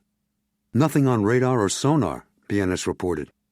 Bienes had the fluid grace of a boxer, young, smart, and handsome. He was something of a ladies' man. "Okay, when it's light enough to see the freighter, drop back and track by radar alone. I'll be in my quarters." "Yes, sir." The commander left the bridge, working his way below. Admiral Brose had impressed on him the importance of this mission, but he needed no one, Admiral or anyone else, to do that. "Commander Chervenko reporting the USS Crow on station, sir." "Good, Commander. How's it look?" "Routine so far. Radar shows no other vessels, surface or submerged, in the area, and not a peep out of their radio. As soon as it's light, we'll drop back and rely on radar contact. Keep me posted on anything that happens out there, the instant it happens, short of endangering the operation or your ship. Anything. You understand?" "Aye, aye, sir." "Good to have you aboard on this, Jim." "Thank you, sir." The East China Sea. The pulsing power of the carrier's giant engines reverberated through the hull and into John's bones.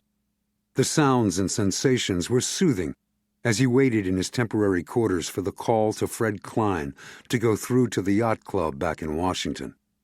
He knew Klein's habits. Dinner, if Klein remembered to eat that night, was usually in his cluttered office there, despite the late hour. When the phone rang, he snatched it up. "You got out in one piece, Colonel?" Fred Klein's unemotional voice was somehow reassuring. "Any change with regard to the manifest?" "It's probably destroyed by now, if they're smart. That copy, at least." "I agree." John could hear Klein puffing on his pipe in the distant office. "Yet you think they tracked you to that beach with the Uyghurs. If they destroyed the manifest, why would they also want to eliminate you? That seems like overkill. Certainly an unnecessary risk. Are you sure your attackers weren't police or state security?" "As sure as I can be." Excited puffing. "Then something else is going on. They don't want the manifest to fall into our hands, that's obvious. But they had plenty of time to make certain no one would ever get it. Yet, they still tried to kill you. And they did it on their own, without the police." John's pulse accelerated. He saw what Klein was getting at. They don't want Chinese government security to know there was a manifest, and that an American agent was looking for it. Public security already knew I was there, and was more than I appeared to be, but they couldn't figure out what I was doing. Whoever forced Yu Yongfu to commit suicide doesn't want them to know. He thought rapidly. "Do you think it's some kind of internal power struggle in Beijing? Or maybe the shady deal of some big Shanghai tycoon? Isn't that the same thing in New China?" On the other end of the line, the pipe puffing stopped. The dead air was like a vacuum. Klein said in an awed voice, The Chinese government doesn't know what the Dowager Empress is carrying. That's got to be it. John, this makes the situation far more dangerous than we thought. If we're right, the president must have the proof of the Dowager's cargo before he orders any kind of move. I'll have the Navy fly you to Taipei right away. You can catch the first flight out to Hong Kong from there. What do I use as a legend? We've researched this Donk and LaPierre company. They're a conglomerate with interests in international shipping and electronics. What's perfect for you is they also work in biotechnology. I can't go as myself anymore. No, you can't, but I've arranged for you to impersonate one of your colleagues at USAMRIID, Major Kenneth St. Germain. We look something alike, but what if they check and find out he's still there, working? They won't. He's taken an offer to go mountaineering in Chile. John nodded. An offer Ken would never refuse. Nice work. Now ask your new permanent staff to arrange a meeting between me, or Ken St. Germain, and the head of Donk and LaPierre's Hong Kong office to discuss their work with viruses. Consider it done. I want that manifest, Colonel. Hong Kong. Constructed of steel, glass, and slate, the building where Donk and LaPierre had its offices was a towering showplace of modernity. Judging by the exacting architectural details and the international renown of its designer, whose name was engraved on black glass beside the front doors, offices here were shockingly expensive and the address coveted.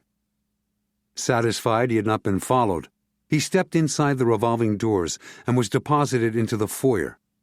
He headed across the slate floor toward the stainless steel elevators. The building's air had been filtered so many times it smelled virus-free, but then the whole place was antiseptic-looking. The thought of viruses brought him back to his cover's latest project, and he began to submerge his own personality into Ken's. As a top USAMRIID researcher, Ken St. Germain, Ph.D., had been galvanized by a virus discovered recently in northern Zimbabwe. The still unnamed virus resembled the Machupo strain, which came from a distant continent, South America. Ken was using field mice to study his theory that the new virus was a form of Machupo, despite thousands of miles and an ocean separating the occurrences. By the time he left the elevator, reached the glass doors of Donk and LaPierre, and pushed through, he was eager to ask for help with his research from Charles Marie Cruyff, managing director of Donk and LaPierre's Asian branch. Then, of course, there was his real motive. Major Kenneth St. Germain to see Mr. Cruyff, he announced to the woman behind the desk, who looked more like a cover model than a receptionist. We called ahead. Of course, Major, Monsieur Cruyff is expecting you. She had a megawatt smile, perfect golden skin, and just a touch of makeup to enhance her considerable natural assets. The secretary or assistant, who came to usher him into the inner sanctum, was an entirely different matter. Unsmiling, white blonde hair coiled severely, clothes loose and frumpy, she was all Donk and no LaPierre. "You will please follow me, Major?" Her voice was a baritone, and her English was Wagnerian. She led him over a Delft blue carpet to an ebony door. She knocked and opened it.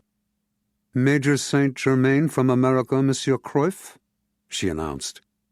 The man inspiring this deference proved to be short, broad, and muscular, with the massive thighs of a professional bicyclist. He glided forward from around his desk in his costly beige suit as if he could bend his knees only marginally. He smiled, holding out a small hand. "Ah, Dr. St. Germain, a pleasure, sir," he said. "You're from USAMRIID, I hear. My people think highly of your work," which meant he had checked on Ken St. Germain's credentials. No surprise. They shook hands. "I'm flattered, Monsieur Cruyff," John told him. "Please sit, relax a moment. Thank you." John chose an ultra-contemporary sofa with chrome legs and removable cushions. As he turned toward it, he slipped his pocket knife out of his trousers and concealed it in his right hand. He settled onto the cushions, his right hip next to where two met. He looked up. Cruyff had returned to his desk. He had the sense Cruyff had never taken his gaze from him. His hand tightened around his hidden pocket-knife. "I'm not a scientist, as you may know." Cruyff lowered himself into his chair. "I hope you won't be offended if I tell you honestly I have little free time today. I'm behind in my work. But perhaps there's something I can do for you quickly."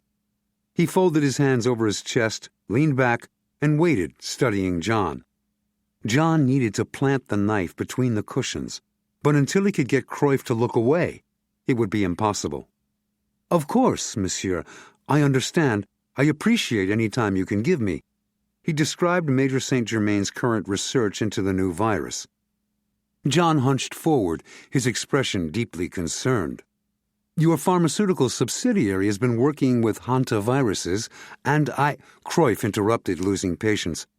"Biomed AC is located in Belgium, Major, thousands of miles away. Here in Hong Kong, at least in this office, our dominant assignment is marketing. I'm afraid I have very little to offer you." It was Jon's turn to interrupt. "I'm aware of that subsidiary, but Duncan Lapierre also has a microbiological research team at a facility on mainland China. Those are the scientists I'm referring to. As I understand it, they're making progress on hantaviruses that have appeared near there. Of course, hantaviruses like the ones your people are examining are transmitted in the same manner Machupo is. I'm sure you're familiar with those studies." He smiled ingenuously at Cruyff. "Of course," Cruyff agreed. By doing so, he appeared neither ignorant nor as if he were hiding something. "What exactly do you wish to know? Providing it isn't confidential, naturally." "Naturally," Jon echoed. "Since Duncan Lapierre is a business, your scientists may have been working on vaccines against the hantaviruses. If they have, I may be able to figure out a new research path based on what they've learned."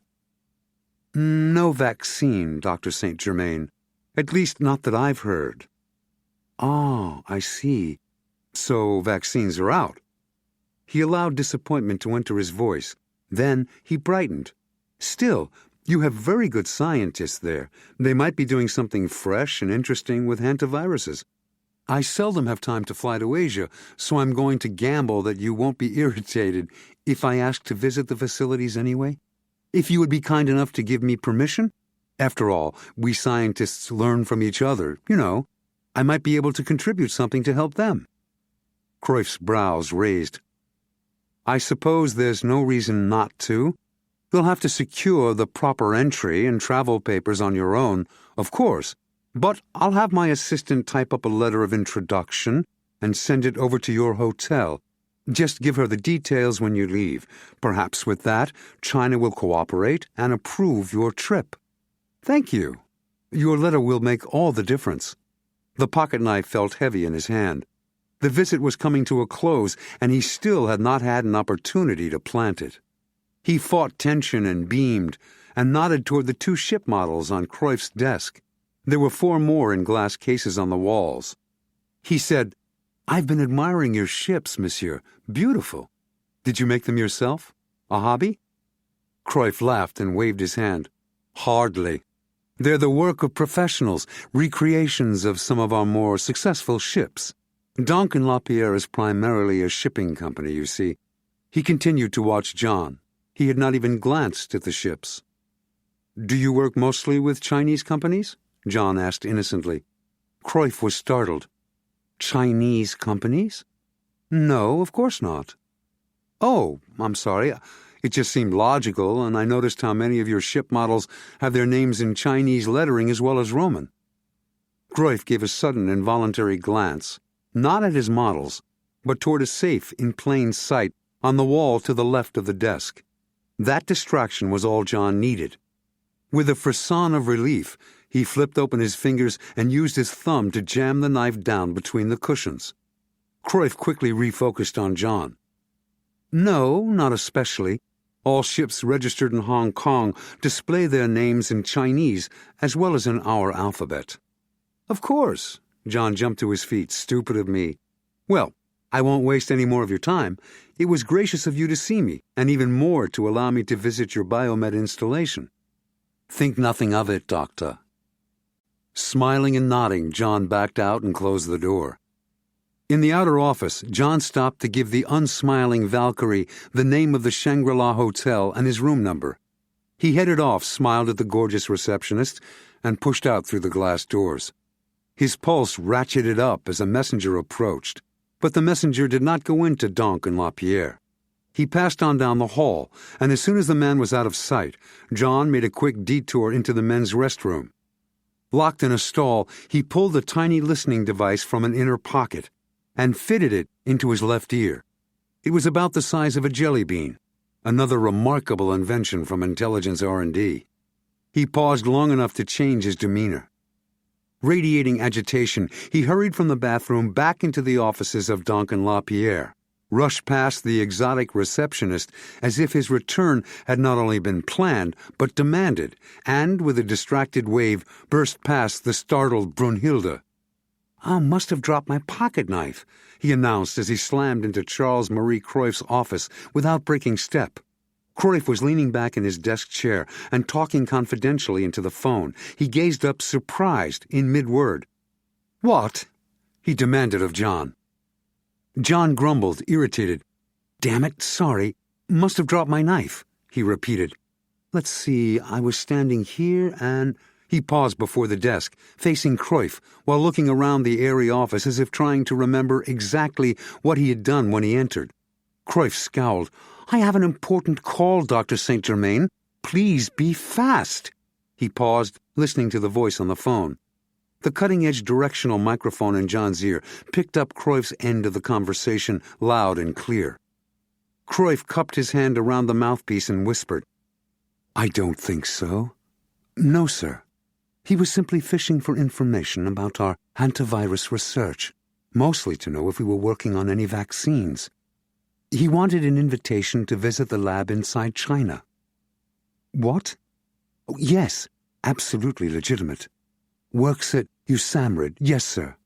It has to be a simple coincidence." "What?" "Well, yes, as a matter of fact. He did ask an odd question about our working mostly with Chinese firms. He saw my ship models and—" Jon let his glance fall on the couch. "Ah, that must be it." He sat down and rummaged between the cushions. "I'm sure you're mistaken, sir." Frowning, Cruyff continued to watch Jon as he searched. "Well, perhaps a shade over 6 feet, yes, and—" Jon had heard enough. He needed to get out before Cruyff grew too suspicious. Grinning with relief, he retrieved his knife from where he had hidden it and held it up. "Here it is. Must have fallen out of my pocket. Sorry for the intrusion, and thanks again, Monsieur Cruyff." He sped out the door, knocking aside the outraged Valkyrie, who had arrived to make certain all was well. Seconds later, Jon trotted along the corridor to the elevators. The door of the only open one was closing. He sprinted, slid through just in time, and punched the button. Outside Donk and Lapierre's building, Jon dodged through crowds and traffic and crossed Stanley Street to a dairy farm ice cream parlor. Blaring horns and Chinese curses punctuated the air. He ordered a cup of coffee and watched the entrance to the showcase building. When no uniformed guards or civilians came rushing out, as if looking for someone, he finished his coffee and hailed a taxi to take him to his hotel. Still vigilant, he watched all around as the cab wove through the congestion, turned into the tunnel that dove under the harbor at Kowloon, and at last pulled up to the Shangri-La. Once in his room, he dropped onto his bed and used his scrambled cell phone to report to Fred Klein. As usual, Klein was at his desk in the Anacostia Marina. "Do you ever go home, Fred?" Jon pictured the dim office, the shutters and drapes closed, turning day into perpetual night. Klein ignored the question. "You got there safely, I take it?" "So far, yes. Trouble on your end?" "The Chinese have spotted our surveilling frigate. Their ambassador is making waves, if you'll pardon the nautical metaphor." "Has it hit the fan?" "The president thinks not yet. They appear interested only in dancing so far. We both know that won't last." Give me some good news before you depress me even more with the next problem.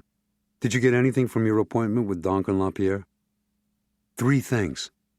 Managing Director Cruyff has something in his safe he's worried about, and he's antsy about being questioned over connections to Chinese companies. That's 2. 3 is the big one. Someone a lot higher is involved, someone Cruyff reports to, who knows I was in Shanghai and what I look like. He described the meeting and his trip back into the office to eavesdrop. Should be simple enough to identify Cruyff's boss in Antwerp. Since Cruyff spoke English to him, not French or Flemish, I don't think he was reporting to Antwerp. No. Whoever the boss is, he's here in Hong Kong. All right, I'll get right on it. What will you do now? Food. Something decent for a change. And sleep. A whole night's sleep would be a novelty. I'm not sleeping, and neither is the president. It's morning there? A mere technicality. Take your cell with you and sleep with it and your pistol under your pillow. I'll get back to you, Colonel. Sweet dreams. Saturday, September 16th, Hong Kong. It was an hour before sunrise when the slender Chinese man took the master key from the apron pocket of the night housekeeper and dragged her slack body into the hotel linen closet. The soft, limp flesh was sickening in its inertness, like a sack of rice that had leaked half its contents. He closed the door and locked it. His name was Cho. He was in his early 20s, looked far younger, and his heart was pounding. Cho ran along the hallway until he found the room number. He inserted the key into the lock and pressed open the door until it caught on the night chain. He listened. When he heard nothing and no light turned on, he closed the door an inch, inserted a slim homemade instrument, and deftly slipped the chain free. Returning the instrument to a special pocket in his black jeans, he crept inside the dark room, shut the door soundlessly, and slid to the left. Motionless, he stood with his back against the wall, waiting for his eyes to adjust. He could feel the warm moisture in the dark air. His prey was in the room somewhere, breathing deeply, asleep. The muffled sounds of night traffic far below penetrated the closed drapes. Otherwise, there was no sound, no movement. The young killer crept forward. Encased in flexible slippers, his feet made no noise on the plush carpet. He found the bed. The man lay on his back, inhaling rhythmically, unaware that in seconds there would be no more rise and fall of his chest, no more breath. There was a problem. The man was covered by sheets and a blanket. Cho hesitated. Should he strike through the blankets, even though he was unsure of the exact position of the man's body? Or should he try to pull the covers down as far as the naked and vulnerable chest? Then he saw the hand. It was the right one, and it dangled out of the sheets and blanket over the edge of the bed. As he stared, it twitched. He followed the movement up the arm, under the covers, down the shoulders and chest. Smiling to himself, he withdrew a dagger from inside the waistband of his American jeans, held it point down in his fist, and raised it. John opened his eyes, a fraction of an inch. He moved nothing else, only his eyelids. He had been dreaming of Cruyff, but the shadow hovering over his bed was not Cruyff. This was no dream. The faint glow of light that seeped under the corridor door showed the shadow as a lean shape, now not 2 feet away. A hand rose. John saw a glimmer of reflected light, a dagger. Saw it suddenly flash down. His right hand shot up and caught the wrist. The wrist was so thin he thought it might snap in his grip. Then he felt the strength in it. The shadow reared back like a wild animal in terror. In a convulsion of retreat, the whole body attached to the wrist pulled madly back from John's grip. John tightened his hand and jerked the wrist toward him to shake the dagger free. But the dagger did not drop. The hand would not release it. John hurled himself up, and the rearing shadow fell to the rear, dragging John with him, twisting to be free. His momentum fully backward, the man toppled to the floor. John landed on top with his full weight. He'd kept his grip on the killer's wrist, but reached over with his other hand to take the knife. There was no knife. Quickly he felt the carpet around the wrist. No knife there either. But he felt something hot and liquid on his bare chest. There was a faint metallic stench of fresh blood. Instantly, he felt for a pulse in the wrist. There was none. He jumped up, switched on the light, and drew a sharp breath. The hilt of the dagger protruded from the side of the man's chest, where it must have been jammed as the man twisted when they fell. A small amount of blood seeped into his black shirt.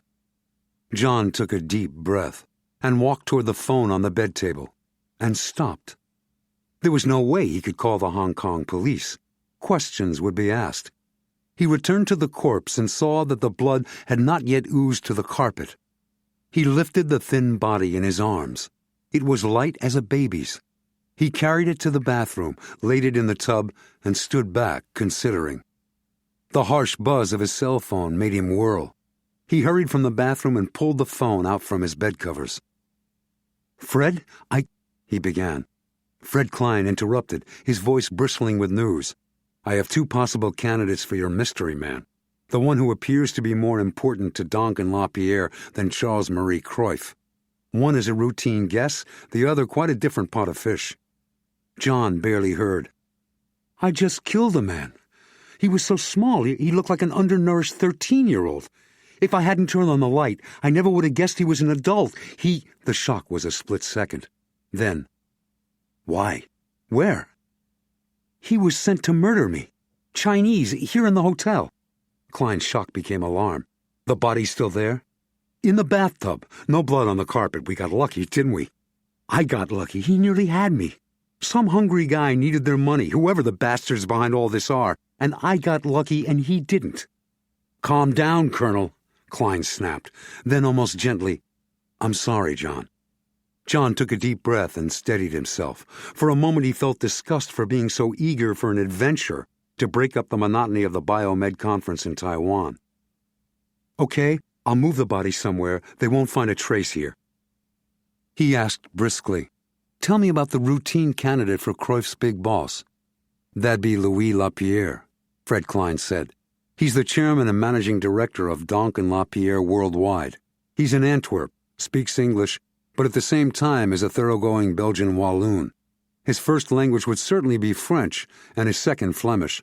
It's highly unlikely he and Cruyff would converse in English. Of course, in Hong Kong, almost everyone speaks English. It might have been because Cruyff and LaPierre didn't want lesser mortals in Antwerp to overhear." The possibility occurred to me, too. "Who's the second candidate?" Jon asked. "Well, that's where it gets interesting. As it turns out, my financial and corporate experts found a maze of fronts, subsidiaries, and offshore companies masking who ultimately owned Duncan LaPierre itself. Finally, they were able to discover that, big as it is, Duncan LaPierre is a wholly owned subsidiary of a far larger entity, which turns out to be the source of my second candidate, the Altman Group." "Never heard of it." "You probably have," Klein assured him. "But you had no reason to pay attention. Most people don't. Altman employs expensive publicity people to keep it off the front pages. However, Altman's famous, almost mythical, in global business circles." "I'm listening." "It's a multi-product, multinational conglomerate, but it's also the planet's largest private equity firm. We're talking about making and breaking enormous fortunes daily. Now figure in Altman's executives, insiders from the past 4 presidential administrations, including a former president, a former Secretary of Defense, and a former CIA chief. And that's not all. Altman Europe is run by a former British Prime Minister, with a former German finance minister as second in command. Altman Asia is led by a former Philippine president." Jon whistled. "Talk about a golden Rolodex.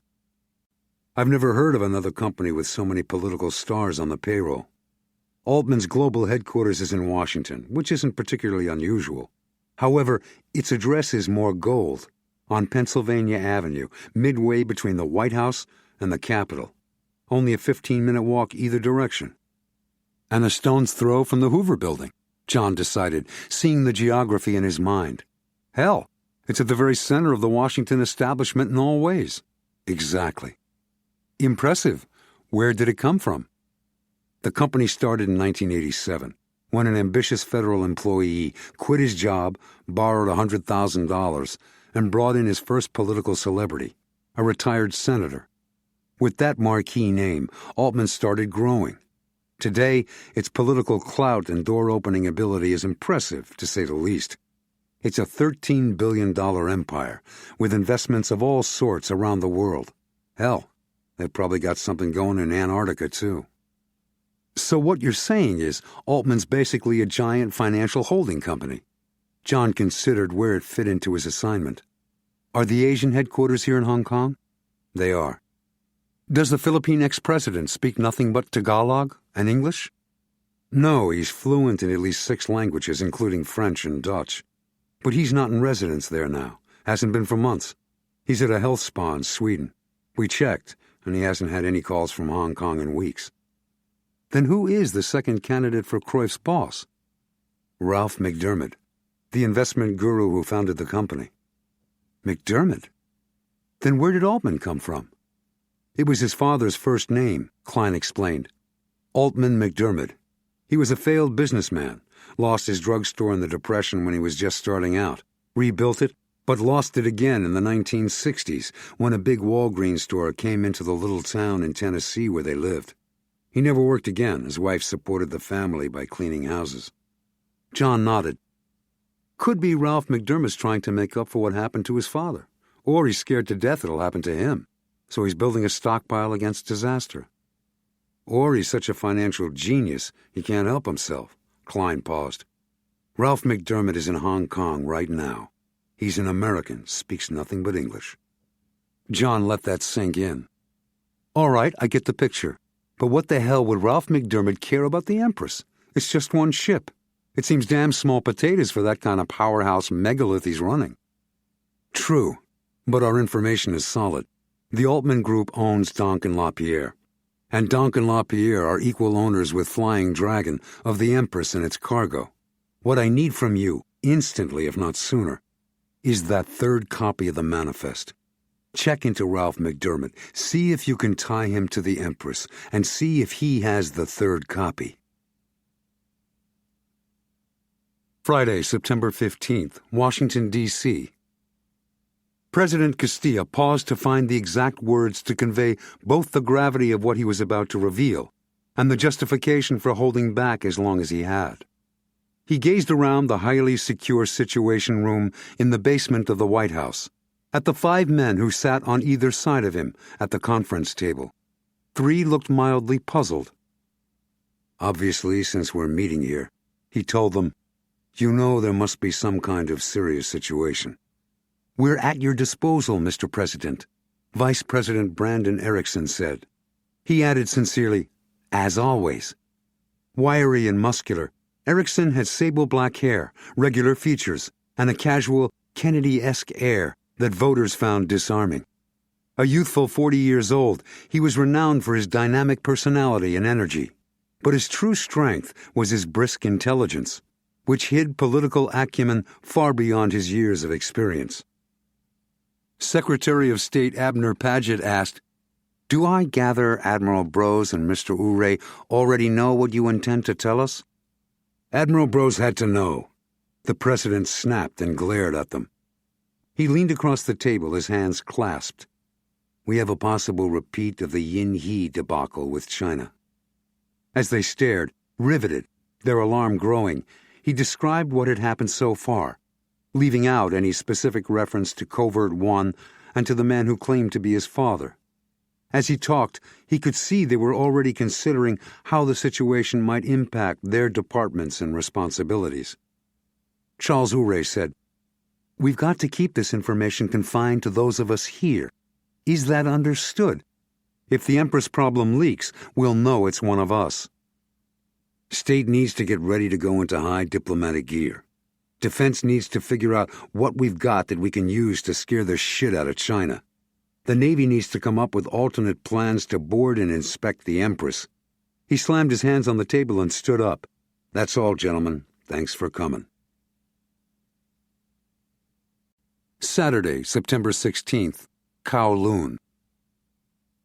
In his hotel room, John put on gloves, searched the young man's pockets, and found a master key, a few coins, and a pack of gum. He put everything back, including the key, and checked the corridor. Deserted. He carried the corpse to the fire stairs landing. The steps reached far up and far down in silence. He climbed 2 flights and propped the body against the wall of the stairwell. The dagger still protruded from the emaciated chest. He pulled it out. With the wound open, blood flowed like the Yangtze.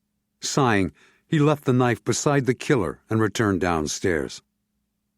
Once more in his room, he propped a chair against the door in case someone else with a master key and a way to flip the chain lock had ideas. Last, he scrubbed the tub and scrutinized the floors and furniture, including the bed. There was no trace of blood, and nothing had been dropped. With relief, he took a shower. In the steaming water, he scrubbed until his skin glowed, forcing his mind away from the dead man and into the future. As he toweled off, he made plans. When the assassin did not report in, and he did not reappear, whether or not the body had been found and the police called, another assassin would eventually be sent. Fully dressed in the same suit, fresh shirt, and new tie, he selected items from his suitcase: his backpack, a pair of gray slacks, a gaudy Hawaiian shirt, a seersucker sports jacket, canvas running shoes, and a collapsible Panama hat. His black working clothes were already in the backpack. He packed everything else in, too, including his folding attaché case. Finally, he put on his dirty blonde wig and adjusted it in the mirror. He was Major Kenneth St. Germain again. Dazhou, China.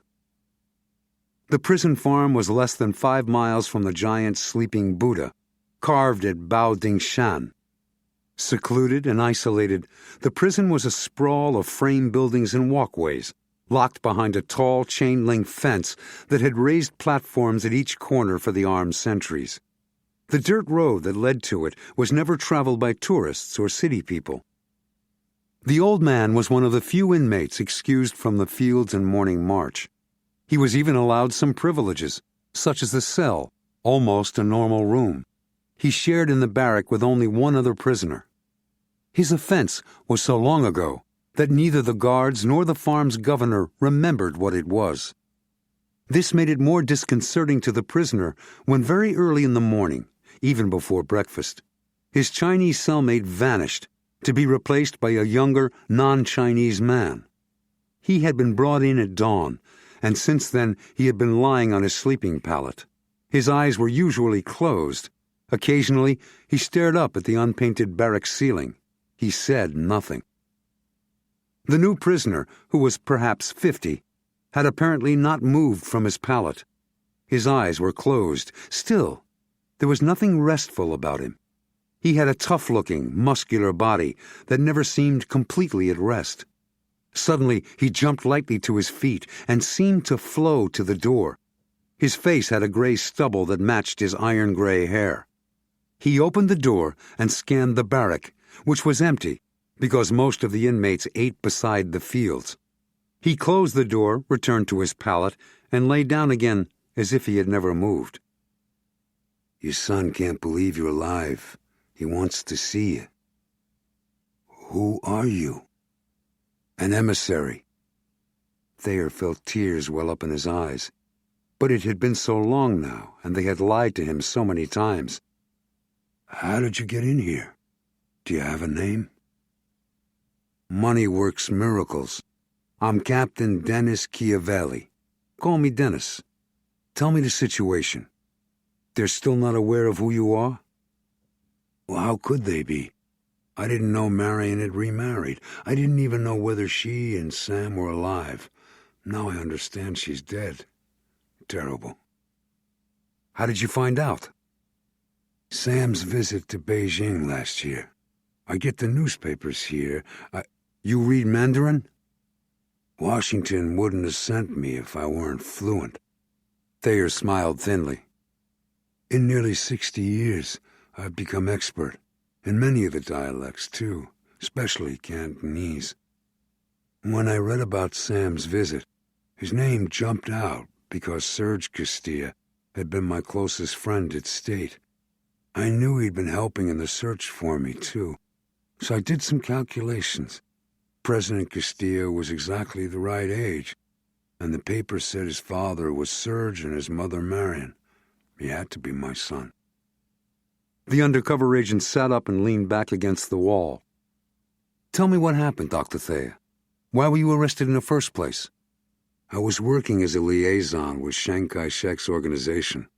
My job supposedly was to bring about some kind of détente between his nationalists and Mao's communists, so I thought it'd help the process along if I personally went to Mao and reasoned with him. He gave a smile that was half grimace. How ludicrous. How naive. Of course, what I didn't see was that my real mission was to keep Chiang in power. I was supposed to make deals, hold talks, and stall until Chiang could destroy Mao and the communists. Going to Mao was the quixotic notion of an inexperienced intellectual who believed people could talk rationally together, even when power, values, cultures, ideas, classes, haves, have-nots, and geopolitical spheres of influence were in conflict. Chiavelli studied him. The Covert-One agent was a former Special Forces captain who had operated in Somalia and the Sudan. Now his new assignment was David Thayer. His first question was whether Thayer could be extracted. He had surveyed the immediate area and found it encouraging. It was sufficiently rural and remote, if not sparsely populated. The camp guards were well armed, but they lacked sharp discipline. The resistance to a swift, heavily armed, and well-planned raid would likely be minimal, with some help from inside, which he planned to provide, and a certain amount of good luck. Experienced raiders could be in and out within 10 minutes, back in the air within 20, and more than halfway to the border and safety before significant military force could be assembled. Hong Kong. It was nearly dark when Ralph McDermott finally left the building through a side door, although Feng Dun and his hunters had emerged hours before, one at a time, and scattered as if on assignments. Because the Hong Kong crowds had swollen with the evening rush to go home, John did not hang back. During the afternoon, the humidity had broken and the struggle through the mass of pedestrians was easier. Frustrated and worried, he hurried to keep the CEO in sight. McDermott walked only so far as the central station of the MTR, the subway. John waited 20 seconds, bought a ticket, and followed. When the train came, McDermott entered a car, and John slipped on behind, through a second door. McDermott wove forward until he found a space he liked on one of the stainless steel benches. John moved in the opposite direction and grabbed a pole, his back half turned, where he could catch McDermott in a window reflection. The ride was remarkably quiet and smooth. McDermott never bothered to gaze around, apparently unconcerned that he might have picked up a tail. He got off a couple of stops later, at the Wan Chai station. John waited until the last moment again, when the CEO was already some 40 feet away, to squeeze out through the closing doors. He hurried out to Hennessy Road, where McDermott was ambling along, looking relaxed. McDermott led him through Wan Chai, Hong Kong's former red light district. Neither he nor McDermott gave more than a glance at the tarnished pleasure shacks, while John again wondered where McDermott was headed, and why. At last, the CEO turned into a side street, and then into a brick office building in the shadow of a spanking new, higher and shinier glass and steel monolith of offices. In the marble-lined lobby, Ralph McDermott stood facing a row of filigreed elevators. When a car emptied a small river of people, he walked inside, the only passenger, since everyone else was leaving. Again, John watched the numbers of the floor light up on the indicator above the door. McDermott's car stopped on the 10th, then returned down. John stepped into another car and pressed the button.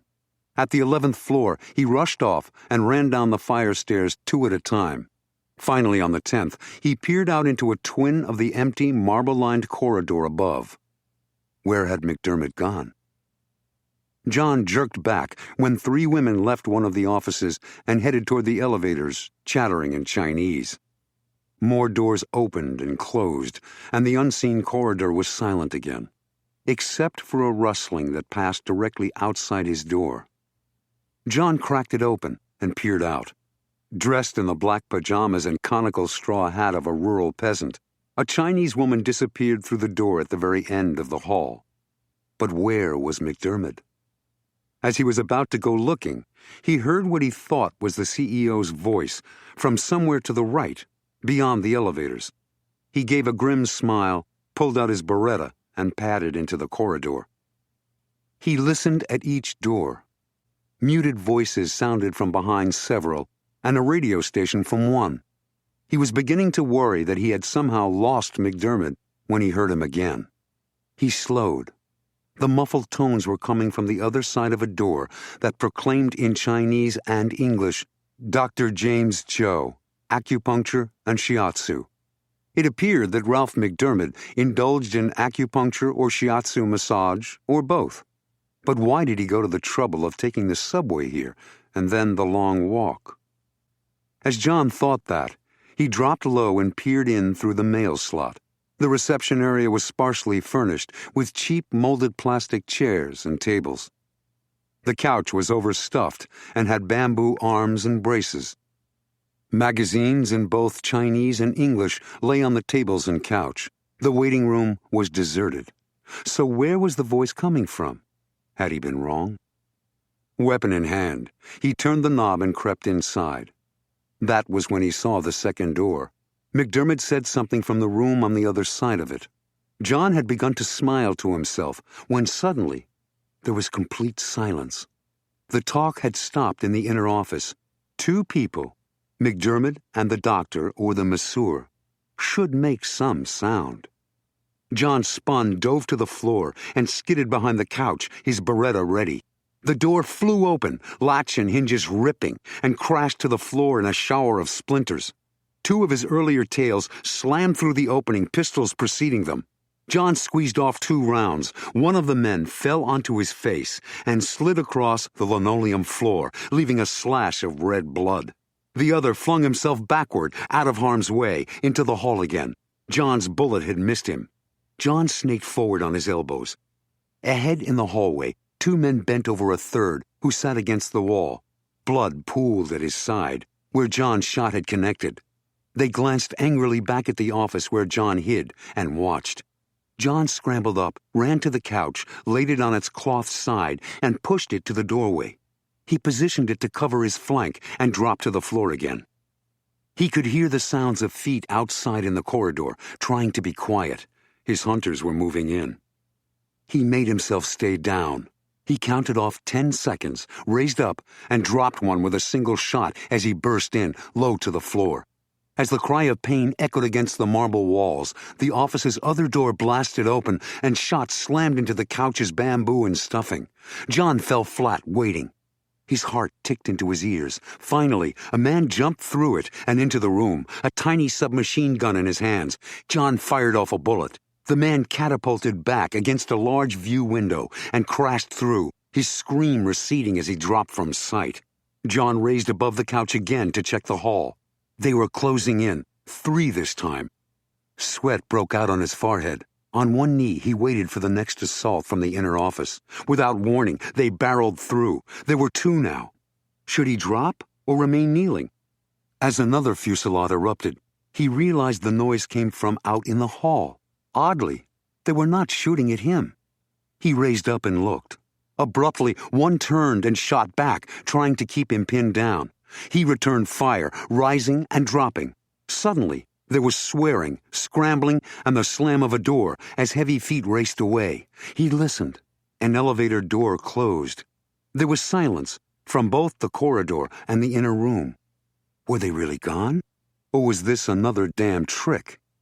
Cautiously, he leaned out to look. The hall was empty in both directions. The old building creaked. Somewhere on another floor, a toilet flushed. Jon inhaled. He wiped his sleeve across his forehead as he studied the motionless man he had shot, who still lay sprawled on the floor of the waiting room. He crab-walked to him. The man was dead, and his pockets carried nothing that would identify him. Disappointed, Jon jumped up and sped into the inner office. There was a massage table, a cabinet, a chair, and a portable radio and CD player. There was a second door in here, too. It stood open into the hall. He sprinted toward it and gazed carefully out. The corridor was still deserted, blood and bullet casings making a trail to the elevator. Beretta in both hands, he moved toward the elevators, too, swinging the pistol front and back, covering the passageway as he continued past and reached the last door in the hall, the only other one that was open. It faced the length of the corridor. Beretta up, he rolled around the door jamb and pointed. In his sights was the Chinese peasant woman he had seen earlier from his hiding place in the stairwell. Still dressed in her black pajamas and conical straw hat, she sat cross-legged on the floor, her back against a roll-top desk. There was a cell phone at her side. Both hands aimed a thoroughly non-peasant 9mm Glock at him. "Who are you?" he demanded. Still keeping her Glock aimed at him, her voice was irritated as she said in perfect American English, "So this is the answer. Your goal in life is to screw up my operations. Your timing stinks." But she smiled. "Randy?" "Hi, soldier." She lowered her weapon. He stared as he put his away. Unbelievable. The CIA just keeps getting better at their disguises. So this was where the other gunfire had originated. Randy had created the diversion that had saved him. She uncoiled from the floor and rose to her feet in a single motion. "Do I hear sirens?" "You do. We better get the hell out of here." The Arabian Sea. In the clear air of late morning, in the southern Arabian Sea, the day's heat was beginning to build, as Lieutenant J.G. Moses Canfield leaned on the aft rail, enjoying the fresh air before he went below for his watch in the Communications and Control Nerve Center of the John Crow. The Empress, which they had been shadowing for close to 24 hours, was hull up on the horizon, still making a steady course for Basra. Only the officers knew where the Empress was heading and what she was supposed to be carrying, and they had been ordered to tell no one. The secrecy somehow made Canfield's nerves worse. He had found it difficult to sleep last night. His nervousness had not been helped by the firm lecture from Commander Chervenko about waiting patiently and alertly when shadowing a ship until one was sure it was really changing course and not simply going on a brief side venture. "Never jump to conclusions about the actions of the enemy, Lieutenant," Chervenko had told him. "Aye, aye, sir," Canfield had answered.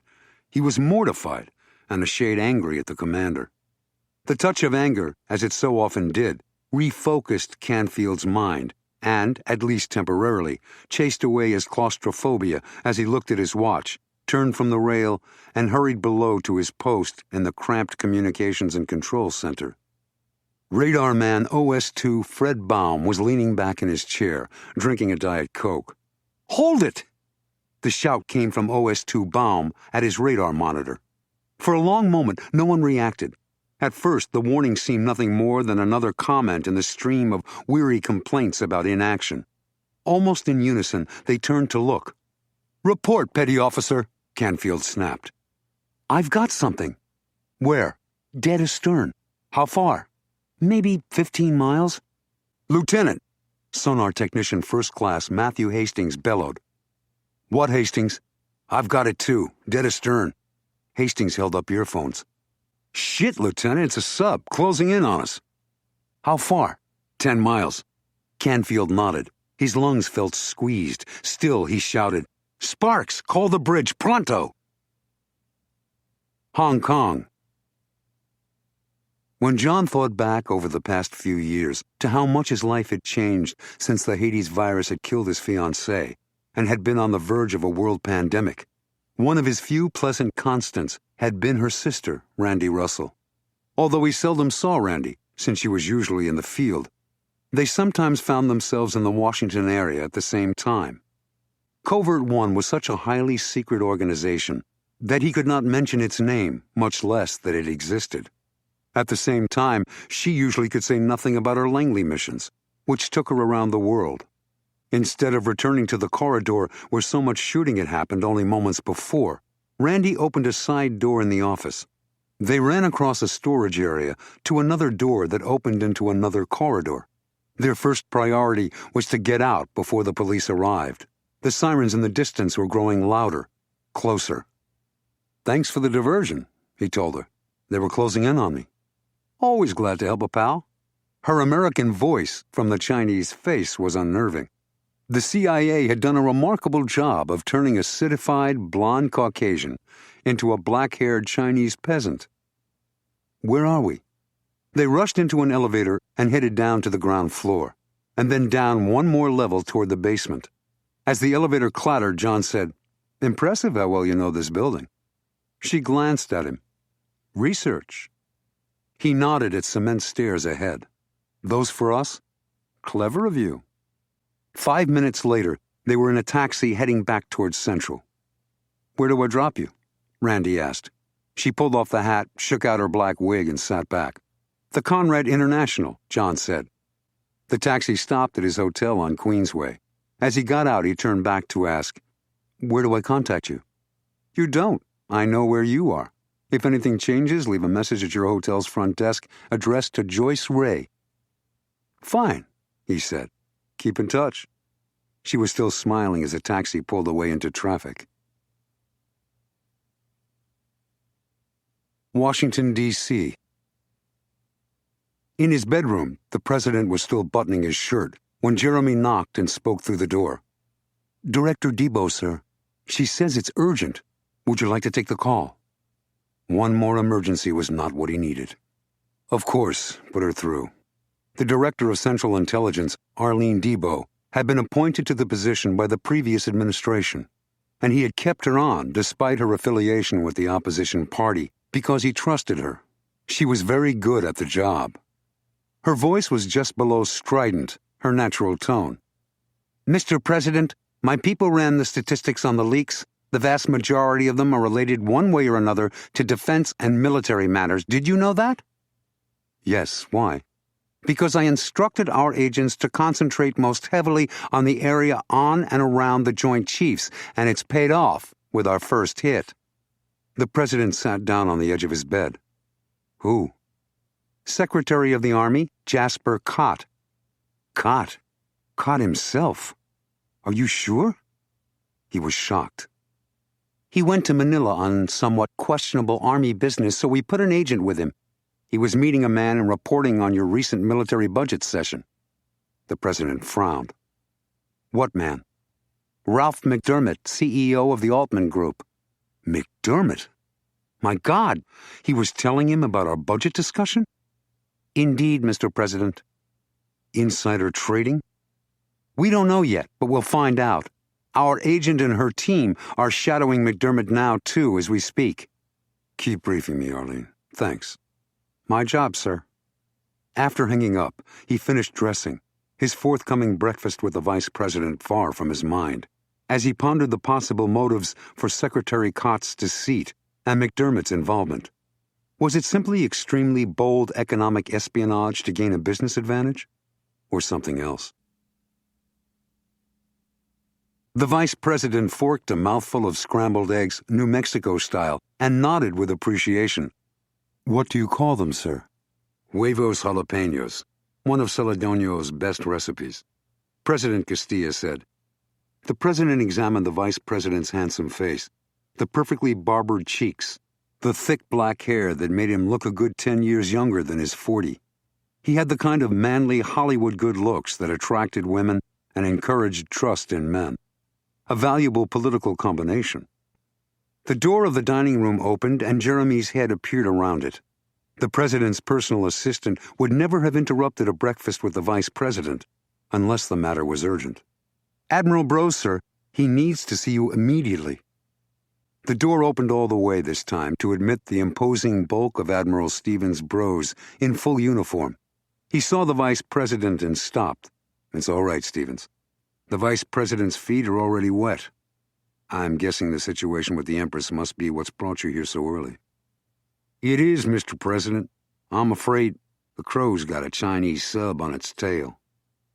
"We expected something, Stevens." "Yes, sir, we did. But this is bolder than I figured from what I heard of your meeting with the ambassador." I agree, Castilla said.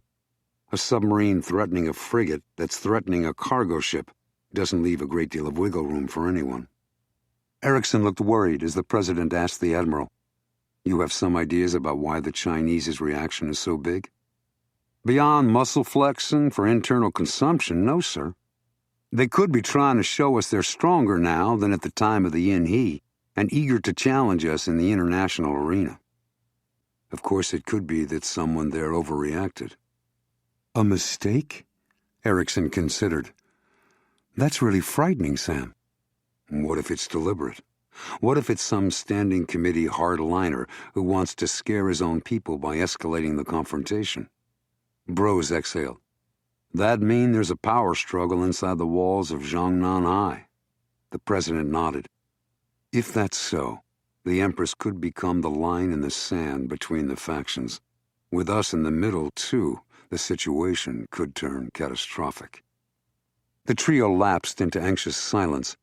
At last, Bros grunted and heaved a sigh. "What do you want to do, Mr. President?" "Is the Chinese sub making any aggressive moves?" "Chervanko says not."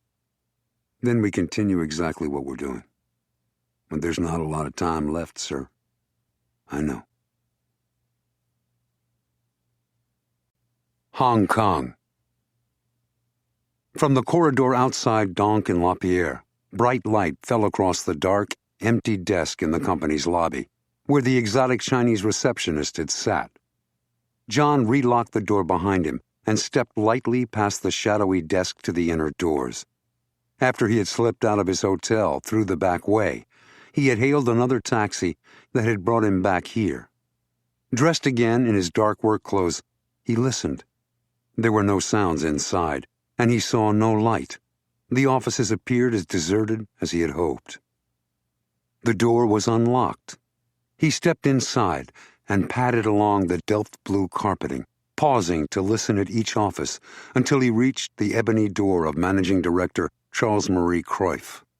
This sanctum was defended by a pair of heavyweight locks. After 5 attempts with different pick locks, John finally opened both and pushed the black door into the office. Enveloped in murky silence, he switched on his pocket flashlight. His gaze swept over the ultra-modern sofa, Cruyff's mahogany desk and ship models, the ship models on the walls, to the wall safe to the left of the desk. He crossed quickly to it. Cruyff had glanced involuntarily at the safe when John had mentioned working with Chinese companies. He hoped that meant there was something important in there about the Empress. Particularly, he hoped it was the real manifest. The safe was compact with a simple combination lock, just what he remembered. Klein had supplied him with a small electric drill. It made a low, steady burr as the state-of-the-art bit bored into the steel. When he had drilled 4 holes, he packed tiny amounts of plastic explosive into each and connected them across the knob of the lock to a miniature blasting cap. Working quickly but carefully, he covered the safe with a sound-deadening pad, moved behind the desk, and paused, listening to the pounding of his heart. He turned the handle on the miniature detonator. The explosion was muffled, but loud enough to be heard as far away as the reception area. His Beretta ready, he listened. When 5 minutes passed, he holstered the Beretta and returned to the safe. The door had swung open an inch. He pulled it farther open, removed all the documents, and carried them to Cruyff's desk, where he quickly examined them, and stopped at the 5th. It was the letter that must be the one that had prompted the reply he had found in Yu Yangfu's safe in his Shanghai mansion. A letter addressed not to Jan Donk, but to Managing Director Charles Marie Cruyff of Hong Kong. It was signed by Yu Yangfu, President and Chairman of Flying Dragon Enterprises. More important, it was CC'd to Ralph McDermott, President and CEO of the Altman Group. Riveted, he continued to read to the bottom of the page. Nothing interesting. Although an envelope had been stapled to the corner, he checked it, a Donk and Lapierre business envelope with a handwritten notation. Basra invoice, the Dowager Empress. After all this time, all the deaths, this was it. Fingers trembling with eagerness, he pulled open the envelope, yanked out a single sheet of stationery, and unfolded it. On it was writing that matched the writing on the envelope, but there was no manifest. As a hot bolt of rage shot through him, he stared at the note. "You've wasted your time, Smith. You didn't really believe I'd leave anything so important somewhere you could find it so easily. I've destroyed the manifest. You are next." It was signed with the initials R.M., Ralph McDermott. Arrogant bastard. He had known. How? As he thought that, John froze and looked up. "You're next." "Good evening, Colonel Smith." The whispering voice came from the open office door. As they stared at one another, Fung gestured behind him. 4 armed men ran past and spread out across the office. His eyes snapped open to a pitch-black room. The air stank of droppings and dirt. Somewhere, a rat scurried away. John involuntarily shuddered as he listened for the high-pitched chatter and the sharp-clawed click of the horde of rats he imagined circling in the dark. But there was no noise. No rats, voices, traffic, cries of night birds. A pinpoint of light appeared ahead. He had to look up to see the tiny beam. It felt warm, even hot, on his face, but he knew that was an illusion built on hope. An illusion and a spatial delusion caused by the absolute darkness, with no point of reference, no sense of dimension, everything flat, black. Except the tiny beam that was real. And by concentrating on it hard enough, moving his head and opening and closing his eyes, he finally brought it and the room into focus. He was in a chair, his legs bound at the ankles. Someone was tying his hands behind him, roughly. Nylon rope burned through his skin. The point of light was not a crack in the walls or ceiling, but a reflection from a corner off a small metallic silver box attached high on the wall. A reflection of light from around the corner in front of John and to his left. This room was L-shaped, and John was tied to the chair at the rear of the L's long arm. John hardly heard the door open around the corner of the L. A light flared on overhead, momentarily blinding him. Someone left, and someone else arrived. When his eyes adjusted, Fung Dun stood alone in front of him, scowling. "You've caused us a lot of trouble, Colonel Smith. I don't like people who cause me trouble." His whispery voice was measured, his manner unhurried. As he stepped closer, his movement was fluid. "That's strange hair," John said, "especially for a Han. The white makes it even odder." The blow smashed into his face, spinning him and the chair over backward. His head slammed against the floor. In the split second between the impact and the pain, he realized Fung had been so fast he had not seen his hand move. Then violent pain overtook him, and he felt blood run hot and sticky down the side of his face. For a few disorienting seconds, it seemed as if he had floated out of the room. When his vision cleared and the pain receded, 2 men he had not seen were lifting his chair back onto its legs. Fung Dun's face was inches away, staring at him. His eyes were such a pale brown they appeared to be empty sockets. Fung said, "That gentle tap was to focus your attention, Colonel. You've been skilled and intelligent. Don't be stupid now. We won't waste time discussing who and what you are. The question that interests me now is who do you work for?" John swallowed. "Lieutenant Colonel Jon Smith, M.D., United States Army Medical Research Institute." The blow was little more than a slap this time, snapping his head sideways, but drawing blood again and leaving his ears ringing. "You appear on no American intelligence roster we've found. Why is that?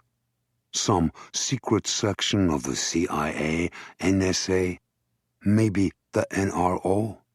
"You're not a conventional agent," Feng told him. "Who do you report to?"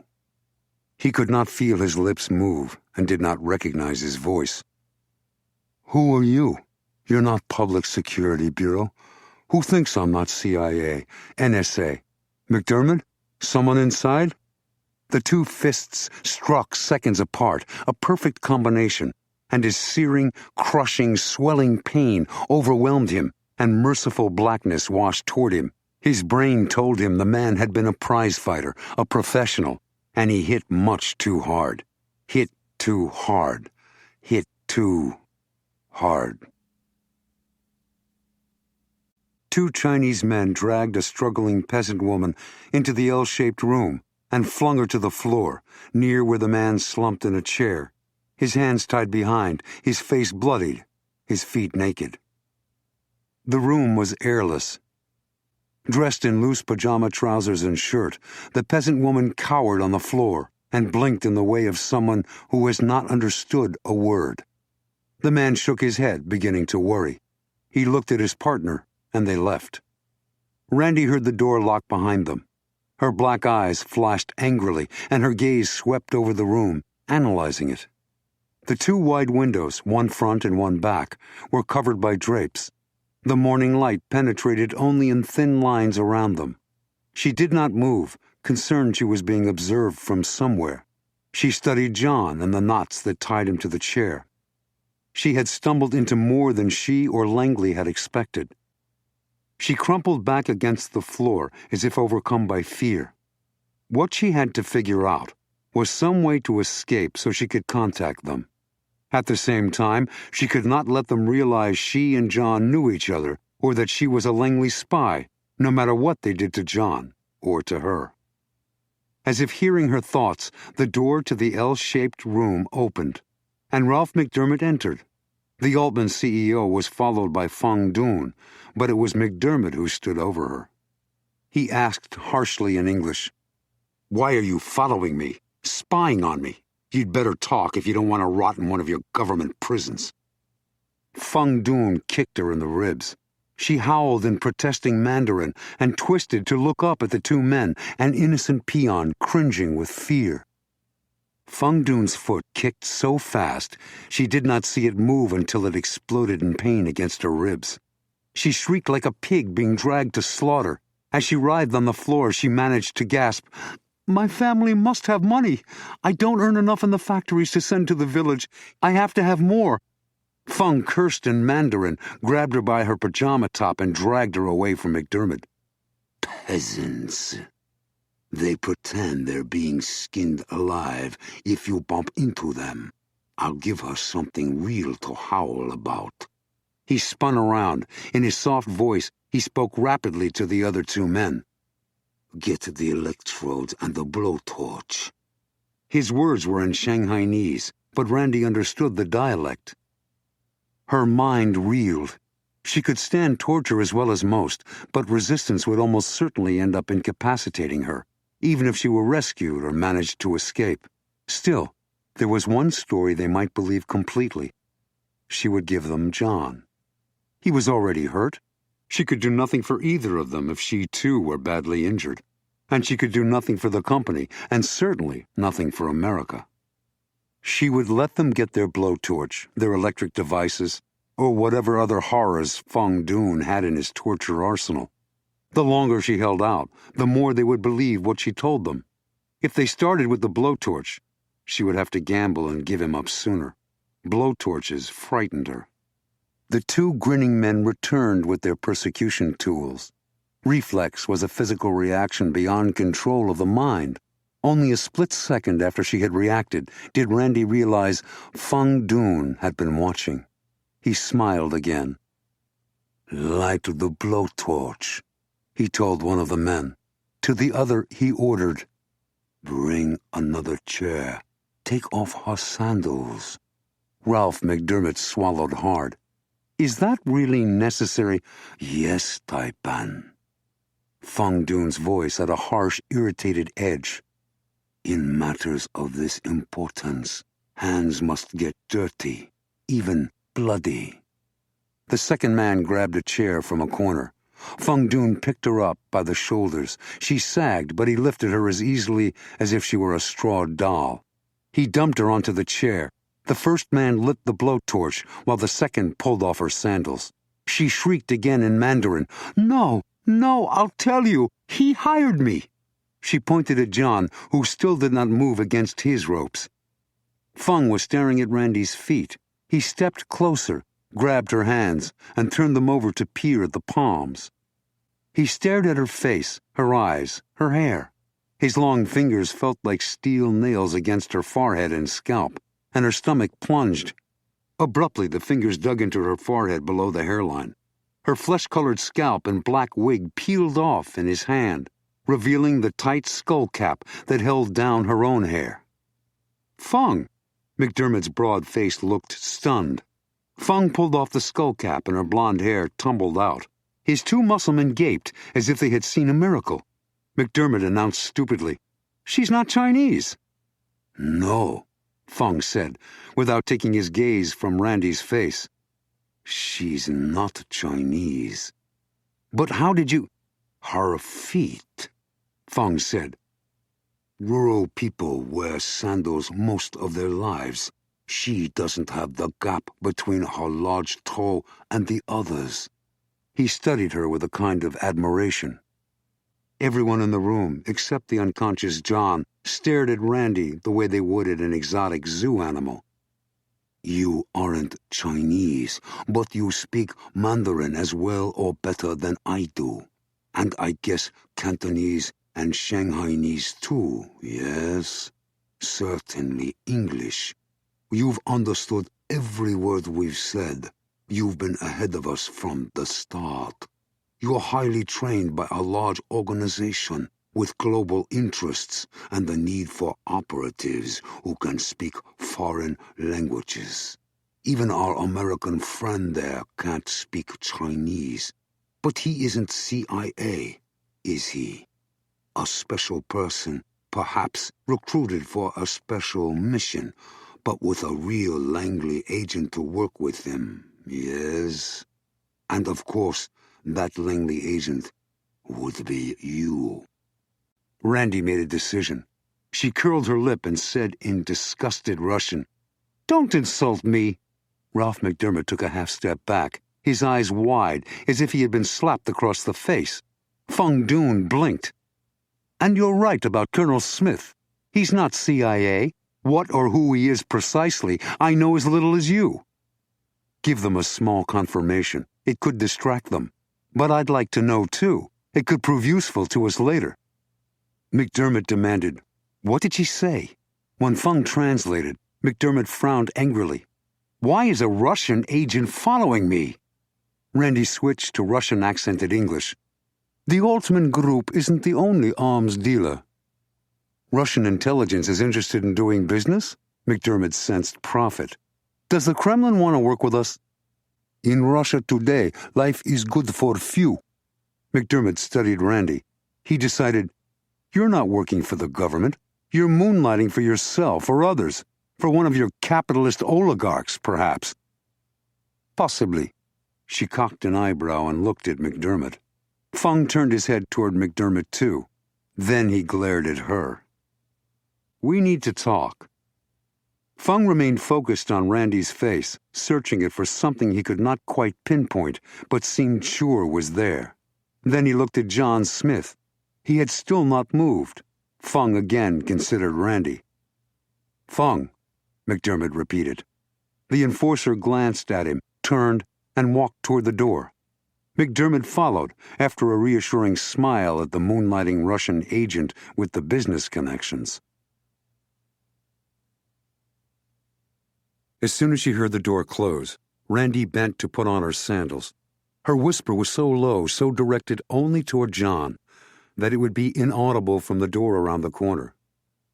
Jon, I'm going to get you out of this. Can you hear me? Jon." "Of course I can hear you. I'm not deaf, you know. At least not yet." His speech was thick through his swollen lips. "While I was crawling around on the dirty floor, saving your bacon, what did you come up with to get us loose? We jump 'em and split." She was speechless at the inadequacy of that. "You're kidding." "Think about it," he said, the pain in the voice intensifying the more he spoke through his sore lips. "What else do we have? Are there more of them out there on the other side of that door?" "They blindfolded me." "Probably, but we don't even know where we are." "Yes, we do. Or at least I do. I've been listening, and even though I was blindfolded too, I was able to figure out a few things. It's morning now, probably late morning. I heard vendors' voices, awnings being opened, and boat horns and whistles from the harbor. Plus, I think there was a rumble from underneath us, as if the subway runs somewhere near. I figure we're in Wan Chai again, in some back street not so far from the harbor." "From the look of this room, we're in an old building," Randy decided, "and that means probably only one staircase, only one way out." Jon nodded. "Right, so our best shot really is to jump them. You can handle McDermott, right?" "With one hand." "Use two, just to be sure, not to mention fast." "Consider it done. We'll need to be out of here in a hurry before the others know what's happening. But can you do it? You look seriously banged up." "I've felt better. The good thing is nothing's broken, and I'll rise to the occasion. The threat of death is a fine motivator to get a fellow off his duff." She studied him and nodded. He had that determined look she had seen in him before. "You're the doctor." "Get me loose, but leave the ropes on so it looks as if I'm still tied." She undid the knots, her fingers fumbling as she hurried. They heard the key turn in the lock. Jon instantly slumped in the chair, careful not to move the nylon ropes. Randy resumed her nonchalant posture in the other chair, ready to do business with McDermott if the price were right. McDermott appeared first. Feng Dun walked behind, not hurrying, his expression a mixture of suspicion and disapproval. McDermott walked directly to Randy. "All right, let's talk about your people. We're gonna—" "Hold it," Feng announced. "First, I'll check the American." He pulled Jon's head up by his hair. Jon groaned, and he drooled saliva from his slack mouth. Without warning, Feng slapped him across the face. Jon gave a feeble flinch and collapsed so heavily, Feng had to support his head with one hand while he used the other to tug on the nylon cords across Jon's chest. Randy felt her muscles tense with fear as she tried to maintain her casual slouch on the chair. Jon's cords held. She had looped them several places, and Jon had expanded his chest to make them tight. When he relaxed, the loops would slip. Then he could work free unseen. "Finished?" McDermott said impatiently. The Altman CEO did not wait for an answer. He returned his attention to Randy. What's your name? I just can't call you the Russian." "Ludmila Sakov." She nodded toward Feng Dun. "What's his name?" "You don't need to know my name, Russian, if you are Russian," Feng said, observing her closely from head to toe. "I once fought for the Russians." At that moment, Jon leaped from his chair far more quickly than he had thought possible. Relaxing, feeling the cords slip, then lunging.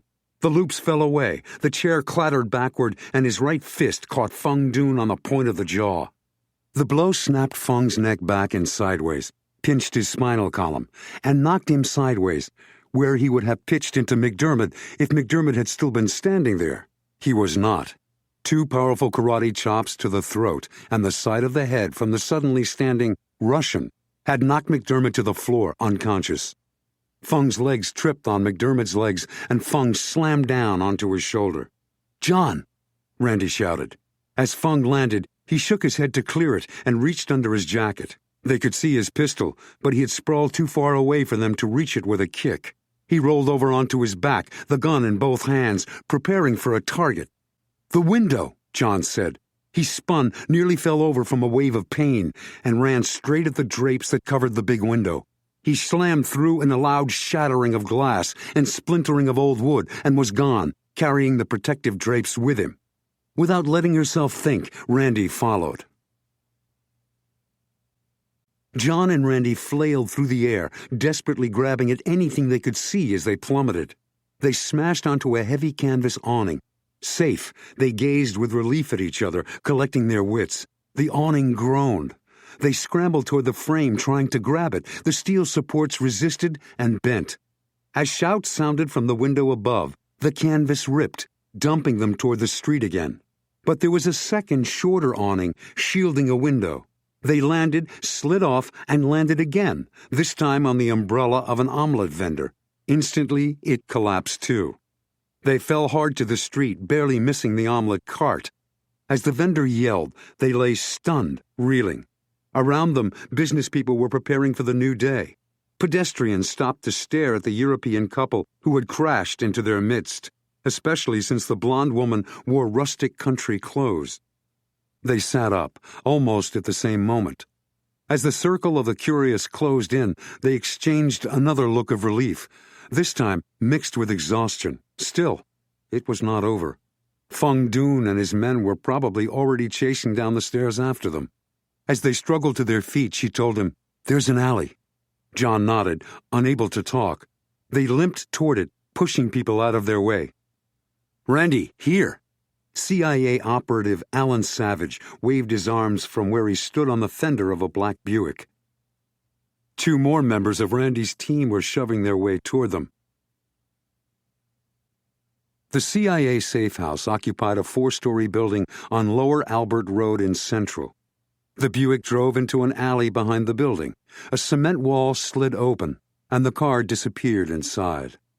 The first floor had been gutted, the hidden garage installed, and the front area turned into an insurance office where people came and went all day, doing legitimate business. The insurance agency made a small profit, which pleased the DCI in Langley, as well as the congressmen and senators on the oversight committees. On the second floor was the safe house's first aid room. An American-born Hong Kong doctor on Langley's payroll examined their wounds and bruises and took x-rays with a portable unit. After the doctor left, the crew provided lunch. Alan Savage apologized to Randy. "Sorry we were late, but Tommy tailed you fine until they got you to the street. That's where she lost you. She never saw exactly where they took you. We were combing the area building by building when you came flying out those windows. That was a damn risky way to escape. How'd you know how high you were and what was under the windows?" "Don't ask me." Randy gave a toss of her head toward John.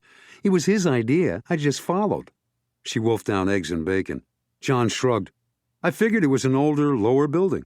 Anyway, without weapons and Feng Dun's going for his gun, and the rest of the gang damn near into the room, we didn't have time to even grab our chairs and swing them. It was out the window or dead." There were odd looks all around. The other female agent, Tommy Parker, said to Randy, "Who is this guy?"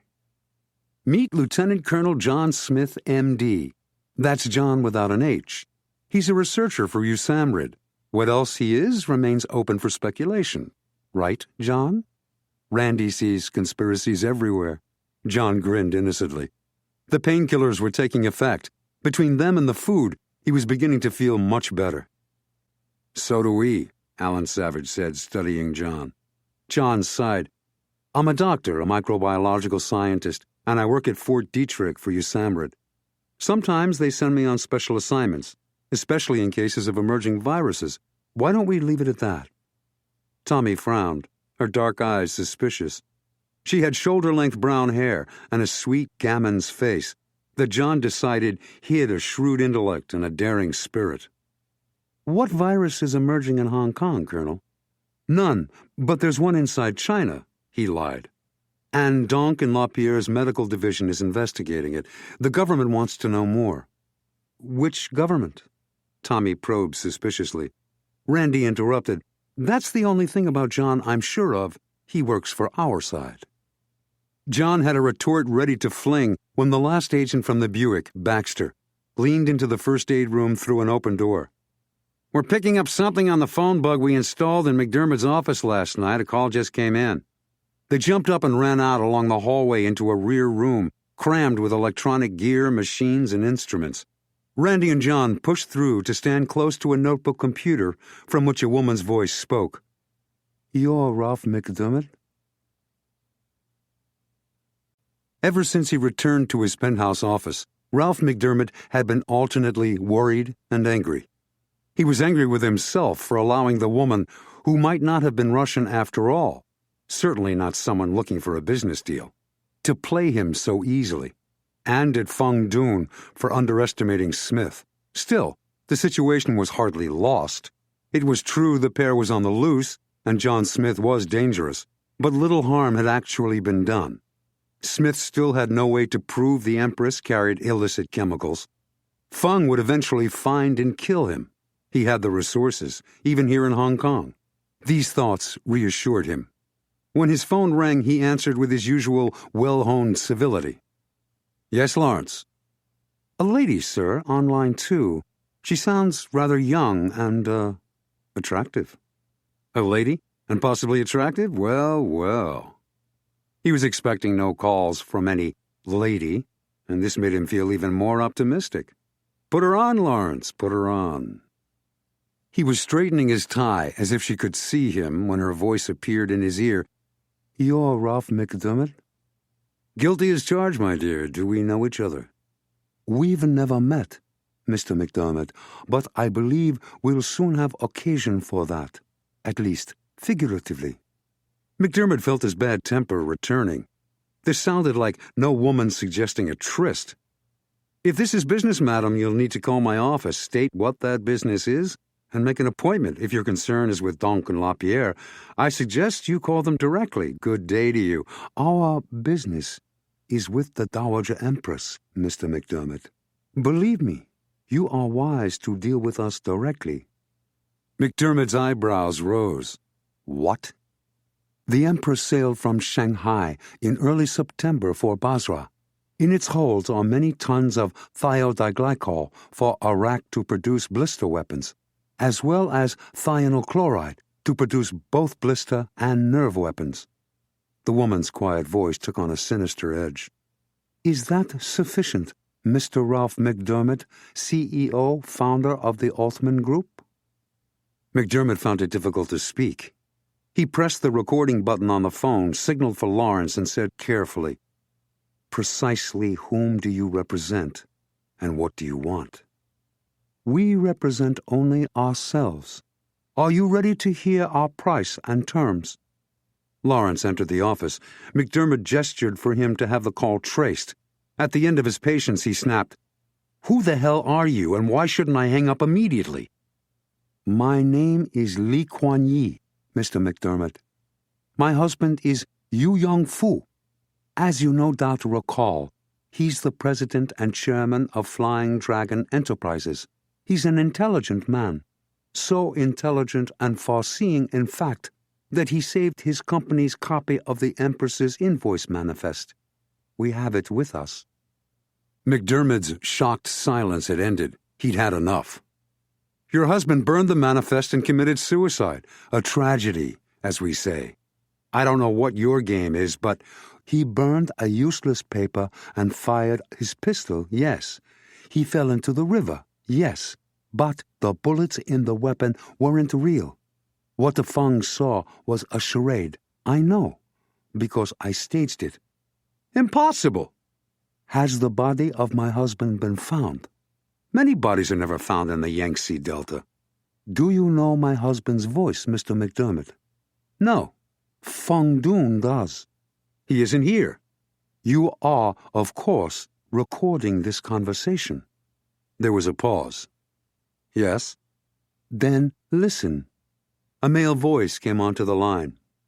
"I'm Yu Yong-fu, McDermott. Tell that traitor Feng that the last time we spoke I offered him a bonus. He told me of the death of the American spy, Mondragon, on Liu Chu Island, and about a second American who escaped and was seen in Shanghai. Tell him that, unfortunately for him, my wife is my business partner, and I never withhold information from her, never. It was she who advised me to keep the manifest safe, and she's the one who orchestrated my suicide. Everyone believes she's the smarter of us in all ways, but that's not true. I'm rather intelligent myself. After all, I convinced her to marry me." Then the man was gone, and the woman returned. "Play that for Feng. Now you and I need to talk business."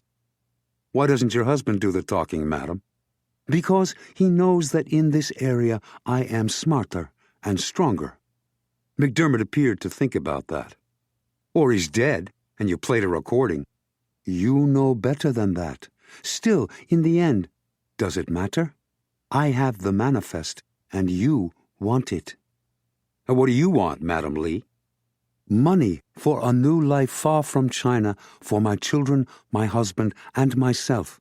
But not such an enormous amount that it would sting you more than a mosquito bite. I'm reasonable. 2 million American dollars should be good for all of us. That's it? He let sarcasm fill his voice. She ignored it. We'll need travel and identity papers, as well as an exit visa. The best papers. He paused, rethinking his objections. For that, I get the manifest? That's what I said. And if you don't get what you want?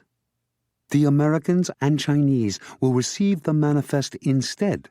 I'll arrange for it to be put into their hands myself, just as I arranged Young Fu's suicide. The original will go to Washington, and a copy will be sent to Beijing. And how do you propose we consummate this negotiation? You or your representative will bring the money and the identity papers to us. We'll give the manifest to you in return, once we have our payment. Where would this exchange take place? At the site of the Sleeping Buddha near Dazhou. That's in Sichuan province. When? Tomorrow at dawn. You'll come yourself? To China? She asked. He did not plan any such thing. Madam, you can't know Feng Dun very well if you think I'd trust him with $2 million in cash. A momentary silence. Very well. $2 million in cash, new identity papers, travel papers, and an exit visa. The Sleeping Buddha at dawn the day after tomorrow. She hung up. Lawrence popped his head around the door. He was grinning. Got them. They're in your room, she. Saturday, September 16th, Washington, D.C. It was deep into the night, and the marina on the Anacostia was mostly deserted. In his cloistered office, Fred Klein looked up at his ship's clock for the 10th time in the last hour. He made a quick calculation.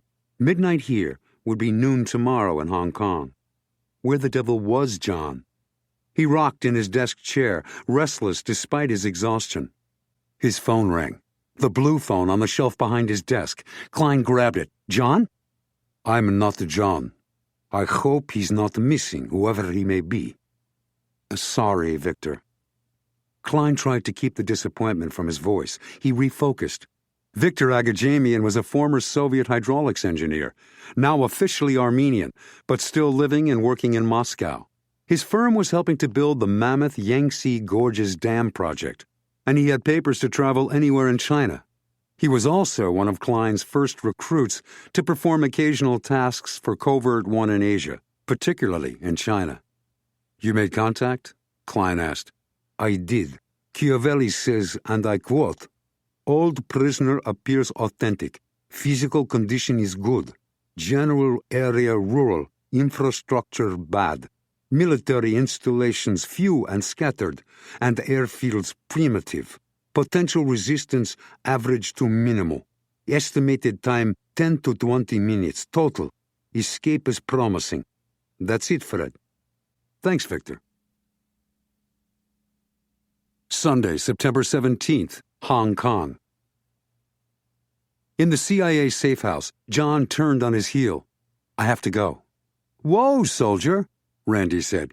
You go nowhere until you tell us what this is all about. John hesitated. All right, I'll level with you, he said.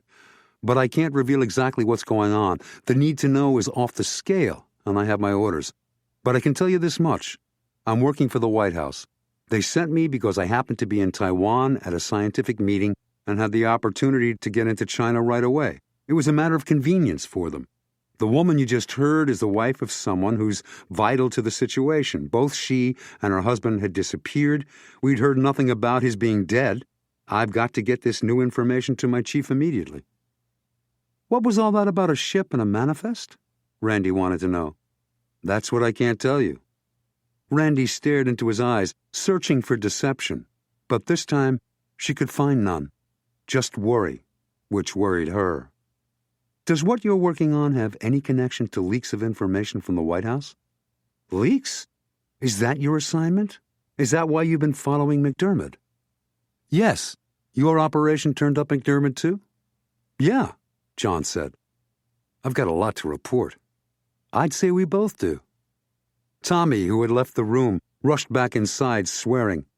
We were tailed. If you're thinking of leaving Jon, you'd better go out the side way, through the next building and the next.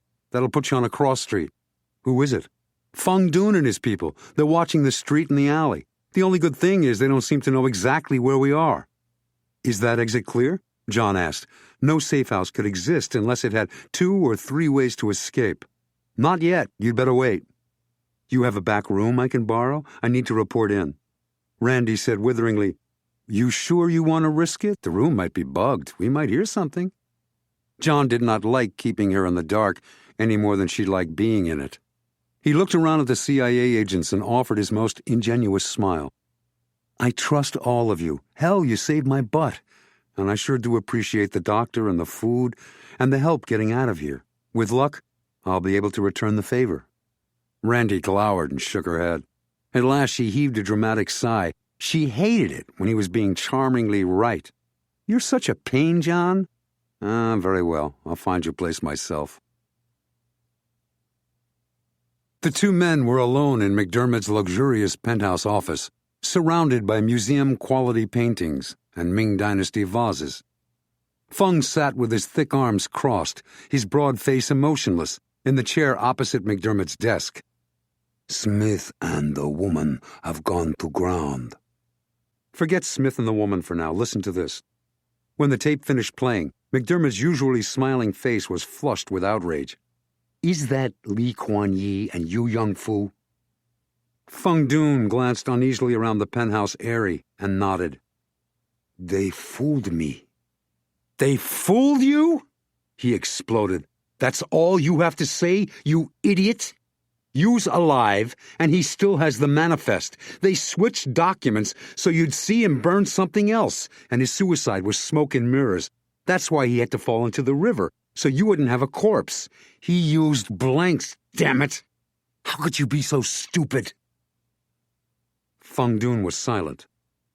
Disgust for McDermott glinted in his eyes, and then was gone. It was the woman. I should have suspected. She's the man in that family. That's all you have to say? McDermott raged. Feng shrugged and offered one of his marionette smiles to the outraged CEO. What do you want, Taipan? Lee Kuan Yi tricked me. I'd guess she's fooled many, including her own father. He believed you died, just as I did.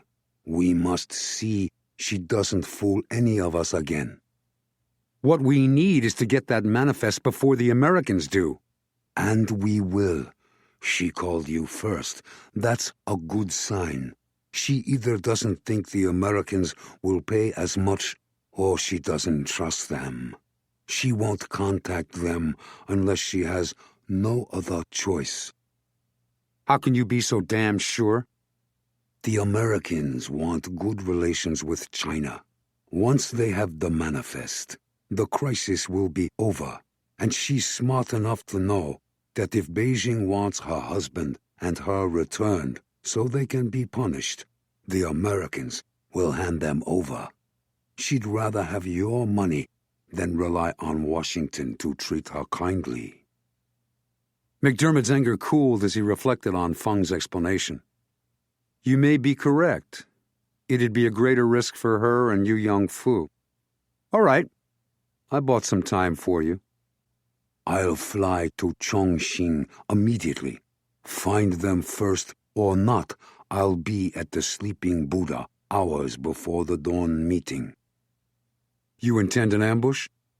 Naturally. We'll both go. You leave tonight and I'll follow tomorrow night. Get me permission from your friend in Beijing to fly there on business. I'll need the papers immediately, of course. And the money? I'll arrange for it. You'd give them $2 million? Fung sounded almost impressed. McDermott nodded. We won't fool Lee Kuan Yew without it. Besides, $2 million is nothing compared to what I'll gain from success. Aren't you worried the cash will tempt me or my men? Should I be? McDermott studied him. You'll get a substantial bonus when this is over. Your generosity is well known.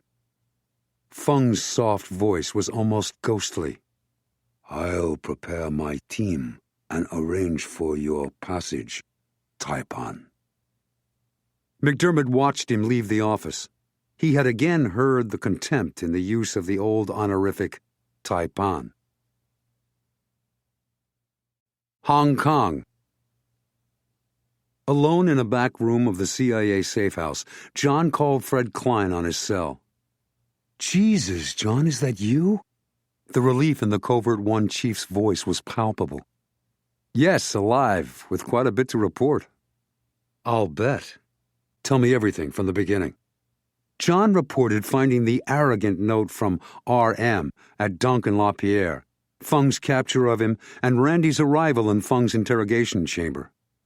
He described Randy's investigation of the White House leaks, which was why she had been following McDermott, and the conversation between McDermott and Lee Kuan Yew and Yu Young-Fu that all of them had heard over the CIA phone bug. Klein bellowed, "They're alive?" And with Flying Dragon's original invoice manifest. Excitement pulsed in the Covert-One chief's voice. Dawn, 2 days from now in Dazhou? Yes, McDermott pushed the meet back a day. I think he hopes Feng Dun can locate Lee and Yu Young-Fu before then and grab the manifest. Remind me to thank McDermott when we lock him up in Leavenworth. His time's coming, believe me. Klein vowed in his lowest growl. Can you get me to Dazhou by then? I'll get you there. When was the last time you made a parachute jump? John was not sure he liked that question. 4 or 5 years. What about a high-altitude jump? It depends on how high. As high as I can get you. You gonna whistle up a nice big plane for me? If I can land it somewhere and not draw attention. Meanwhile, since McDermott's there in Hong Kong, see whether you can turn up anything about him and the leaks and why he's involved in a smuggling deal like the Empress. On your own and from the CIA. Might as well use them if we can. You're all cooperation. That earned a hoarse chuckle. Glad to have you back, John. I missed our amusing repartee. Klein broke the connection. John went looking for Randy. Now that McDermott and Feng Dun were focused on retrieving the last invoice manifest, their interest in Randy and him would plummet. After all, what could he do without it? If he were careful, that meant he could return to his hotel, change his appearance, and pick up McDermott's trail again until he had to head off to a refresher course in jumping. He found Randy sitting in an office with Tommy Parker. I have to leave now, he told them. What about Feng Dun and his crew? My bet is they're gone. Gone? Tommy frowned. Randy said, he means to Dazhou. They won't care about us all that much now. Whatever the leaks were all about, whatever John is really working on, is in Dazhou. Right, soldier? John refused to dance. Close enough. I owe all of you, and Randy 3 times over. Randy smiled reluctantly. If there's anything we can do to help, give us a jingle, and to hell with the DCI. She looked him straight in the eyes. Take care of yourself. I know you think you feel fine, but you look like you're connected with a Mack truck. She sat there in an office chair lounging back, long legs crossed, blonde hair, a wild wreath around her sculpted face. He saw questions in her eyes, but worry for him, too. John had been right. He had observed the hotel long enough to know no one was watching him from outside, except, of course, the CIA agent Randy thought he had not seen at the safe house. You had to hand it to her. She was a bulldog when she was on assignment. Smiling conspiratorially about his all-night absence and battered appearance, the hotel staff welcomed him back. He left them to speculate and rode up to his room. Once alone, he went to the bathroom mirror, where he pulled off the Band-Aids from his face and studied his wounds. He winced when he touched them, but they were all relatively superficial. He yearned for a shower, but settled for using the jacuzzi in the bathtub. He was soaking peacefully when his cell phone buzzed. It was in the pocket of the hotel robe, hanging within arm's reach.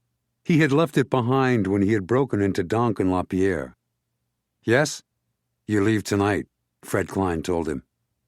"What do I do in Dazoo for a day and a half? Pretend I'm a tourist? I thought we decided I'd be better off here digging into what McDermott's up to." "That was 3 hours ago. There's been a serious development." He told John about Victor Agajimian's call. "Can you get the extraction team ready that soon?" "That's where you come in, Colonel. You're going to have to help Chiavelli get David Thayer out of prison." "Only 2 of us? How do we do that? Have you forgotten I don't even speak Chinese?" "Chiavelli does. There's not time for me to explain it all. You'll find out the details when you land. Can you leave now?" "I'm in the bathtub. Give me 20 minutes. Don't bother to pack. I'll send someone in to do that and check you out after you're gone. A car will be waiting downstairs to take you to the airport. There'll be gear and clothes inside. A Navy jet will fly you to the carrier. Good luck." Beijing. He was called the ultimate hardliner, as if it were an insult. But his was the vision that was pure. The owl and his fellow liberals were politically blind. They were incapable of seeing what he saw. He pitied them, but at the same time, they were his ideological enemies, China's enemies. They were forcing the country on an unnatural path that would do more than expose it to the world. Their way invited in the 3 contagions: capitalism, religion, and individuality. When his phone rang, he returned inside to his desk. The call had come in on his private line, known only to his network of cronies, protégés, and spies. He had a premonition of bad news. "Yes." Feng Dun's tones were corpse-like, confirming the premonition. "Yu Yongfu is alive. It was the woman. She tricked me." Wei inhaled sharply. "And the Flying Dragon Manifest?" "Li and Yu Yongfu still have it. You never burned it." He reported in detail. Wei fell heavily into his chair. His stomach knotted, but he kept his voice steady. "Where are they?" "Dazoo. I'm on the road now, heading there from Chongqing." "Do you want help in Dazoo?" Wei asked. "Now isn't the time to go off like a solitary desert wolf." Feng hesitated. "If you have a trusted army commander in the area, his presence with a unit of troops could prove useful. If by some accident we're detained by the local authorities." "I'll arrange it. And Feng, remember, Li Kuan Yi is cunning, a dangerous adversary." Sichuan Province. John, alone in the night in almost the middle of the field, listened. He heard quiet insect sounds, but not the distant noise of motors. The Chengdu Expressway from Chongqing to Chengdu was somewhere close, but at this late hour on a Sunday night, few cars would be traveling. Shadowy in the distance, black stands of trees stood like sentries. Quickly, he removed all his instruments and harnesses, stripped off the insulated jumpsuit, gathered up the black chute, and used his entrenching tool to bury everything, except the GPS unit. He had finished covering the cache when he heard a faint noise, distant and metallic, as if 2 small pieces of metal had bumped into each other.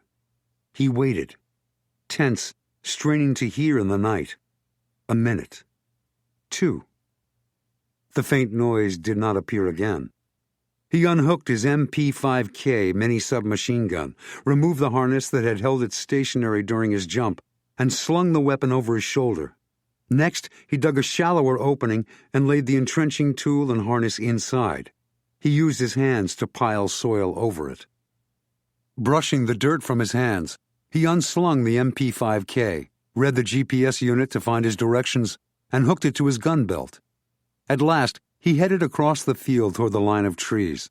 They were a darker, more ragged black against the lighter black of the night sky. As always, He scanned around, watching the horizon, the distant lights, and the tree line. Within 2 minutes, he thought he saw movement at the edge of the trees. 30 seconds later, he dove onto his stomach, his submachine gun grasped in both hands. He picked night binoculars from his gun belt, snapped them over his eyes, and examined the row of timber. There was a small structure inside the trees that could be a shed, a cottage, or a house. It was too vague in the binoculars' greenish light for him to be certain. He thought he saw a farm wagon and a two-wheeled cart, too. None of it moved. Nothing. Not even a cow or a dog. Once more, he heard the noise. His throat tightened. Now he knew exactly what it was. A pistol hammer had been cocked. As he hurried on, the shapes seemed to rise from the field itself, as if from mythical dragon's teeth. Shadows encircled him, shadows with weapons, all trained on him. Crouched in the dark field, his MP5K ready in his hands, Jon tensed to make a move, any move. "I wouldn't if I were you. The lads are rather nervous." He saw a stir in the dark ranks around him. They had blackened faces, but no uniforms. Instead, they wore baggy clothes and close-fitting wool caps. In the same instant, he also realized that the voice that had cautioned him, in good British English, was familiar. Even as he thought all this, the ragged troops parted and the speaker walked through. "Someone named Fred Klein said you might care for help." There was a flash of white teeth as Asghar Mahmoud smiled briefly and continued forward. He held out his hand. "Good to see you again." Jon shook it, and the Uyghurs closed in protectively, watching over their shoulders for trouble. "Christ, man," Asghar said, staring. "Your face looks like dog vomit. What the devil happened to you?" Monday, September 18th, Dazhu. After Jon gave him a brief rundown of his escape from Feng Dun and his killers, Asghar Mahmoud shook his hand again in admiration.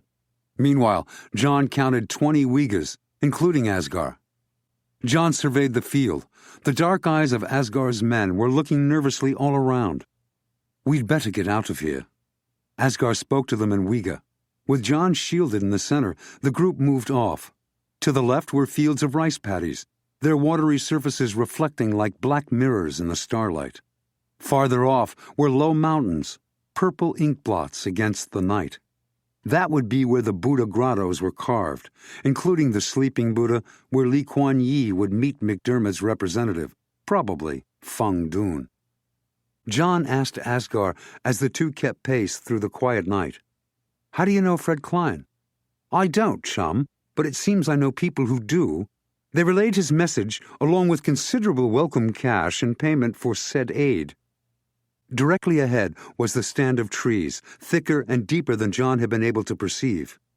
As soon as the band reached the grove, they skirted to the left, alongside the rice paddies. The men turned on small flashlights. As always, Jon scanned everywhere. When he gazed up, he almost stopped. In the murky tree limbs were clumps that looked like gigantic nests of wasps or bees. "What are they?" he asked Asghar. "Bundles of unthreshed rice. The farmers store rice up there to protect it from mice and rats." As they left the soft plowed field, they broke into a lope and headed into what appeared to be the beginning of an arm of a forest. There were birch and pine, and low bushes struggling to grow under a high, thick ceiling of leaves and needles. A few hundred yards inside, Asghar gave a whispered command, and 3 of the men turned back, heading for the edge of the trees where the crew had entered. Mahmoud was setting up a perimeter defense. The rest rounded a rock cropping into a protected dell, where they settled into resting spots as if they had used this as a stopping place before. As 3 more split off to vanish among the dark trees, the rest leaned back, cradling their weapons, and closed their eyes. Asghar motioned Jon to join him. They sat near the remains of a fire. "After you left China," Asghar told him, "we slipped away from the beach safely too, but it was inevitable whoever was chasing us would figure out about the 2 Land Rovers full of crazy Uyghurs. We sent several of the ones with residence in Shanghai back to hide in the Long Tongs, and I brought the rest west to lie low until things settled down again. It's our pattern, you see." "So you were near here when you got the message about Victor?" "Yes. My contact in the prison camp had sent word that this Russian engineer, Victor, wanted to get an American agent named Chiavelli into the camp to talk to David Thayer. John nodded. Fred's planning a lightning raid to rescue David Thayer. Not anymore, Asghar said. We inserted Captain Chiavelli with the help of some excessive bribes. His report about Thayer and the situation was favorable. However, we don't know whether the prison governor got wind of the rescue or it's just incredibly bad luck. Thayer's being transferred out tomorrow morning. Captain Chiavelli gave the news to our prisoners, and they got it out to me. I sent word to Victor, who reported it to Klein. I know that because Victor gave me a return message from Klein. To meet me, right? That was why the sudden change of plans. Right. He wants you to help break out Thayer and Chiavelli. A great deal can go wrong, and he seems to feel your skills could be immensely helpful inside the farm. Inside? Exactly. If it's necessary, we'll have to sneak in. Then you, Chiavelli, and I will bring Thayer out. Of course, he added cheerfully, if it goes bad, you may have to shoot your way out, which is probably the main reason Klein wants you there. You're the backup gun. Swell, John said. What could go wrong? For one thing, a guard or two could decide to become unbribed. John sighed. Even better. Cheer up. This will be a cupcake compared to the assignment of some of my fighters. You see, once you're out of the prison, without, one hopes, their knowing Chiavelli and Thayer are gone until morning roll call, the real trouble begins. Getting Thayer and Chiavelli out of China? That's our job, and a doozy it is. There's an old Chinese adage that says it all. Close your eyes, spin in a circle, and no matter where you are or what time it is, when you look again, you'll see a Han. The population is so enormous that Westerners stand out like fish in the Taklamakan Desert. Then there'd better be no gunfire.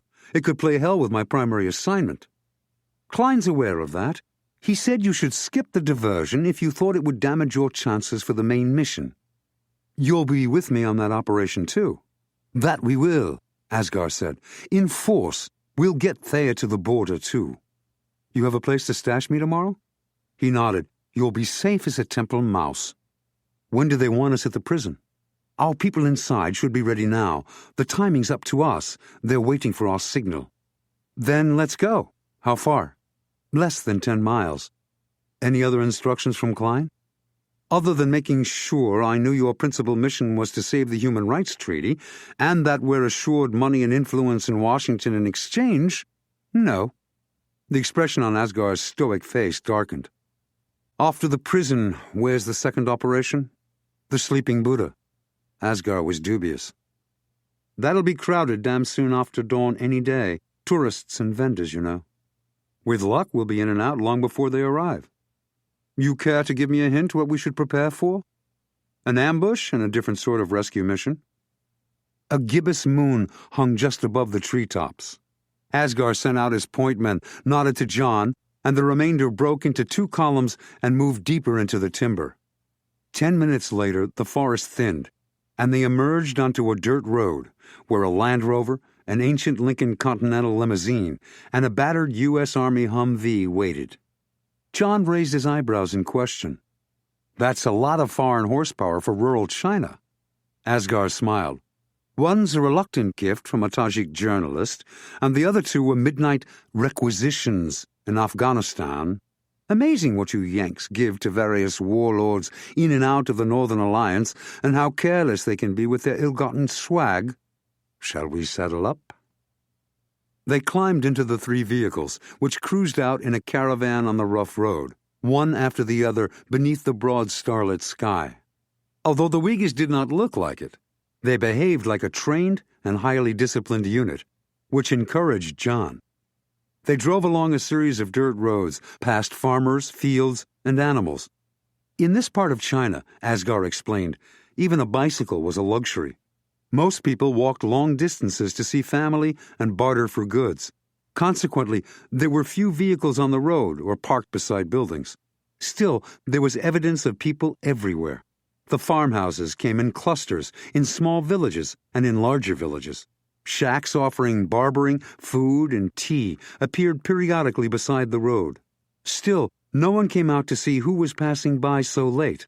Whether in rural or urban China, it did not pay to be too curious. They probably wouldn't report us if they did look, Asghar told him. It's not wise to attract attention from officials, even out here. Less than a half hour later, Jon saw the outlines of a chain-link fence and 2 guard towers in the distance. The drivers turned off their headlights. Asghar gave an order, and the vehicles rolled off into a stand of timber. The government won't allow houses to be built any closer than a mile to the prison. We don't want to be seen or heard by the guards, so we'll park here. And then? It's just like any military anywhere. We wait. Monday, September 18th, Washington, D.C. Fred Klein was puffing on his pipe angrily, and the special ventilation system was straining to clear the air when President Castillo walked into his Covert-One office. The president sat. "You have news?" It took 5 of my best corporate and financial experts to ferret this out. The Altman Group owns an arms manufacturing firm called Consolidated Defense, Inc. As with many of Altman's holdings, this one's hidden behind a paper trail that boggles the mind. Subsidiaries, associated companies, holding companies, satellite companies. You name it. The ownership winds through a quicksand intended to deceive. Still, the ultimate ownership is clear. What's the bottom line? As I said, Altman and Ralph McDermott own the majority shares in Consolidated Defense and reap its rewards. This isn't particularly new. Altman's heavily invested in defense. Why do we care about Consolidated? You're going to think this is a digression, but it's not. Let's discuss the Protector Mobile Artillery System. It was a millimeter from final approval. Then you decided that in our new world of terrorists and brushfire wars, heavy artillery systems like it were outdated, often totally useless. The Protector crushes most bridges because it's too heavy. It can't be pulled out of the bog of a country road without major support. It certainly can't be easily airlifted. It's irrelevant, or worse. It's still irrelevant, Klein assured him. But that was an $11 billion contract that just evaporated. Consider this. The Altman Group had at last count some $12.5 billion in investments. On a single day last year, Altman earned $237 million. Impressive, right? Also dirty. Consolidated Defense is the Army's 5th largest contractor.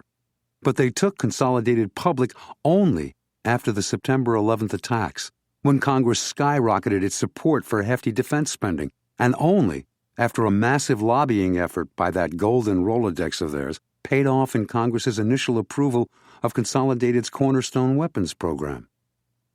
The president stared, his expression grim. Let me guess. The Protector. Bingo! The result was the $237 million bonanza.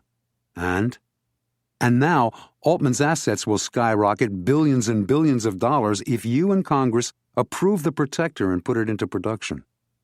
The president sat back, his mouth a thin line of disgust. That bastard. Yes, sir. That's what Ralph McDermott's been up to. It's got nothing to do with the Empress directly. The whole thing was a setup to lead to nose-to-nose hostility between 2 continental giants with nuclear capabilities. If necessary, he'll wheel and deal us into war to prove the United States needs the Protector. Either way, once we board the Empress and all hell breaks out, he'll have proved his point. Congress will beg for the Protector, and he'll get his $11 billion. Dazhu.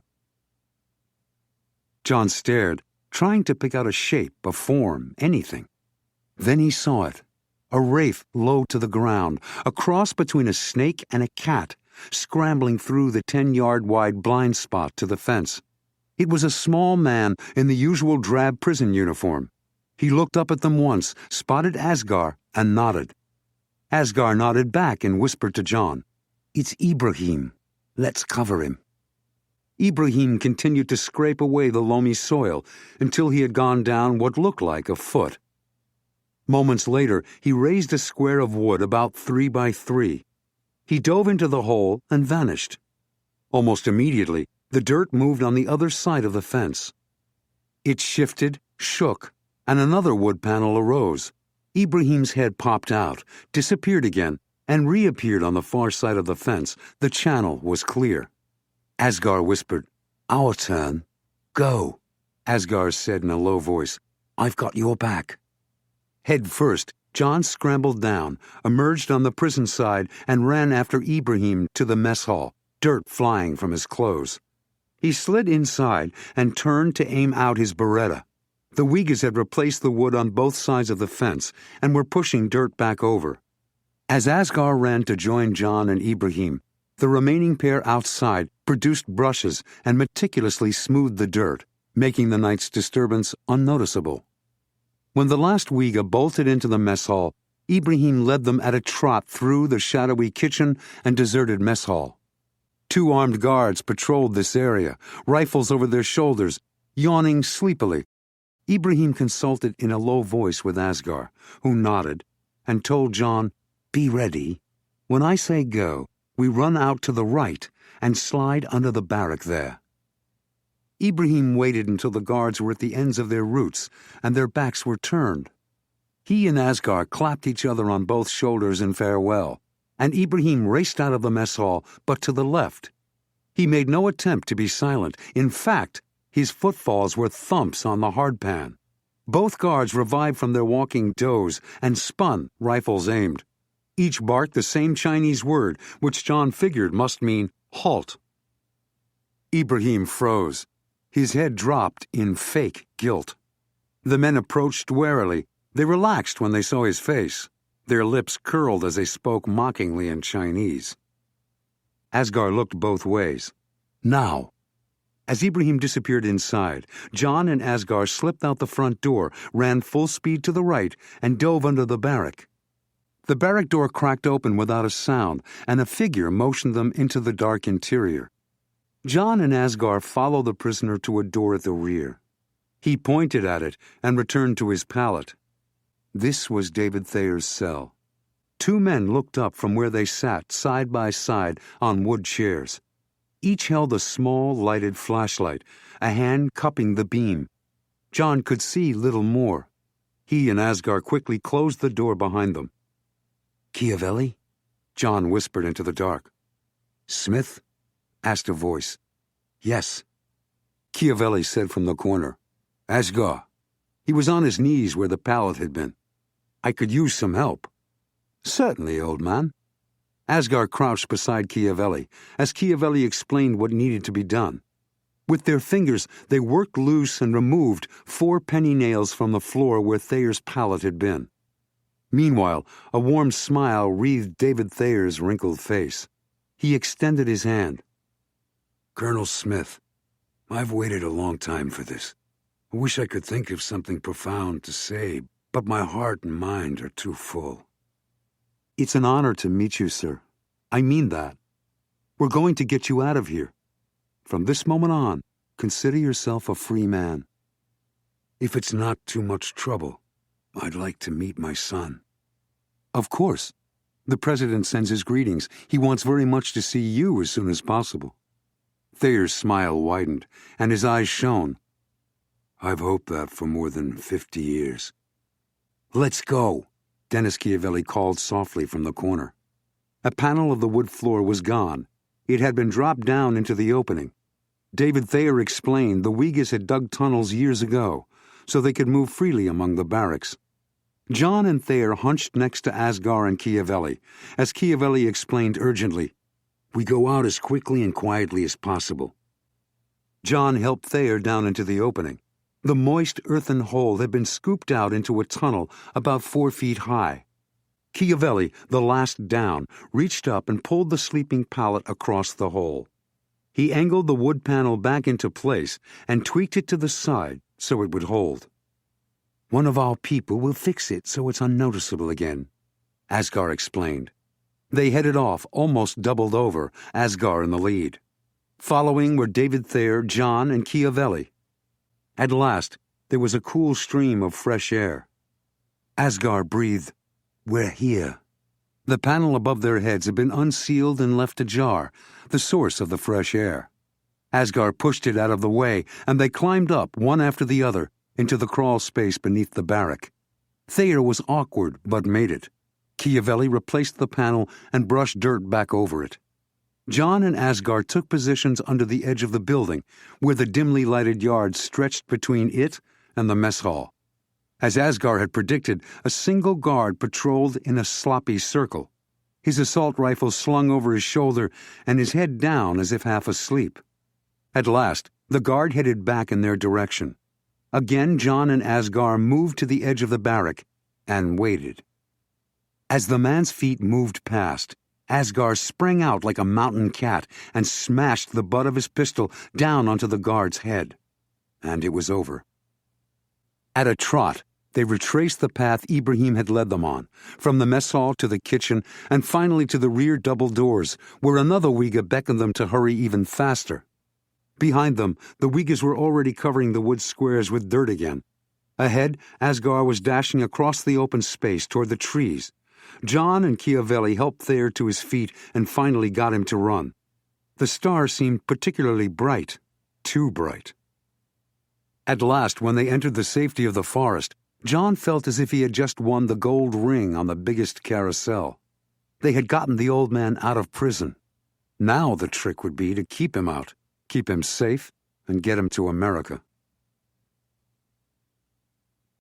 After a harrowing run through the forest, constantly looking over their shoulders, Jon, Asghar, the two Uyghur fighters, and the two former prisoners reached the Uyghur unit. A minute later, the entire group slipped out across the fields toward their hidden vehicles. They climbed aboard. With Asghar driving, Jon, Chiavelli, and Thayer took the limo, so Thayer would be more comfortable. 3 other Uyghurs piled in back, their assault rifles bristling like porcupine quills. The rest of the Uyghurs divided themselves between the Humvee and Land Rover.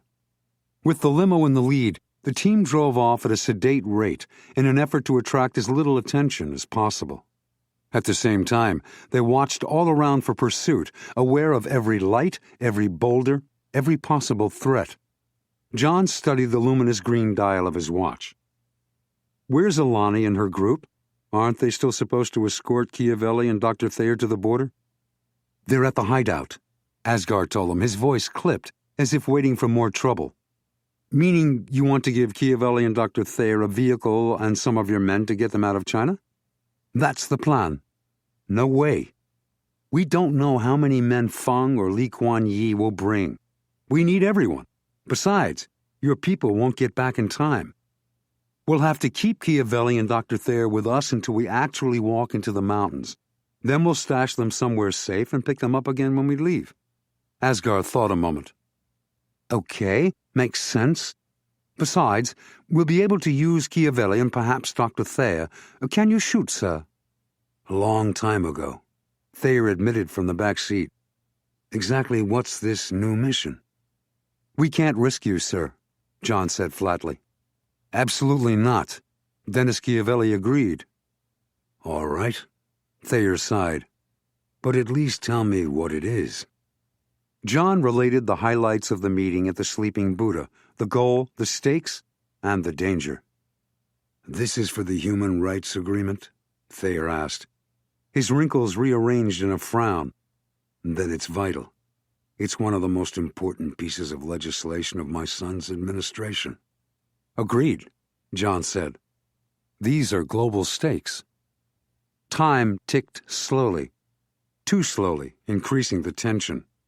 Jon resumed his watch on the dark countryside. Thayer gazed out the window too. At last the trio of vehicles parked off in the trees. The Uyghurs jumped out and piled brush on the cars to camouflage them. Thayer walked around stretching his legs, while Chiavelli accompanied him, keeping close watch. "Time to go," Jon told the two at last. He gave Chiavelli the limo's keys. "Asghar's written out directions to the hideout. If we're not back by dawn, you'll have to take him there yourself." "No problem. Then what?" "Asghar's sister Alani will smuggle you both to the best border." "Got it. Good luck." Chiavelli looked at him a moment, understanding passing between them, and he ushered Thayer toward the limo. "There it is." Asghar's voice was low, but full of uncharacteristic awe. He and Jon stopped among the thick canopy of trees and heavy underbrush. The other Uyghurs stopped to stare too. The giant sleeping Buddha reclined on his right side in the center of the horseshoe-shaped cliff. Its back sunk into the cliff. The Buddha was more than 100 feet long and almost 20 feet high. A rendition of Prince Sakyamuni sleeping the sleep of the enlightened as he entered nirvana. Puny next to him, life-size statues of bodhisattvas and period officials wearing hats stood in a stone stream so close they could touch him. Where they had stopped was a good place to set up watch. Jon and Asghar dispersed the Uyghurs into the undergrowth and found positions for themselves near each other to make issuing orders easier. Under a tree, they began the wait, which could be long or short. In either case, Jon kept his excitement under control. He had been close to taking the manifest before, and each time he had failed. He would get no other chance. He dismissed a shiver of anxiety and studied the display of carvings, memorizing it, so if either group arrived and hid, he would have the panorama firmly in mind. He could afford no more mistakes. Less than a half hour later, there was movement at the top of the stone stairs on the other side of the sleeping Buddha. Jon focused his night vision binoculars. There were 5 men, 3 of whom Jon recognized from Hong Kong and Shanghai, part of Feng Dun's gang. All were armed with what looked like British assault rifles, but Feng was not among them. "Damn," Jon breathed. "What is it? Trouble?" Asghar stared through the night to where Jon was watching the men make their way down the stairs into the valley and the crescent of carvings. "Feng Dun's not with them," Jon said. He stopped and stared. He swore. "That's one hell of a surprise." As the 5 men continued downward, another man had appeared in the moonlight and started down too, carrying a medium-sized suitcase. Ralph McDermott himself. "It's McDermott, the big honcho we think masterminded the whole deal." The armed band continued to descend warily in an open order, looking as if they were guarding against an ambush. McDermott halted the group at least 20 feet above the grotto floor and motioned them to hide facing the sleeping Buddha. The Altman CEO used a bush for cover. Asghar said, "Looks as if McDermott expects Yu Yong-fu and Lee to come down the stairs too. He'd be able to confront them there." If that was what McDermott had in mind, this time he was the one who was wrong. A burly man appeared first, walking alertly alongside the sleeping Buddha in the moonlight.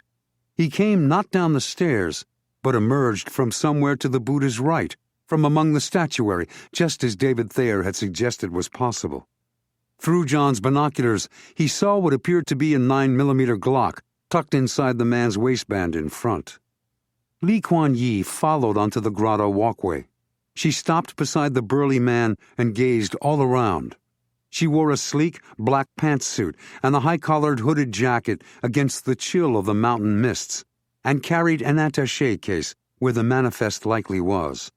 Jon strained to see her face, but her high collar covered much of it, and her hair was hidden beneath the hood. Still, he had no doubt who she was. He would not soon forget the image of her drinking alone in the silent mansion in Shanghai. The man who walked close behind, as if afraid to be alone, was somewhere in his early 30s, with a boyish face and a slim, wiry body. He wore a crumpled Italian suit that was probably custom-made, a wilted regimental tie loose at the throat, scuffed dress boots, and a wrinkled white and blue striped shirt. He stayed close behind his wife, his gaze darting nervously into every shadow. A 4th person, another man, glided out of the dark to join them. Jon did not recognize him. Slimmer, his eyes had an unnatural gleam, like a bipolar patient in a manic state. Clearly another enforcer, and far more dangerous. With Lee Kuan Yi in the lead, the 4 walked past the sleeping Buddha and peered up the stone steps. She set the attaché case on the ground and called out in English, "Feng, I know you're there. We heard you. Do you have our money?" There was an electric pause as Lee Kuan Yi and her terrified husband waited for Feng Dun to appear. Through his binoculars, Jon watched Ralph McDermott's emphatic but whispered orders to his men. From the distance and in the green glow of night vision, Jon thought the Altman CEO was telling them to stand by, on no account to do anything without his signal. Then McDermott stood up from beneath his bush and descended the stairs, smiling and carrying the suitcase. He had nearly reached the bottom when Lee Kuan Yew announced, "That's far enough." "Who are you?" she asked McDermott suspiciously. "Where's Feng Dun?" "I'm Ralph McDermott, Mrs. Yu. I'm the one who's going to pay you $2 million. He patted his suitcase. Jon saw Yu Yong-fu whisper in his wife's ear. Her eyes widened, as if Yu had confirmed McDermott's identity. "Is that the cash?" "Indeed it is," McDermott said. "Is the document in your attaché case?" With the toe of her shoe, Lee touched the case. "Yes, but before you have any ideas about taking it from us by force, with the men you've hidden up there, you should know the case is booby-trapped. I'll trigger it the moment you make one wrong move. Is that clear?" "Perfectly," he told her in his genial voice. "You'll want to count the money, of course." "Of course? Bring it down here and return to where you are now." McDermott descended the final few feet, laid his suitcase flat on the ground, and climbed backward, never taking his gaze from Lee and the three men, while above him his hidden gunmen waited with their assault weapons aimed. A sense of excited expectancy radiated from the couple, even from where Jon, Asghar, and the Uyghur fighters watched from the hillside. The husband and wife glanced at one another, their eyes alight. Lee Kuan Yew told Yu, "Examine it, my husband." His face eager, Yu squatted and unhooked the clasps on the suitcase. For a moment, Lee Kuan Yew and the two bodyguards took their eyes off the hill to watch the suitcase's lid being raised. That was their mistake. As if on signal, Feng Dun arose from the thick shrubs on the slope above where McDermott's 5 men lay, an assault rifle in his large hands. He fired, and the long bank facing the sleeping Buddha erupted in a barrage of automatic fire. The noise was volcanic, shattering the stillness of the night as the bullets whined and screamed, hailing down on Lee Kuan Yew, her husband, and their 2 bodyguards. None had a chance. Lee Kuan Yew's throat was nearly severed, blood spouting as she fell. As bullets riddled his chest, Yu Yong-fu surged up, then collapsed over the suitcase. The beefy bodyguard was still trying to understand what was happening when he was cut down. Only the second gunman managed to get his pistol halfway out before he slammed back against the low steel fence in front of the sleeping Buddha and catapulted over in slow motion, blood spraying out from bullet holes throughout his body. On the hill between Feng's men and the floor of the valley, the 5 who had arrived with McDermott lay dead in the undergrowth, too. As the valley turned sepulchral with shocked silence, McDermott froze where he stood, his mouth open in shock. Feng and a dozen men burst from the bushes and spilled down the steps. Ralph McDermott screamed, his face a deep, choleric red. "I told you to stay away. I told you I would handle it. What have you done, you idiot?" "What have I done, Taipan?" Feng said as he reached the corpses. "I've made certain the manifest will not fall into American or Chinese hands. I've earned $2 million, perhaps most personally important. I've eliminated an insolent, worthless, rich American." As Feng fired a short burst from his assault rifle, McDermott's eyes opened wide, as if in understanding. The bullets riddled his heart and flung him backward, arms outstretched. He fell, sprawled, on the stone walkway. Feng laughed, kicked away Lee Kuan Yew's corpse, and grabbed the attaché case. On the hill above and to the side, Jon and the Uyghurs had had no time to stop the bloodbath. Asghar swore and waved to his men, who were already aiming their AK-47s at Feng and his killers. "No," Jon said instantly. "Tell them to hold their fire. Tell them to stay hidden." "You'll get away with your manifest, Jon." "No," Jon snapped. "Wait." Down in front of the great Buddha, Feng crouched before the attaché case, while his men stood at equal paces around, guarding, nervous excitement on their faces. Gingerly, Feng picked up the case, He weighed it in his hands. He tilted and rotated it carefully. Then he laughed and said something in Chinese. His people laughed too. Asghar explained. He says there's no bomb in it. It's too light, and nothing heavy moves inside. He never believed there was a bomb.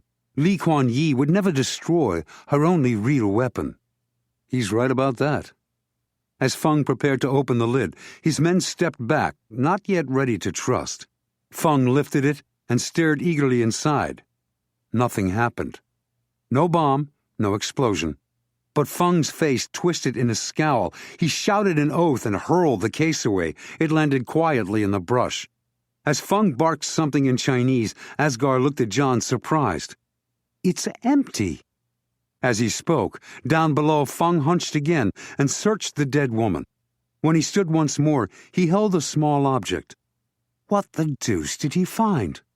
I'd guess a miniature microphone, receiver, and speaker. That's how Li put on the charade, and why she was the only one who spoke. In the valley, Feng seemed to realize the same thing. He raised his head and scanned the mountainside above the sleeping Buddha. When he saw nothing, he whirled and barked more orders in Chinese. He's telling them, Asghar began. Jon jumped up, shouting, Now we fire! Fire! Fire! Asghar echoed the order in Uyghur, and this part of the hillside erupted. All 22 assault rifles opened a withering fire on Feng's stunned, trapped men and soldiers. In the valley of the Baoding Crescent, Feng Dun's surviving gunslingers and soldiers had taken cover and were beginning to return a weak, sporadic fire. Cease fire, Jon told Asghar. You're sure, my friend? Some are still alive and kicking. Shouldn't we go down and mop up? At least make sure that monster Feng Dun is dead. I'm fairly certain I hit him. No. Fan out and search the slopes, wherever Li Kuan Yi could have hidden, but seen what happened. You think. She and you are up there somewhere with the manifest. Let's find them. Suddenly, gunfire echoed from less than 100 yards ahead. Jon wrenched his head around, staring at a spot directly above and to the left of the sleeping Buddha. Gunfire from an assault rifle and response from a single pistol. On their right, an assault rifle fired a short burst of 3 from a towering rock formation, where clusters of large boulders jutted above the trees and brush. It was some 50 yards from the edge of the cliff overlooking the Buddha Valley. The gunfire was answered by a single pistol shot from a grove of trees closer to the edge, directly in front of where Jon, Asghar, and the Uyghurs hid. The bullet exploded sharp, deadly stone chips from the rock formation. Look, Asghar said. Only 10 yards from the cluster of rocks, closer to where Jon and the Uyghurs watched, was a smaller rock group. A large tree had fallen across the boulders, and Jon saw movement behind it. As he studied it, the assault rifle squeezed off another short burst from its higher vantage point, detonating wood splinters from the fallen tree. A low, mesmerizing voice Jon had hoped never to hear again said in English, A neat trap, Madame Li, as good as any I've seen.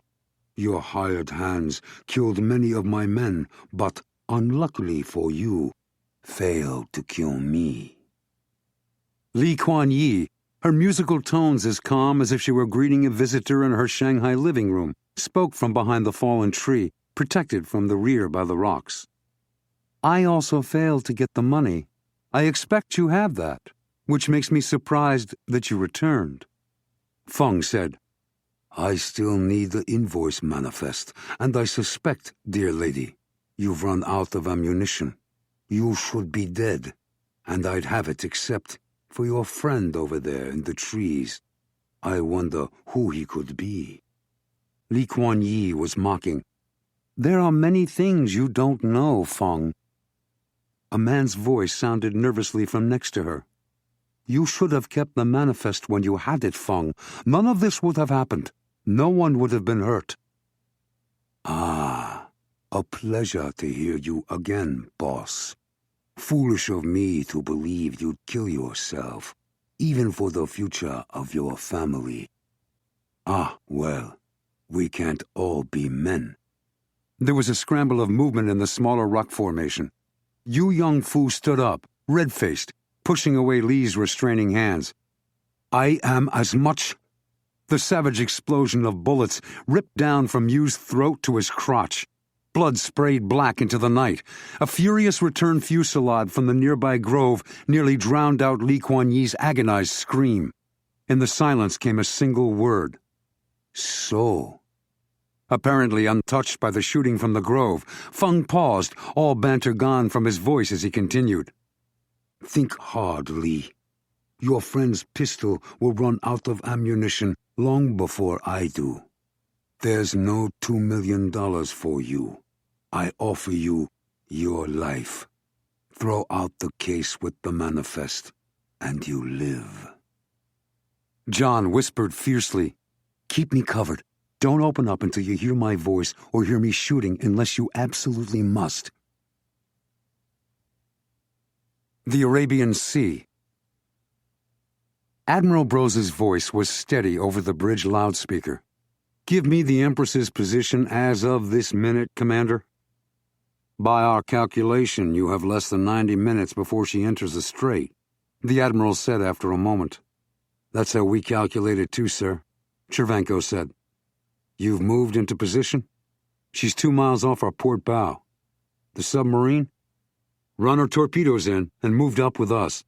They have the Empress off their starboard, but they're submerged half a mile closer, cruising behind her where they have a clear fix on us too. Your Seahawks are armed for anti-submarine and ready to launch? Yes, sir. The battle plan?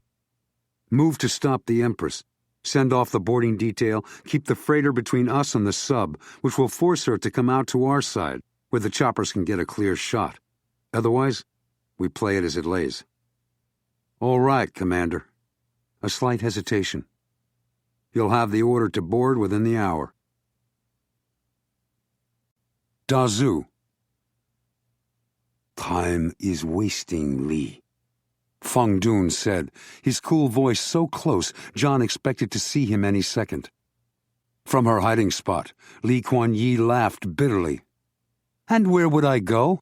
Without a great deal of money, how would I get myself and my children out of China? I might as well burn the manifest myself. I will, if you don't leave. As her bitter voice talked, drawing Feng's attention, John crawled faster up the rocks until he was sure he was higher than Feng. Feng's laugh was nasty. Sorry, Madam Lee. Only the Americans want the manifest untouched. Please, feel free to burn it. If you don't, I will. But that won't save you or help you escape China. She suddenly understood. Wei Gao Fan. That's who's behind this. My father's benefactor. My husband's benefactor. He's the one who must have the document destroyed. He's the one you really work for. John reached the highest rock. He unslung his MP5K, climbed silently over, and found a good position with his back against the top boulder. As a dark wind whistled around his ears, beneath him spread the mesa and Buddha Gorge, a panoramic vista of shadows, vegetation, and monumental statues shining in the unearthly glow of moon and stars. Feng Dun was kneeling behind a boulder not 20 feet below. His assault rifle rested on a lip of rock, aimed toward where Lee Kuan Ye hid. He said loudly enough for all to hear, You're not Madam Lee's only chance, Feng. Give it up, surrender now, and you'll live. The advantage had flipped. For an endless second, Feng Dun did not turn. He did not move. Faster than the strike of a cobra, he whirled and dove to his right, heedless of sharp-edged rocks. His strange hair disappeared into shadow, while his face radiated outrage and disgust. At the same time, he fired his assault rifle, releasing a sweep of bullets that rushed toward John. John grunted with satisfaction. He squeezed off a single burst from the MP5K. The bullets slammed into the mercenary's trunk, stopping his turn as if he had collided with a tank. The impact slammed Feng back against the boulders like a sack of rice. He recoiled forward, pitched over a small boulder, and rolled downward, starting a small avalanche. There was a moment of shocked silence. Across the clearing, Asghar and his Uyghurs burst into the open and surrounded the fallen tree and rocks where Lee Kuan Ye had taken refuge. Their weapons were aimed, but Asghar stopped their advance. Behind the log, Lee Kuan Yew sat with her back against a rock. Her right hand held a cigarette lighter, already in flame. She had no weapon, but the original invoice manifest lay open on top of her closed case, next to her right hand. When she saw John, she smiled. So, the American who wanted the manifest so many days ago. I should have realized. It's over, Madam Lee, John told her. Your husband's dead. You have no one left to deal with but me. Her hand stroked Yu's immobile face. It was a mask of marble, of death. He was a fool and a coward, but I loved him. And the deal remains the same. The $2 million American and your Uyghur friends to help me and my children leave China. In exchange, you get the undamaged manifest you have worked so hard for. She paused, her gaze stony. Otherwise, I burn it. John believed her. Did your men find the money? He asked Asghar. They did, in a crevice near where Fong was shooting. Still in its suitcase, and it's all there, real money. Give it to her. Asghar's voice was suddenly tense. I don't think so, old boy. John glanced at the Uyghur leader, and then turned again to see what Asghar's gaze was focused on at the far edge of the clearing. His throat tightened. They did not need this.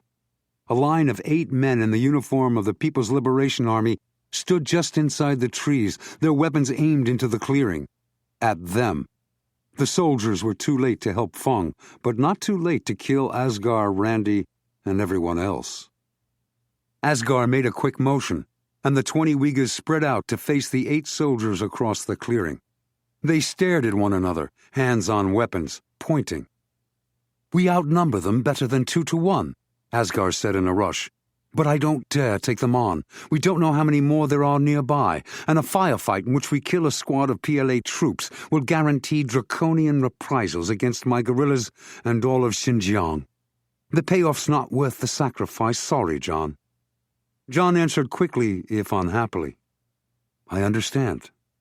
If there are no more than we're looking at, we can at least protect you as far as our hideout. My people there will help you get David Thayer out of the country. Appreciate it, thanks. Why aren't they moving? They were statues, armed and ready. An impenetrable line, perhaps, but they could still be gotten around. They could still be shot. Why did they not fire first? Were they afraid? Because they were outnumbered? They're not worried, Asghar decided. As I said, they may have more troops coming up. At that moment, John sensed motion on his other side. He spun on his heel. Randy! Randy Russell appeared, her face grim. What can I do? Her blonde hair was dyed black, and she wore a crumpled business suit. She, too, stared across the clearing at the silent Chinese soldiers. Where the hell did you come from? John asked, but his heart was not in their usual banter. The troops would not wait much longer. I flew in with the late Ralph McDermott. May the bastard rest in hell. He needed an interpreter. Lucky for us and Lee Kuan Yew he did. You've been with us from the start? She nodded. Lurking up here. After the bloodbath below, I spotted Fong moving in on the other 2, so I opened fire to drive him into the rocks. I owe you again. Don't mention it. Trying to be light, but not succeeding. This cargo manifest the woman has, that's what you need. Yes. John gave her the highlights, concluding with the standoff in the Arabian Sea. McDermott set the whole thing up with Lee Kuan Yew's husband. Somehow, a Chinese politico got into the act, too. God knows what's going to happen, but it's not good. Not for peace, not for the future, not for the world. Sorry you got caught in this, Randy. Asghar's right. He can't risk the future of his people. There's no time left to change anything anyway. He turned to Asghar. You and your fighters better get away while you can, if you can. You're not coming. That'd only put you in greater danger. Uyghurs don't have the world's only superpower to protect them. We do. He clapped them on the shoulders as he had seen Uyghurs do. Take the $2 million. You can make better use of it than Lee Kuan Yew, the Chinese government, or us. Asghar gave a signal, and before John and Randy could blink, he and his men had stepped into the trees and vanished. Now there was no protection at all from the Chinese soldiers. John, Randy said quietly, nodding at them. They did not pursue the Uyghurs. Instead, they parted, and an officer stepped through the line, walking across the clearing toward them. "That's what they were waiting for," Jon said. "A captain, infantry from the insignia." Randy agreed. Jon, Randy, and Lee Kuan Yi stepped away from the fallen trunk. Kuan Yi clutched the manifest in one hand, the cigarette lighter in the other. It was no longer alight. The captain's expression was stern, his step authoritative. He glanced to the right, toward where the dead Feng Dun lay in his own blood. He slowed and stopped, his expression uncertain. A pudgy little man, also in the full uniform of the PLA, appeared from the rocks behind Feng. As the new man walked steadily toward the infantry officer, Randy whispered, "He's wearing the insignia of the Public Security Bureau, Internal Security, and Counterintelligence. Swell, the Chinese KGB." Major Pan I-2 had watched the first act of the drama at the Sleeping Buddha from behind the statue of a ferocious dragon that guarded the entrance to the cave of full enlightenment. As the action had progressed, he had circled around, following it. Night vision binoculars had enabled him to study the band of Uyghurs who had attacked Feng Dun and his gangsters, including a few PLA soldiers, which had told him much. The clothes, faces, and weapons of the 20-odd hillside guerrillas had made him smile his benign smile. Disciplined Uyghurs with AK-47s. He had long since decided Colonel Smith had made his escape with the help of an unknown Shanghai cell of Uyghur resistance fighters. Now they were here too, where the elusive Feng Dun had murdered Yu Yongfu and the rich American McDermott to obtain the cargo manifest of the Dowager Empress. Could Colonel Smith be far away? Pan's admiration for Lee Kuan Ye's cunning had increased 10,000-fold. But if Wei Gao Fan was to be defeated, Pan would still need to intervene. The appearance of the depleted squad of infantry only confirmed his decision. Now, as he stood before the captain, who was staring uncertainly at his PLA uniform, his rank, and his internal security insignia, he said mildly, "I am Major Pan I-2, Captain. Perhaps you know of me." He looked the tall captain up and down. The captain regained some of his martinet air. He held his ground. "Captain at Chengdu, and yes, I have heard of you, Major." "Then we can dispense with the preliminaries. You are, I believe, under the personal orders of a commander who's a friend of Wei Gao Fan. You've been unofficially detailed to aid Feng Dun, whom you can see is now quite dead. Under his completely illegal orders, you have lost PLA soldiers both wounded and killed." The captain's face went ashen. "I cannot speak of my orders, Major." "Oh? There are many more soldiers hidden among the trees under my command. At the same time, I myself have written orders to investigate and, if needed, prevent the activities of the late Feng Dun." As Jon, Randy, and Lee Kuan Yi watched, the infantry captain returned Major Pan's papers, took one step back, and saluted smartly. "Looks as if the Major's won the argument." Lee Kuan Yi relit her lighter. "You can have the manifest before he gets here. I want passage to the United States for myself and my children and asylum. Otherwise, I burn it now." "No 2 million?" She shrugged. "That was for my husband. I'm an actress, a good one. I'm already becoming known in America. I'll earn my own millions." "Done." Jon grabbed the manifest and the lighter at the same time, before she changed her mind. When the Major reached them, he smiled at Jon and introduced himself in English. "I'm Major Pan I-2, Colonel Smith. It's my pleasure to meet you at last. You've been most interesting to investigate. Unfortunately, there's no time left. Give me the cargo manifest." Jon considered. The Major did not want the manifest destroyed. There was nothing more China could gain unless they did want the Dowager boarded. A decision had to be made, and only he could make it. America had nothing more to lose and everything to gain. He asked the critical question. "Do you have a way to stop the cargo ship before it's too late, Major Pan?" "Yes." He handed Pan the invoice manifest. The Major turned on his heel, motioned them to follow. and ran across the clearing and through the trees to another open space where a helicopter waited, its motors silent. Pons spoke into a walkie-talkie. As they closed in, the rotors roared to life. The Arabian Sea. The moon was at its brightest as the John Crow moved across the long, slow swells to close in on the Empress, still steaming ahead at full speed toward the Strait of Hormuz, which was faintly visible in the distance. The boarding party stood in the lee of the Crow's aft superstructure, armed, ready to lower the boats, ready to motor to the Chinese freighter. In the Communications and Control Center, Lieutenant Commander Frank Bienes paced, stopping every few minutes to lean over the shoulders of the radio, radar, and sonar specialists. He was peering at Operations Specialist Second Class Baum's radar screen when Hastings on sonar boomed. "Sub's moving," Bienes barked. "How fast?" "Looks like full speed, sir." "Heading toward the Empress?" "Sort of, sir, yes."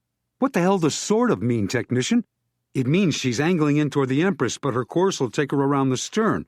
"So they're heading for our side, armed and ready?" "Maybe, sir, I guess so." "Then say that, damn you!" The shocked silence was broken by Hastings' stiff words.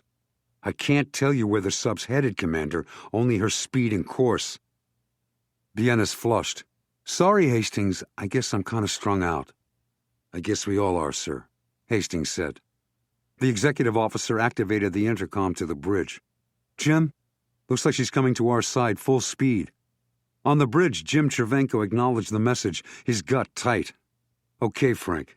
The moment she comes round, let me know." "Aye, aye, sir." Chervenko switched off the intercom and stared astern. Then he bent to the intercom again. "Sparks, open a channel, hail them." He straightened, watching the hard-driving freighter no more than a half-mile away now. The intercom squawked. "They're not responding, sir." "Keep trying. Let me know when they do." He pressed another switch. "Ready, Canfield?" "Yes, sir." Chervenko nodded to himself, recognizing the young lieutenant's eagerness to go into battle. He remembered when he had been like that in what seemed now another world. "Put one across her bow." "And Canfield?" "Yes, sir." "Don't hit her." A pause. "No, sir." Chervenko raised his night binoculars to focus on the fast-moving bow of the Empress. He listened to the 5-inch fire and watched the geyser erupt no more than 100 yards ahead of the bow. A rewardingly large splash. That should shake their shorts. He counted. 1, 2, 3, 4. The intercom squawked again. "He's responding," the radio man said. "He's demanding to know the meaning of our aggression. Tell him to cut the crap, stop dead in the water, and prepare to receive a boarding party. Tell him I better not see even a tin can go overboard, or I'll put the next round from the 5-inch down his gullet." Chervenko suddenly felt nervous. He studied the Empress again. When it slowed, he let out a breath. So far, so good. He was about to give the order to lower the boats when there was another signal. Frank Bienes' agitated voice burst out. "The sub's come around, Jim. Submerged. Torpedoes in the tubes." There it was. Sweat broke out on Chervenko's forehead. He bellowed, "Prepare for evasive maneuvers. Send off the Seahawks." Out of the corner of his eyes, he noted that the Empress was hardly moving. She was almost dead in the water, barely gliding ahead, as she rose and fell on the swell. But the main target of his gaze was astern, where the telltale trail of a torpedo could appear any second. He saw no torpedo. What he did see was a giant shape rising ghostly in the moonlight, a monster emerging from the depths. It was the Chinese submarine. As Chervenko watched, incredulous, it moved slowly toward the Crow, 500 yards astern and a few hundred yards closer to the stationary Dowager Empress. The intercom announced, "He's hailing us, sir." Chervenko's eyebrows shot up to his officer's cap. Now what? "Pipe him onto the bridge." The stiff, vaguely angry voice said in stilted English, "Commander Chervenko, I believe. This is Captain Zhang Qian of the People's Liberation Army submarine Zhou Enlai. I have received orders from Beijing to join you in boarding the outlaw vessel Dowager Empress to search for and destroy any and all contraband cargo. I am further instructed to place a crew aboard the vessel to sail it and its personnel back to China." Chervenko did not move. He stood there, gazing out over the dark Arabian Sea, the intercom in his hand, and told his heart to stop thundering. It was over. Thank God it was over. Someone had done their job. Someone, probably many, whose risks and sacrifices he could only imagine, and whose names and faces he would probably never know. "I'm at your service, Captain," Chervenko said politely. "And of course, once the contraband is destroyed, we will be pleased to escort the ship back to Shanghai. Wouldn't want an outlaw vessel like this one to slip away or fall into someone else's hands, now would we?" Beijing. The heads of the 10 men seated around the ornate imperial table in the Jiangnan High meeting room turned in unison to the door to the left of the General Secretary. They watched as a slender man in the uniform of a lieutenant commander of the PLA Navy entered. He whispered in the ear of the General Secretary, and the Secretary nodded. When the young officer left, the Secretary explained, "We have good news. It's over. The captain of the Zhou Enlai reports the boarding of the Empress by parties from the Zhou Enlai and the American frigate John Crow. Many tons of contraband chemicals were found. The contraband is destroyed. The officers of the cargo vessel are in our custody, and the ship is returning to Shanghai, escorted by the American frigate." A murmur of both approval and relief traveled around the table. Wei Gaofan said, "A close thing, but must we allow an American frigate to escort our ship?" "I expect," the Secretary said mildly. "The frigate captain insisted. Under the circumstances, we can hardly protest." His eyes were tiny points of black stone behind his thick glasses as he fixed his gaze on General Chu Kuai-rong at the far end of the table. "How could this have happened, General Chu? An illegal enterprise of such unimaginable danger conducted by our citizens under our very noses." "I believe," Niu Jianxing said, "I must be the one to answer that, Secretary." Wei Gaofan interrupted angrily. "None of us can be expected to answer for all the failures of those who conduct actual operations." Niu did not look at Wei. He addressed the room in general. "Our colleague, Wei, appears to want to pass the culpability down to those least able to defend themselves." "I resent," Wei snapped. The Secretary cut him off. "If there's an explanation, Jianxing, tell us." Niu pushed himself away from the table and walked to the door. He opened it and beckoned. Still in his PLA uniform, Major Pan I-2 marched inside. Niu escorted the pudgy spy-catcher to the table and stood beside him. "Major, detail your investigation, if you please." In his gentle, completely expressionless voice, Pan laid out the conspiracy from Dunk and LaPierre's approach to Yu Yongfu with the contraband deal, to Li Aorong's and Wei Gaofan's involvement, until Jon Smith had at last handed the only existing manifest to Pan, who had faxed it from Dazhu to the Standing Committee. Wei Gaofan's hard face paled. "Niu Jianxing and the General Secretary are destroying China," he announced to his colleagues. "What Yu Yongfu did is an example of the disease they bring home to the People's Republic. What I did was to awake you and the party to what's happening to the great revolution of our fathers, of Mao Zedong, Zhou Enlai, Chu Te, Deng Xiaoping. I will not resign. I will leave this room with all those who agree with me, and we shall see who the party supports." He raised his massive body onto his spindly legs and stalked to the door. For a moment, he stood there, the door half open, his back to his colleagues, waiting. No one followed. The Secretary sighed. "Tomorrow, I'll call for a vote of the Central Committee and the Politburo. You'll be stripped of all posts, all prerogatives, and all honors. You'll be expelled from the party, Wei Gaofan. Unless," Niu Jianxing suggested, "you choose to do as Li Aorong told his son-in-law, but you must act quickly." "You could think of your family," the Secretary suggested, although his voice did not sound hopeful. Wei continued to stand there silently. Finished, he nodded and walked out.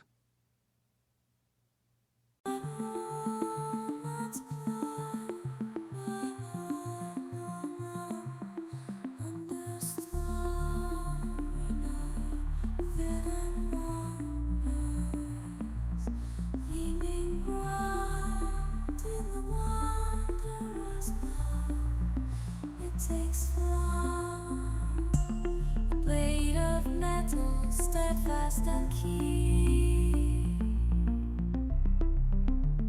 alloy no man, secrets unseen, with tools discreet in its sheen, in the hands of wanderers, it's a dream. Monday, September 18th, Washington, D.C. 4 hours after the cargo of banned chemicals was discovered aboard the Empress and destroyed, Charlie Urey invited Vice President Brandon Erickson over to meet with the president. Brandon Erickson entered the Situation Room with a broad smile on his handsome face. Behind him, the military aide closed the door. As always, his sable-black hair was brushed back impeccably, and his wiry body was encased in a tailored three-piece suit. He exuded his usual charm and energy. "My congratulations, Mr. President. A magnificent display of statesmanship." "Thank you, Brandon. It was a close thing." The vice president took his usual seat in the middle of the long table to the president's right, directly across from Urey. He nodded pleasantly to Urey and focused on the president. "I won't ask for the details of how you pulled it off, sir, but I suspect we have an unsung hero or two in our intelligence agencies." "There's that," the president agreed. "We also had a lot of help from inside China, particularly from a high-level politician. Our work with him gives me a lot of hope for our relations with China." Erickson grinned. "I suspect you're being modest, Mr. President." Sam Castilla said nothing. The vice president blinked and glanced around the silent room that was essentially sealed from the rest of the White House. Not only windowless and soundproof, it was constantly swept for bugs and illicit cameras. "Is everyone else late? I assumed we were having a post-crisis assessment session." The president studied Erickson's face, looking for what he had missed. "There won't be anyone else, Brandon. Tell me, would your friend Ralph McDermott be as enthusiastic about our success as you are?" Erickson looked from the president to the grim-faced Urey and back again to the president. "I have no idea how Mr. McDermott would feel. I barely know the man." "Really?" Charlie Urey said. Erickson did not miss the absence of his title or any of the other usual courteous forms of address for someone of his lofty position. His left eyebrow cocked. "Is something wrong, Mr. President?" The president's hand slammed down on the table. Urey jumped. Erickson looked startled and a little afraid. Castilla growled, "You know damn well what McDermott would have thought. You know exactly which intelligence agents are unsung heroes." "That, sir, is preposterous," Erickson retorted, as angry as the president. "I know—" He seemed to suddenly hear the president's exact words. "He would have thought?" The president said curtly, "Ralph McDermott's dead. Altman's board of directors is right now running around like vultures with their heads cut off to come up with a plausible story to explain it, and it won't help. McDermott's dirty deal is going to come out. I'll see to it. They'll be jumping ship faster than you can say Arthur Anderson." "Dead?" Erickson repeated, his expression shocked. "It's going to come out?" "Your secret pal Ralph McDermott was shot to death in China," Charlie Urey told him. "Murdered, I'm told, by one of his own hired thugs." The vice president blinked, recovered, and said cagily, "Horrible. How tragic. What was he doing in China? Some business deal, I expect." "Shit, Brandon," the president exploded. "It's over. You've been caught with your hands deep in other people's pockets. I expect your resignation on my desk by morning." He nodded to Urey, who pressed a button under the table. Erickson sputtered, My resignation?" Two disembodied voices filled the room, one of them the vice president's. "Hey, don't get sarcastic. We need each other. You're a valuable member of the team." "I'll stay that way only as long as I'm behind the scenes." "It's not as bad as you think. In the end, neither Smith nor the CIA woman damaged us or our project. That the CIA may have you under surveillance doesn't concern you? Even if it's not related to our deal, they've traced at least some of the White House leaks to you. That should bother you one hell of a lot." "I think that's enough." Urey stopped the tape. "I'm sure Mr. Erickson recalls the rest." Erickson's hands were folded in his lap under the table. He blinked as if he did not know where he was. Then he drew a long breath. "I suppose I could claim that wasn't me," the president hooted. Urey rolled his eyes. Erickson nodded slowly. "All right. But doing favors for an important backer in a future presidential campaign, while possibly reprehensible, is hardly a crime, or all of us would be in prison. You may not like me now, Sam, and it's certain you can shut me out of everything until your term ends, but I doubt you can force me to resign." "It's a lot more damning than that," the president said.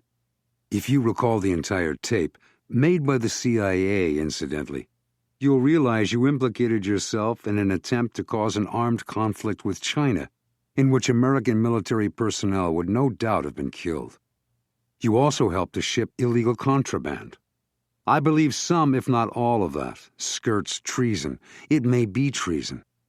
Of course, justice will have to make the ultimate decision about whether it's actionable. Preliminary reports tells me you're heading for criminal trial." Urey pursed his lips. "I'd say it's treason." Erickson looked from one to the other. He stood. "You'll have my resignation tomorrow." He turned to leave, then turned back. "You know, I'm not quite as bad as you think. I never really agreed with your policy of weakening the military. I did only what I thought best for the country." "Bullshit," Urey said. "You did what was best for Brandon Erickson." The president nodded.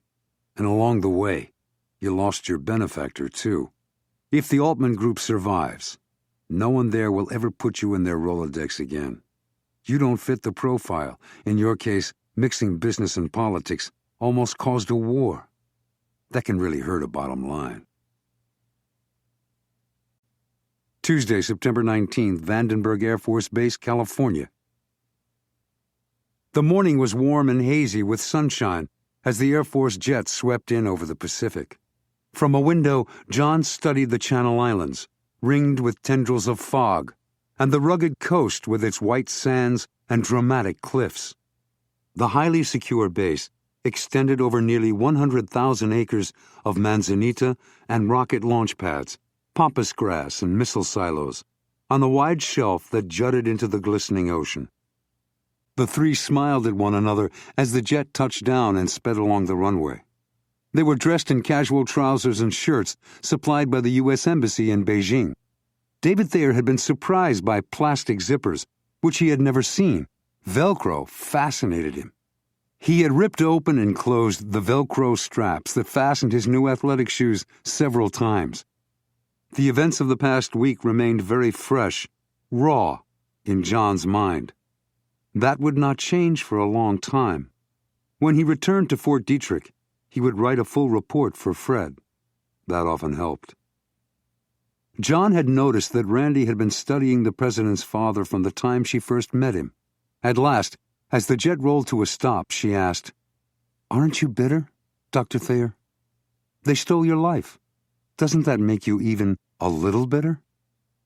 He gazed back from the window, where he was leaning forward so he could see Air Force One clearly. "Of course I'm bitter. But I've got other things on my mind, too. There he is." He pressed his face against the glass.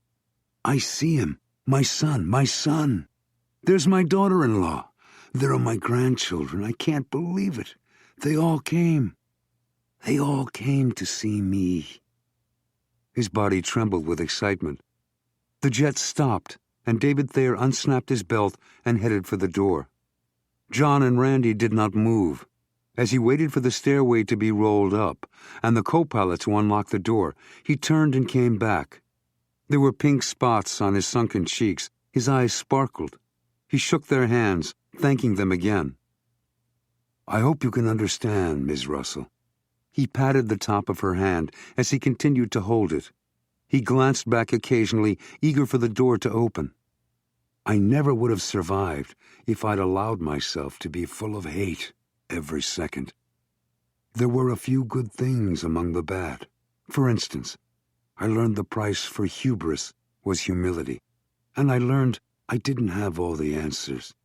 Still, if I could go back and change what I did that got me into that mess, I would. But since I can't, I'm going to make the most of what time I've got left. The Chinese have a proverb that goes something like this: what a caterpillar calls the end of life, wise men call a butterfly. That's beautiful, Randy said. He nodded. I know. He squeezed her hand, punched John's shoulder, and hurried back to the door. He glared at the co-pilot. Are you ever going to open this damn thing? Right now, sir. He spun the lock and the pneumatic door lifted and swung out. The stairwell was there. The old man moved onto it without another look back. John and Randy watched him descend and brush away an aide who obviously had planned to escort him over to Air Force One.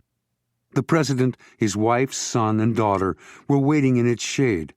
Thayer moved straight toward them about 10 steps and suddenly stopped. Look at his face, Randy said. He's afraid, John agreed. It's hit him all at once. He doesn't know whether they'll like him or whether he'll like them, whether he can live such a different life. The president and his family looked at one another, some sort of message passing among them. Without a word, they hurried across the tarmac to Thayer. He slowly opened his arms. The president reached him first, stepped into his embrace, and wrapped his own arms around him in return. They held each other a long time. The president kissed his father's cheek. Soon everyone was there too, talking, laughing, introducing themselves, hugging. As their jet backed up, John and Randy turned away from the windows. Back to Washington, she said with a sigh. Yes, it'll be good to go home for a while. We hope you have enjoyed Robert Ludlum's The Altman Code, an audio renaissance audiobook from St. Martin's Press. This program was produced and directed by Laura Wilson. Text copyright 2003 by Minpin LLC. Production copyright 2003, Audio Renaissance, a division of Holtz Brink Publishers LLC. All rights reserved.